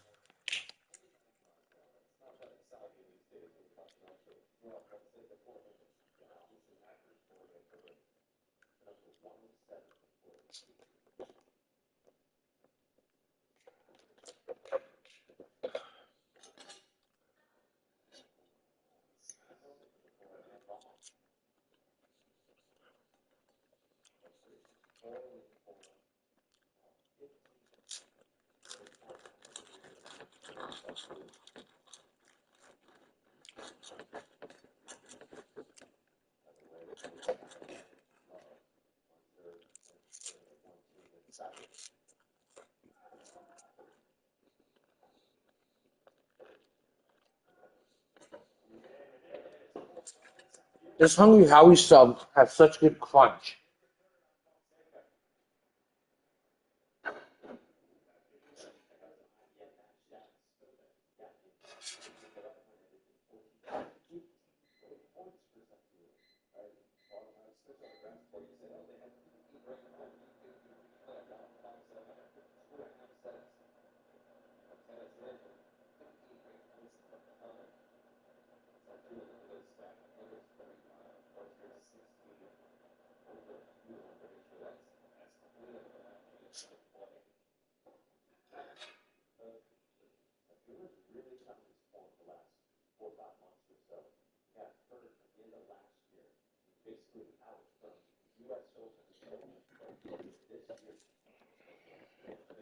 All right, guys, like I said, I'm going to be back on it as soon as I'm done eating. And I'm almost kind of done.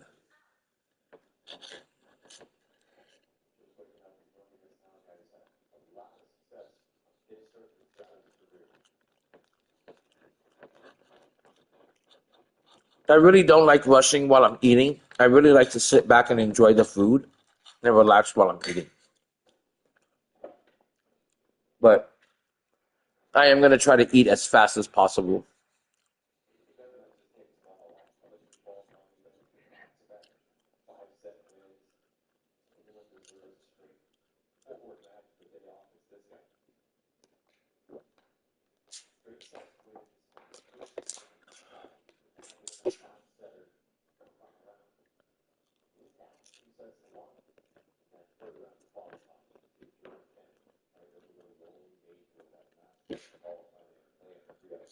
I guess this is like a little bit of an intermission. I'm going to call it like a 30-minute intermission. Carlo221 always does it. I'll be on his Twitch channel and there's nothing but the fucking chair on the camera and he's taking a 30-minute break from the game. Which is true. Sometimes you just got to take a break. You got to eat. You got to stay hydrated. You got to smoke some cabbage. And I've been drinking. I've been smoking all night. So I've got the super munchies.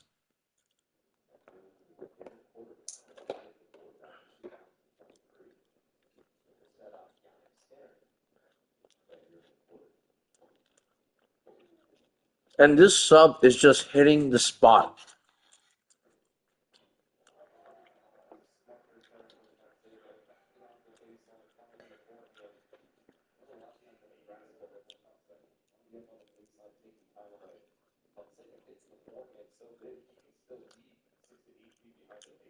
I'm gonna see what's going on with YouTube.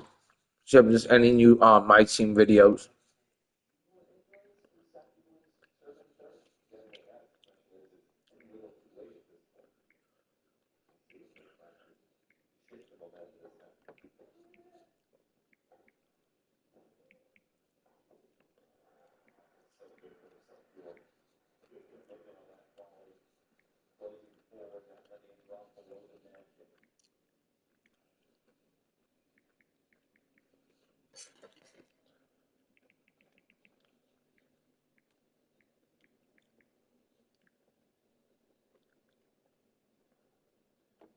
Okay, let's see what's on YouTube real quick while I eat. I'll watch some Ty Debo while I eat.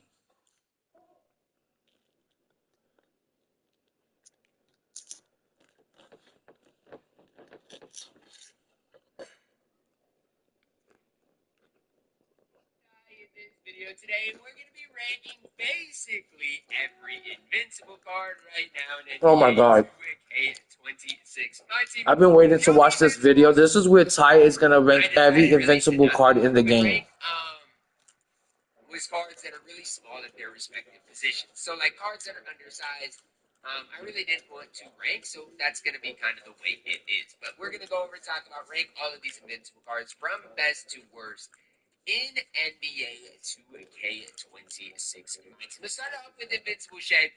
I still love Invincible Shea. I do. I still think offensively he's one of the better cards in the entire game.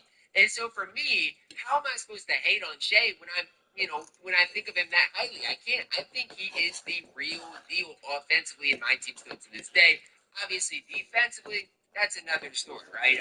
Defensively, he's, going to get, I don't want to say exposed, but he is undersized right now in my team. Scottie Pippen up next. Good card. Obviously, the price for Scottie Pippen was insane. Obviously, wasn't worth it. Card's really solid. Nothing too crazy, though, at this point of my team. T-Mac, solid card. Maybe A tier. 6'8" at the 2. I always wanted to play with that invincible T-Mac. He was a really good looking card. It was just too pricey to spend that kind of MT on. And what they are going to ultimately give you in my team. I definitely had enough MT to get T-Mac, but I didn't want to take the chance of risking, like, that I buy T-Mac and then he doesn't sell and I lost MT on that. So I was just stacking up my MT until the GOATs came out. Maybe move some of those cards that I have at A tier down. Ben Simmons, the real deal. That's what I do each year. 6'10", one of the best releases in the entire game. And even this, Ben, I know he's not as good as the GOAT, but I like the Jimmy Escape on him. So, yeah, he's got the Jimmy Escape, but that doesn't necessarily mean it's a bad thing. I think, he's a really solid option for sure in my team. D-Rob, Invincible. All right, I'm almost done eating here, guys. Now, again, is he S tier? I don't think quite S tier, so I am going to leave him at A tier. Is that right? I don't know. We'll get to that in a second. Invincible Wemby up next.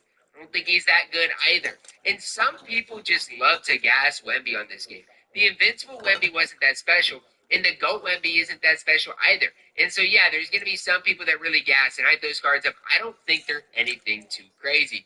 Invincible Cade up next. I have to admit, right? I feel like dribble sig wise, GOAT Wemby doesn't feel as good as He's got some of the most receptive dribble sigs in the game. GOAT Yao Ming, and he doesn't feel as good as even Porzingis has a better jump shot than Wemby.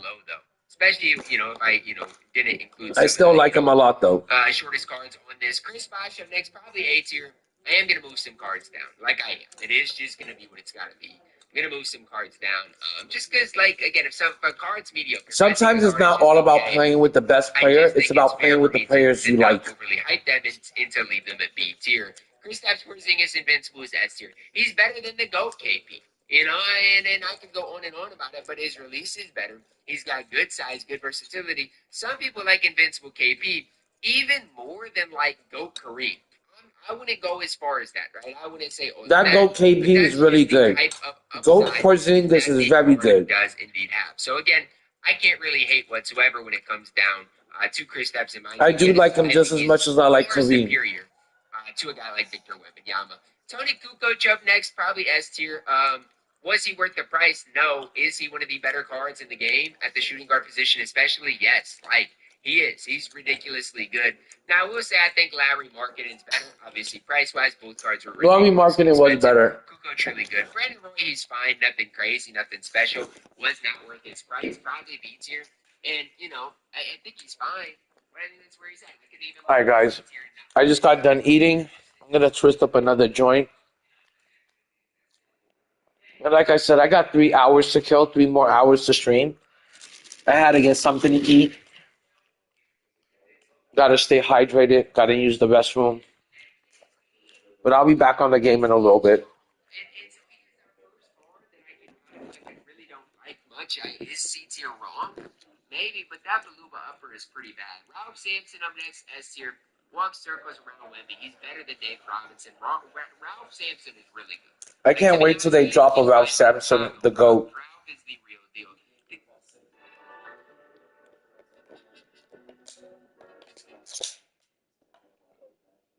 Yo, what up, FOMO?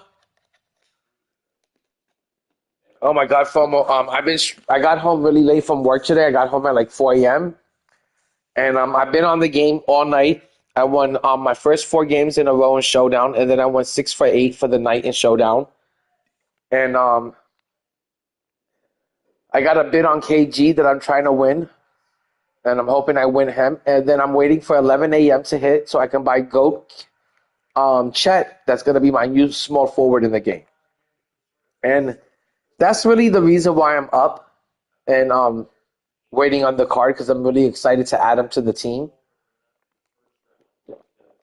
If I wasn't this excited about Chet, I'd probably be asleep right now. But it's actually a player that I've been looking forward to. And I've been wanting Chet on the team ever since his Invincible card came out that can play the 3. So I can't wait to get this card on the team. But I'll be back, guys. I'm going to use the bathroom, and then I got to twist up a joint.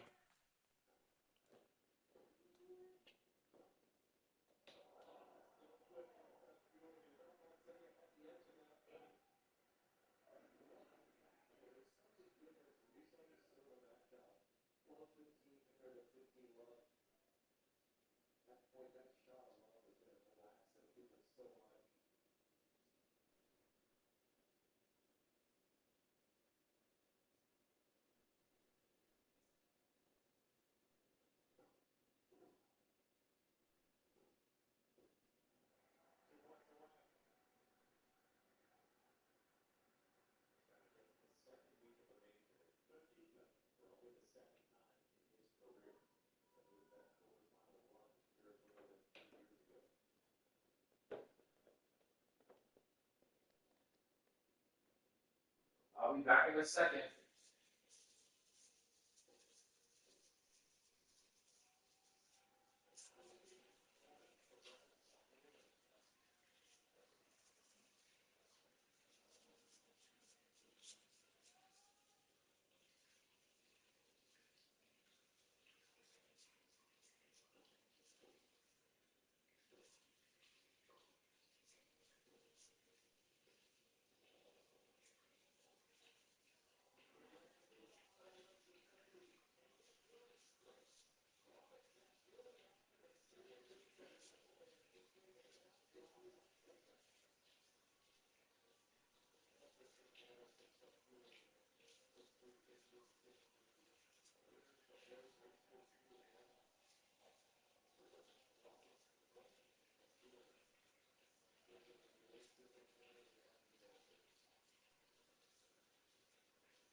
Okay, guys, I'm done. I just gotta done eating, done getting hydrated. Got a chance to use the restroom, and I'm just gonna get back. I'm gonna twist up a joint, and then I'm gonna get back to the game. You know, appreciate you guys hanging out and sticking with me through this.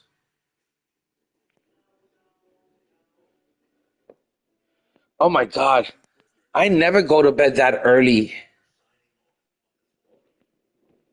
I've been just kind of grinding out the game. Another reason why I'm up this early and up this late is because and I guess I might as well say up this early is my girl and my little boy, they went to their grandmother's house, and they're gonna be there for 4th of July weekend, and I finally have the whole house to myself, and I can stay up as late as I want. I can go to sleep whenever I want and wake up whenever I want and just grind out the game for the day and just have fun being on the game the whole day.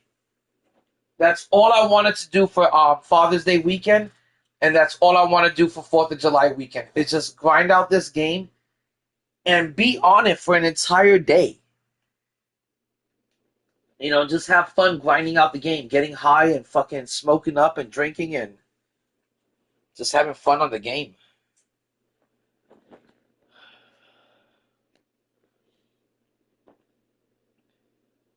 And then once I get Chet on the team, I'll probably take like a big nap and then go to work. And then when I come home, I'll grind out the game again. So just bear with me, guys. I'm gonna twist up a joint. I'm gonna get high, and then I'm gonna play some more on my team. I don't think I'm gonna play any more showdown because I did play showdown the whole night. I went 6 for 8 for the night. I won the first 4 games in a row, and I'm kind of done with showdown for the night. You know, for the day. I've already played a bunch of it. I've been playing it since 4 a.m. And I'm just waiting on Chet. Just gonna add Chet to the team.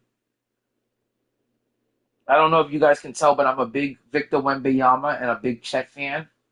So I can't wait to get those two players playing together, playing side by side.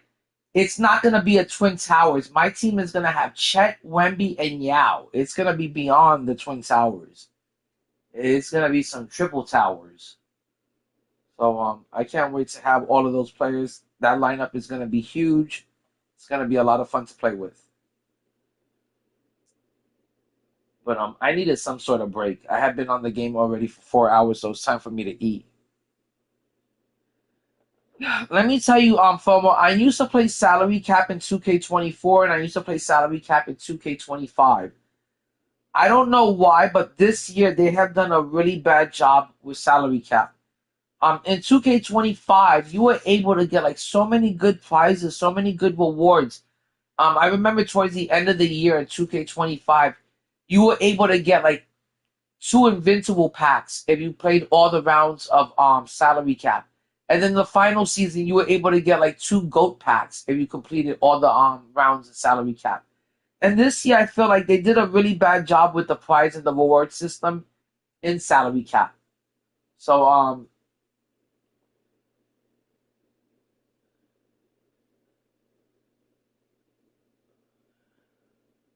how did you get banned from salary cap and not get banned from the rest of the game?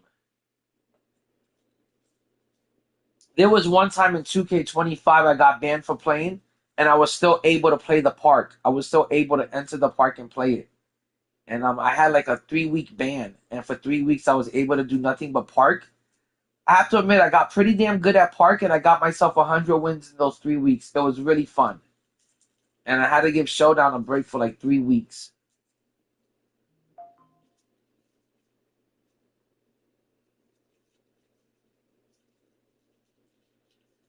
Okay, I'm almost done twisting up this joint, and like I said, I'm gonna smoke real quick. I'm gonna take a little smoke break. Usually after I eat a really big meal, I like to smoke up a little bit and get high. It helps me digest the food. It helps the food settle. And I love playing video games. I love playing my team while I'm high. I think that's the funnest thing to do. Get really ripped and play my team for like endless hours. I could really play this game all day.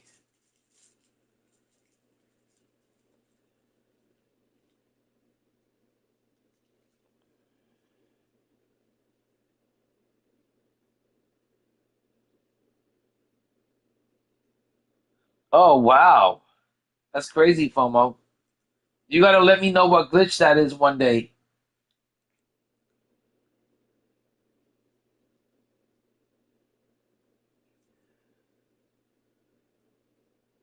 Okay, I'm almost done twisting up this joint. Had a lot of weed to break up.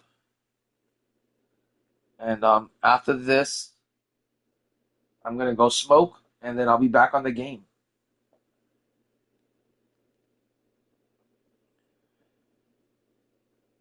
But I hope everyone's having a good Fourth of July weekend. And like I said, for Fourth of July weekend, I got the house to myself for the whole weekend, and it's been the first time that I've had that house to myself for a whole weekend and forever. And man, I couldn't think of anything better to do than just spend my whole weekend playing my team. I really, I might go catch a movie, I might go to the pool, but I want to get in a lot of my team. I didn't build this beautiful team for nothing.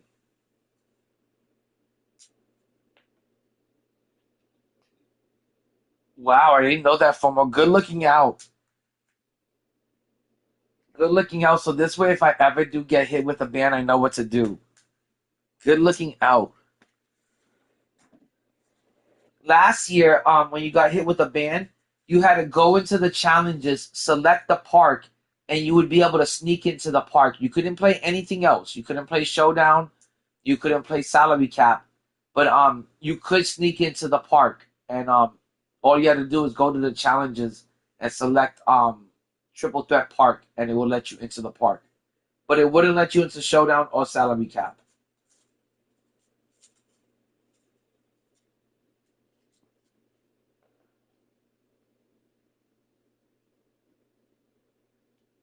Oh man, I've got like this beautiful, beautiful, fluffy green weed on me right now, and I have really been enjoying smoking this stuff. It's an indica, so it's like a really nice, clean, like body high. I fucking love it so much.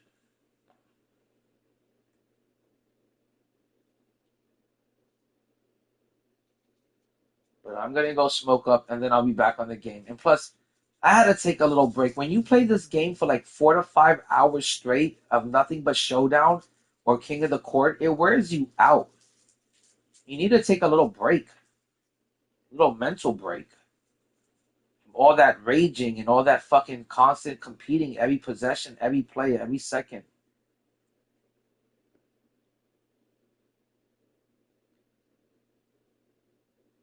I wish I could just play music while I was like doing other things, but you can't play music on YouTube. Okay, guys, I'm gonna go smoke and I'll be back.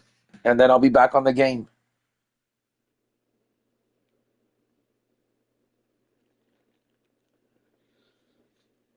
Oh yeah, I think that happened to me too last season. I can go to the park, but I wouldn't be able to get on the mic. All right, I'll be back, guys. I'm gonna go smoke up real quick.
Okay, guys, I am back. Thank you for waiting during that like 20-minute intermission.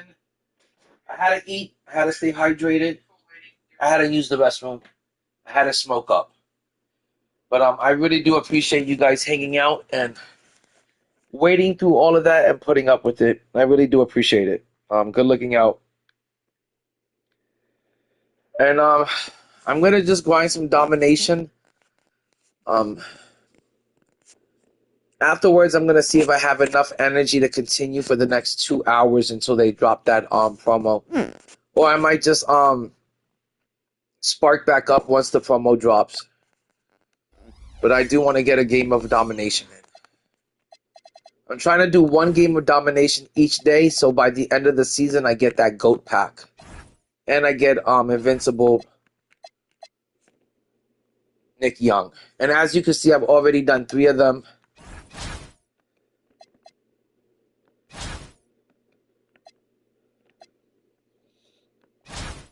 I may try to win 2 games right now.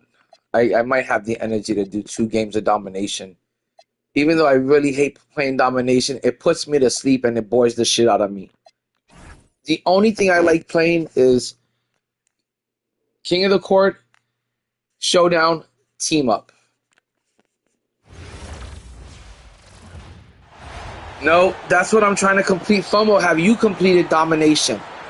And what did you get out of your GOAT pack if you did complete it? Welcome everyone. Everyone says it's about a 16 to 20 hour grind. I think it's like a 16-hour grind.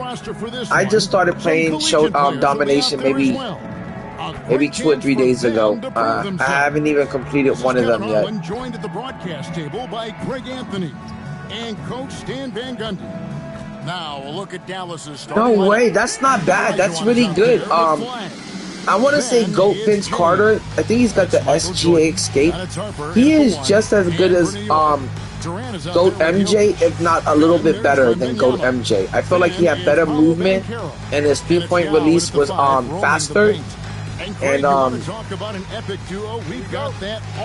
he was maybe not as good as defensively, but a very good card.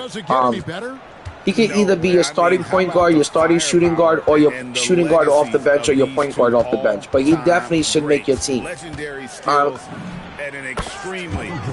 I know once I get Kevin Garnett on the team, the very next card I'm going to try to get back into the collection is Vince Carter, because I think he's only 400,000 MT. He's maybe 500,000 MT. So I feel like that's a card that I could save up for and get back into the collection. I really had a lot of fun with that card. I think it's pretty good. Not a bad pull. Oh my god. I can't do domination in one day and one night. I can't take that much of domination in one day. Anyone that's able to do that much domination in one night is a serious grinder. You know, I think that's some serious grinding, like some elite grinding, you know, like different level type of grinding. I can't do it. I know a lot of people can get to level 40 in 3 days. A lot of people can finish domination in 3 days. I am not one of those people. I can't stomach that much domination. Dallas moving the ball around.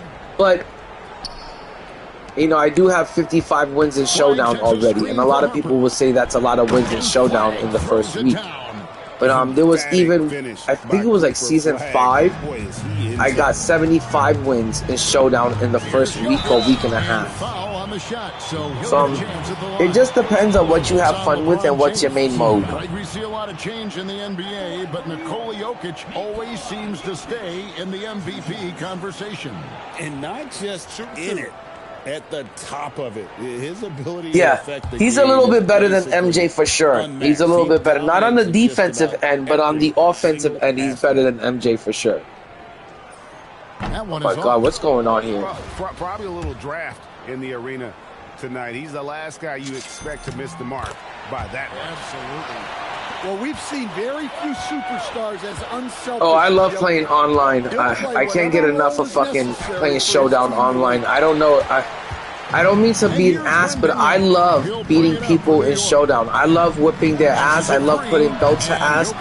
I love it when I get a trash talker and I fucking completely demolish him and destroy him in the game and talk trash at the end. I just love I love to compete. I'm very competitive, and I love to compete a lot, especially in basketball. Takes it off the glass. And that's just too deep. Olajuwon with way too many moves in there, almost automatic. Here's New York. In the corner, it's Wembanyama. And again, New York with the triple. And I have to say, guys, another thing I want to address is I think it's a massive W that 2K is letting us buy these GOATs each week as they come out. They've never done that any other year. If I was to try to get all of these GOATs on one team without the GOAT option pack that comes out each week, it'd be impossible for me to make this team. I wouldn't be able to put this team together. So I'm real grateful, real thankful for the fact that 2K is even blessing us up with these kind of GOAT option packs. I think it's a huge W, not only from 2K, but for the community. I think it's been great. Kareem has been great for me. Wemby's been great. Yao has been great. And I wouldn't be able to afford those cards, you know, because they would be like 13, 20 million each in the auction house. The only way I was able to get them is because 2K made them available with VC. So I think it was a W. And I'm really having a lot of fun this season. And I like to see this. They're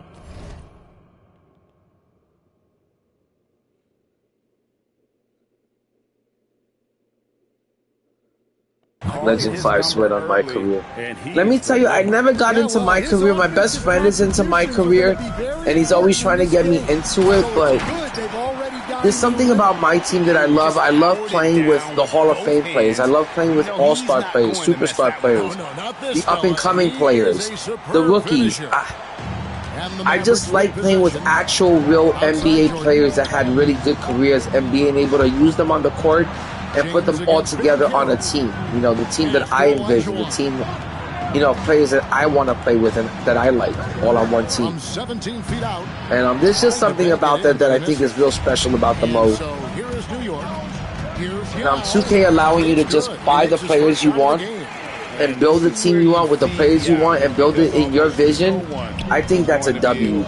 I think it makes for great gameplay. And finished off by Halliburton.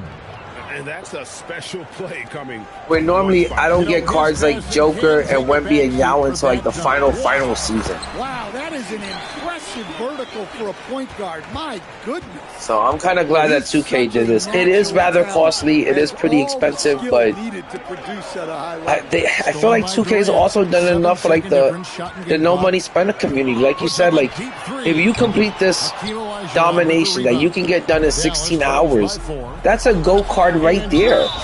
I've seen people pull Joker. I've seen people pull what were some of the other pulls I seen? I think I seen somebody pull LeBron. Michael Jordan is on a completely different level. I've seen a good amount of really good pulls from the Domination GOAT pack.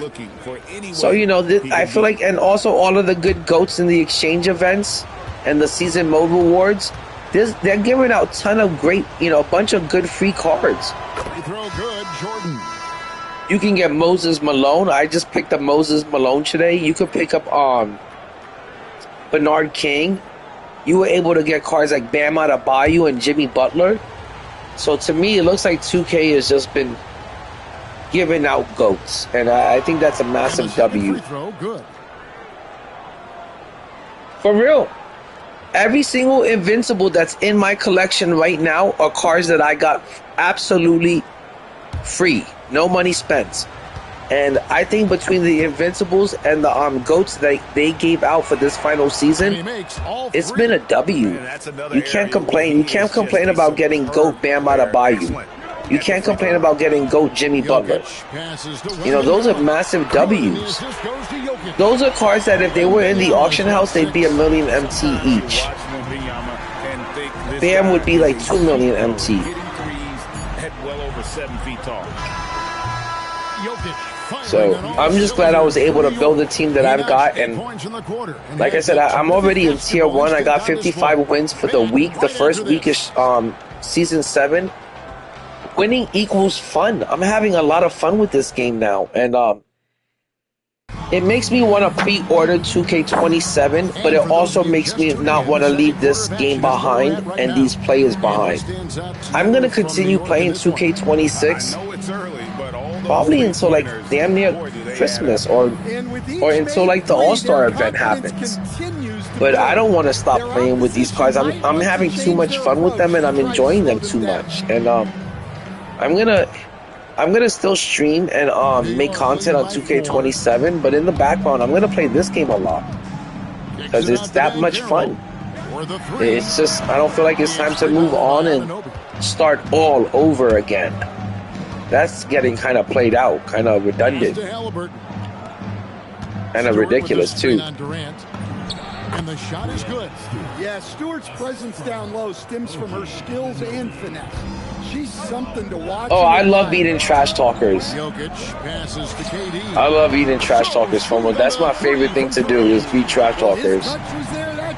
And for some reason, the trash talkers are so damn delusional that they still believe that they're better than you, even though they've lost by like, they lost the game by like 10 points, and you destroyed them from the tip off to the very end.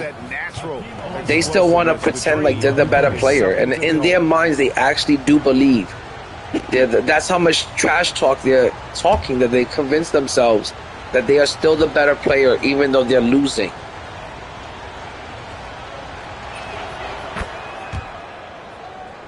It's so like, it's absolutely weird. New York with the ball. On the attack. And I don't know, a lot of people, and it's crazy how many like grown-ass men will get on this game and they'll start crying and complaining and bitching and whining about off-balling. We're in season 8. Everyone's got elite cards. You should be able to easily get around the off-balling. If you can't get around the off-balling, that means you suck. That means you're a scrub at the game. You should be able to easily get around the computer. If the computer is able to stop everything you do, that means you're not good at shooting threes. You're not good at taking it to the rim. You're not good at getting yourself open or creating jump shots. That's a you problem, not me, because I'm off-balling you. If I see the computer can handle it, I'm going to let them handle it. But I don't care what anyone says about off-balling. I'm perfectly fine with anybody that wants to say something about it. Just come beat me then. That's what I tell everyone. But I'm having too much fun winning to even care. But to be honest, I've been playing 2K since 2K1, and I've always off-balled with the center. There's two types of players in NBA 2K. There's the rim runners, and then there's the three-ball hunters. Either you're going to hunt for threes, or you're going to rim run. And most of the time, people aren't good three-point shooters, and they shoot themselves out of the game. And the computer is going to be able to stop you a good 60% of the time from making your threes. So as long as I can guard the rim and protect the rim, I'm taking away all your offense. So I've always been playing like that since like 2K1. I'm not going to change my game style or my gameplay just because people want me to guard them and play on-ball defense.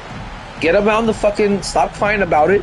Get around the CPU. I don't ever cry or complain or whine when somebody's off-balling me. I don't even recognize it. I don't even register it. I just stick to my game plan. I play my game and I win the game. And I've been winning 200 plus games every season. I've beaten at least 1,550 something people this year.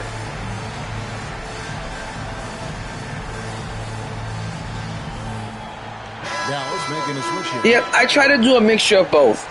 I want to say if the clock is down to like the last 5 seconds of the clock and you're still out there dribbling up on the three-point line at the arc, I'm going to come in, defend you for those last 5 seconds, make sure you can't get off a three-point shot, and make sure the computer doesn't screw that up.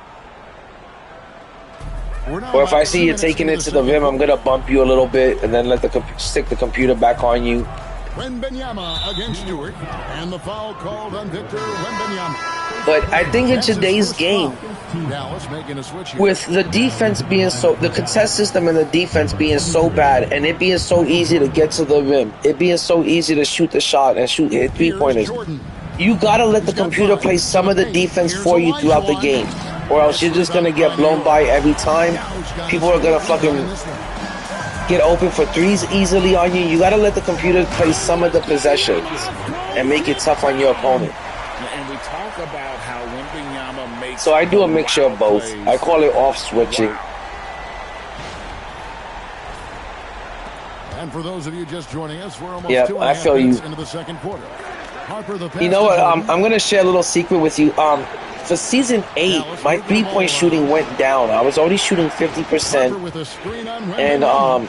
I wasn't able to hit as many threes as I was averaging, like, you know, in season That's his 5th field goal. in prior seasons. I was always averaging about 15 to 17 3-pointers made. And for season 8, I was only making like 11 3-pointers a game. And I was like, what is going on? And then I realized how much I missed the 100 overall Magic Johnson and his release, and how easily he got open for threes, and how he was able to create open shots for himself and just shoot over the point guards, the smaller point guards. Once I realized that, I was like, I gotta go back to 100 Magic Johnson. Like, that was completely Magic made, and ever since then, you know, everything went back to normal, and I'm hitting now the same amount of threes I used to, but he comes off the bench for me. Two open that time. Made it So with two I have to admit that sometimes you have to play with the players you like and the players you're comfortable with. Intensity to Jordan, but he also has the finesse and skill. Now here is Yao. He has 6. Jokic with the bucket. Matching Yo, the computer's actually staying in this game. You got to win by 15 points, and the computer's like kind of in it. Shootout like this, but you just hope that you can get a stop. It's like I can't stop him. That was a 73% contest, and Akeem still made it. What else can I do? Jokic finds Durant. Here's the 3. I'll just hit more threes on them. Off the assist from Jokic. Jokic just got his 4th assist in this one. At the elbow, Olajuwon kicks it out to James. But I get really bored playing the computer, and I start to like drift away from the game. Durant in the corner. Oh my God, look at that steal by MJ. Pass to Olajuwon. We've got a 9-second difference between the shot clock and the game clock. Look at the computer trying so hard. Here's LeBron. I swear sometimes the computer's tougher than some of the people I play in Showdown. That's how fucking tough they're making it right now. To the right side. A 3 from Wembanyama.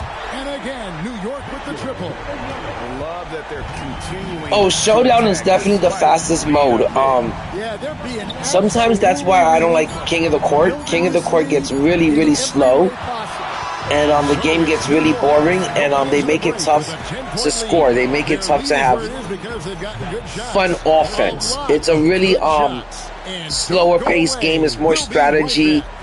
It's more about taking the higher percentage shot. It's not about jacking up bad threes. It's not about just constantly pushing the pace and trying to push for fast breaks and pull up threes. It really wants you to play at a slower pace, and it really wants you to play more through like pick and rolls and using a lot of screens to get open and pick and pops. But I think the best mode in the game is Showdown, and then the mode I have the second most fun with is Team Up. But I do really like and appreciate how competitive King of the Court is. It really does bring the best out of me, and it's made me a better player. I only started playing King of the Court in season 5, and but I feel like it's made me a better player since then. It's made me a wiser player. It's made me better with shot selection. When to take threes, when not to take them. What's an open shot, what's a contested shot. When the lane is too cluttered for me to go into. So I'm playing King of the Court really teaches you how to play the correct way. It's just a shame that you can only play it on the weekend. It's only available to play on the weekends.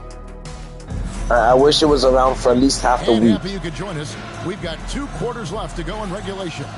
You look at Jokic in this game, he has been everywhere. Well, we'll find out if they were able to find an answer. But I'm going to grind some domination because I'm pretty tired. And I was playing Showdowns. I think I got home at like 4 a.m. and I was playing Showdown until about 8:30 a.m. I won 6 out of 8 games, and I won the first 4 games in a row. And I'm just a little bit tired. I'm a little bit out of gas, and I don't have enough energy to play Showdown anymore. Harper is out there with Jordan. And I'm waiting until 11 a.m. to open up that GOAT option pack. Jokic is a primary playmaker. Tonight, he's been the finisher. The only other card I want besides Ralph Sampson, I would like to get, besides Chet, is I'm also waiting on Ralph Sampson. Because to this point, if they drop a GOAT Ralph Sampson, I would open up one more box. But I'm not going to open up a box for Taco. I'm not going to open up a box for Manute Bowl. I'm not going to open up a box for those type of players. But if they drop Ralph Sampson, I would definitely get that. But you're not going to catch me opening up a box for Sean Bradley or something like that. I want to play with real players, real Hall of Fame players, real superstars, not people that didn't even have a career in the NBA. Man, look at that young man go. Durant. Oh, nice. Let me tell you, FOMO, a lot of people have been hitting on those free 10-pack boxes. I've seen a ton of people on Twitter getting really good stuff, and I'm talking about GOAT cards from the free no money spent 10-pack box. I got 2 of them that I got to open up pretty soon for a video. I got 2 boxes that I got to open up soon. And when I get my event pieces from the option pack, I'm going to use it to get more of those boxes. I'm going to get at least 5 more of them. And hopefully I get something good, and hopefully I make some MT off of it.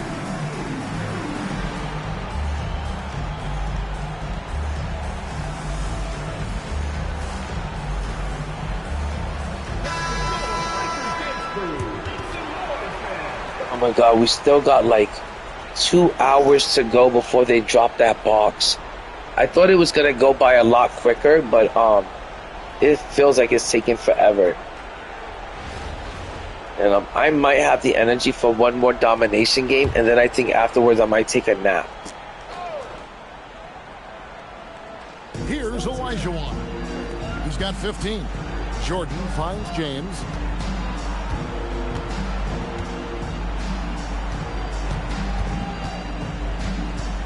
Five on the clock. Will it go? It's rebounded by New York. Outside Durant, pass to Jokic. There's the 3. I love this Joker. I'm almost starting to like this Joker card as much as I like Magic Johnson, but that 100 Magic with the BI, the Brandon Ingram release, it is just so nice. It's like that card was so way ahead of its time, and I still love using that card. I still love shooting with that card the most. That's how good the release is. James picking up the assist. Harper's got 5. Ultra competitive. That's a nice answer. But And when you talk about Dylan Harper, I'm gonna do one more game of domination, but I'm pretty much done with showdown because I already played 6 games, and I won 6 for 8 for the day, and I already got enough wins for the night, for the day. In this league. And a monster game for Wemby with the matchup issues he creates. I'm not sure anyone in this league can stop him when he's on. And that's another thing, FOMO. I feel like 2K's been giving out some great stuff in these last 2 to 3 seasons. It's been either badges or like players or 10-pack boxes. But it's I think it's been a W for like the last 2 seasons. I've really been enjoying Season 8. I had a lot of fun in Season 7, Season 6. I want to say the last bad season was maybe like Season 3 or maybe 4, but no, Season 3 was the last bad season, because for Season 3 they gave us the grind for greatness. I mean, Season 4 they gave us the grind for greatness. So Season 3 was the last bad season for this game. I think since Season 4 and up, this game has been a W. I've been loving it. I've been having a lot of fun. And every season they give us like really good free cards through the season mode challenge. So I think this game has been a massive W this year. I know there's times where I'm complaining about the gameplay and the game mechanics because there's too much RNG in the game, too much algorithms. But besides that, I've been having a lot of fun. I gotta admit, this has been another 2K24 and 2K26 have been great years for me. The only year that I didn't like was 2K25. I thought 2K25 was really bad. Fifth rebound right now in the game. Whistle blows. Bucket Good is Lord. good. He'll have a chance at the line to make it a three-point play. It's going to send LeBron James to the line. It's going to be on Victor Wembanyama. Another good thing about this domination is I believe you get 100,000 MC once you complete it, and MCs become very, very difficult to make this year, guys, especially in this last season. You gotta get MC however you can, and I don't like playing domination. It really bores the shit out of me. It puts me to sleep. But just making 100,000 MT makes it worth playing. Plus, you get a GOAT pack. You can't beat that. You can't beat that with the bat. Oh my God, what's going on here, guys? This fucking computer is trying to make a comeback or something. 36 seconds left to play in the third, and another basket for Dallas. Okay. Now it's like I gotta lock in this shit. It's ridiculous. What a hard work. Yao Ming. Yao's got 11. Guys, it's gotta be weird to be Yao Ming and people like, you know, like a Victor Wembanyama, like when you're like 7'7" or you're 7'4". Like, how different, how weird is it gotta be to be that tall? That much taller than everyone else, like, in the world. Like, it's gotta be a little bit different. Jordan sets the screen for Halliburton. For three, knocks down the three ball. 5 points in the game. Yeah, that's what they want. I can't believe how much I got done in this game today, because I've been grinding the game since 4 in the morning. And so it's New York. Their lead at 11 points to end the quarter. They're pounding the ball inside, and that's where they've gotten their best production. And while we can now, let's take a look at today's State Farm assist of the game. And definitely deserving of the prize tonight. How about the read he made here? Looking like a point guard. Put the pass right on the money. Well, his height gives him the Also, I guess after I'm done opening up the go to option box, I'm gonna open up those free 10-pack boxes that I have sitting there in my unopened packs. See if there's a comeback in the works, or if it's more of the same from the first 3 quarters. Ewing, a screen on Malone inside. Yao with the block. That's crazy. You blocked the shot. Even when you blocked the computer. Patrick Ewing went up for the shot, got blocked, and was able to land and get the rebound before the defender could. That just got done blocking him. That makes no sense. It's like this. The laws of physics don't make any sense in this damn game at times. And got the defender to overcommit and got himself to the line.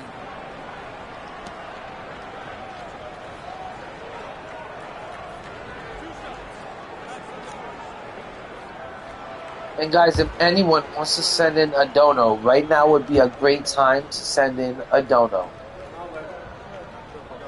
I would really, really appreciate it. It would really help out for the cause. And that one misses.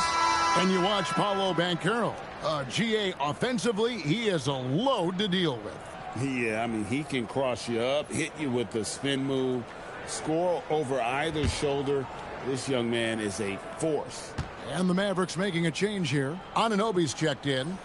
And no good on the second free throw, so he goes 0 for 2 there. To stand in terms of emerging young stars, Banchero is very high on that list. Well, he sure is, Kevin, because he can create shots for himself and his teammates. And oh my God, I almost fell asleep there, guys. I really did almost like drift off as I was playing this fucking boring game of domination. Yeah, I thought it was time to take a nap. Thank goodness this game only got like 4 minutes left. But I'm supposed to win by 15. Okay, I gotta hit some threes. Yeah, I gotta get some stops.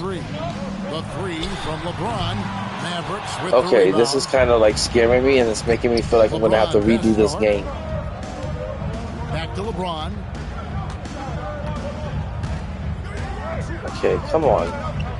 Ewing, a screen on Banchero. Anunoby has the open look. Oh my God, the computer's like actually running good plays on me. The drive by Malone, and it's by Malone. Oh my God, it's got Moses Malone in. Why is Moses Malone in for me? This team is in charge of this game. Well, there's a swagger I did not out fucking there. make You can these see it on the subs. court that they possess and are Okay, not that's why I'm afraid to fucking show down, it. because the computer just Timeout, decided to Mavs. make his own fucking subs, people that I didn't even want in the game and shit. When the fuck did this happen and shit, man? And why?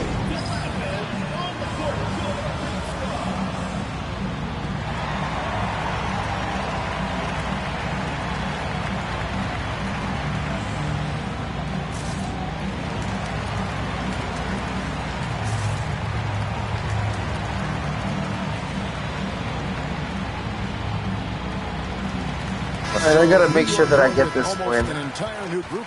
Abdul-Jabbar's checked in for Yao. Porzingis is coming in for Moses Malone. Jordan, he's checked in for Kevin Durant. And it's Johnson in for Banchero. Then for the Mavericks, Olajuwon's checked in for Ewing. Clyde comes in for OG Anunoby. And it's Jordan in for Halliburton. James, the bounce pass. From outside, oh, LeBron from deep. Why is the computer playing so fucking hard like his life depends on it and shit? New York leading by 8. It's James. Puts up the three. Knocks down the three. Nice possession, working it for a great look. I gotta get up by 15. From the arc, 1 of 2. And watch out, you don't bring the whole basket. This is ridiculous. I can't stop the computer right He now. wanted to let go of the rim. And so it's Johnson who brings the ball up for New York. They led the game at 1 point by 20. The three goes down. Okay, I gotta get a stop over here. This is kind of important. About that shot, knows he has the green light. Oh my God, where did the defense? And you could tell, even in warm-ups, he was primed. So there was a switch over there, and the player didn't switch; it just followed. So I had 2 players chasing after 1 player. The three. Oh, the shot is pure from LeBron. And they have been relentless from deep. And you see the defense trying to react. Alright, I need to stop here. Look, when the three is falling like this, there's not a whole lot you can do. I can't stop this fucking Hakeem. It's ridiculous. He just keeps dunking over fucking people. Now Jordan. LeBron outside.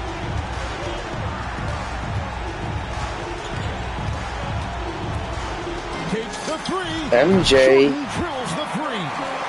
Heavy incoming from beyond the arc. Yeah, I need to stop. Like, why can't I stop that fucking Hakeem?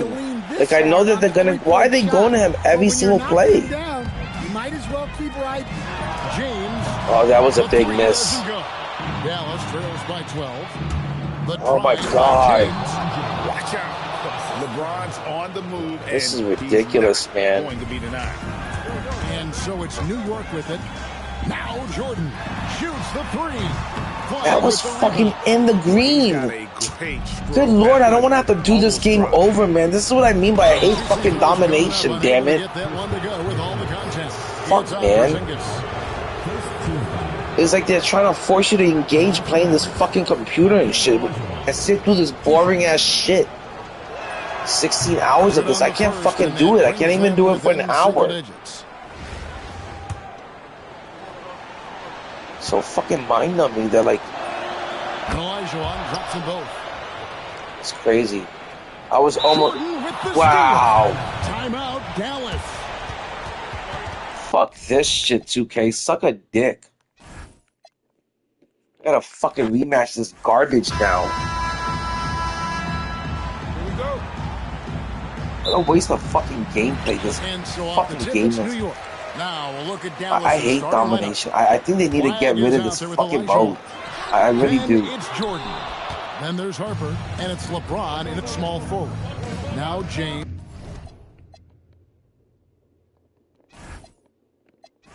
So fucking upsetting, man. They gotta make domination this fucking boring and this fucking long and shit, man. And they just do every little fucking stupid trick to try to keep you on this shit.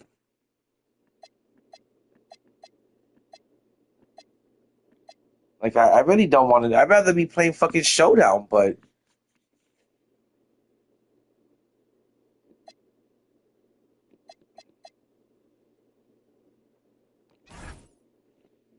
it's like I gotta get at least one game, like one win a day of this domination shit.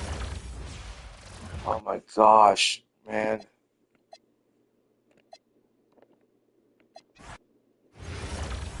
I hate this fucking shit. I really fucking do.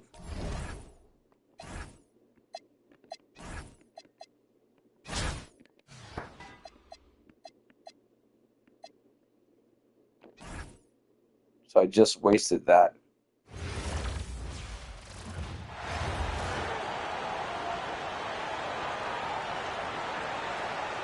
Welcome, everyone. Thanks for joining us here on 2K Sports. We've got a unique game for you here. Some collegiate players added to the regular mix. I'm Kevin Harlan, along with Stan Van Gundy and Greg Anthony. Now, a look at Dallas's starting lineup. Harper is out there. I'm just gonna take my time with this domination shit. I was gonna try to rush through it and get it done in one weekend, but I don't think I have the patience for it. I just can't deal with this for 16 fucking hours. I can't do it like for 2 hours a day. But what are we talking about, kid? The computer's the torque that kind of move generates. He just has that natural explosiveness. The dream. It's gonna build up a huge lead, and he's not gonna miss that sort of an opportunity from deep. Outside Jordan. Look, I'm too tired to fucking deal with this. Pass to Elijah. Jordan in the corner. Over Bankero. No good from Jordan. Jokic with it. He's picked up by Jordan. The three from KD. And again, New York with the triple. And off the chart potential for Kevin Durant, especially if he can hit that consistently. All right, guys. I think I'm going to call it a day and wrap it up. I may be back at 11 a.m. when they drop the patch. But until then, I'm going to take a little bit of a nap. I think I'm just too tired to play this anymore. I can't even concentrate or focus on this game right now. I'm just going to take a nap and I'll be back at 11. Later, guys. Both of his parents were college basketball players. Yeah, and I love that Cooper's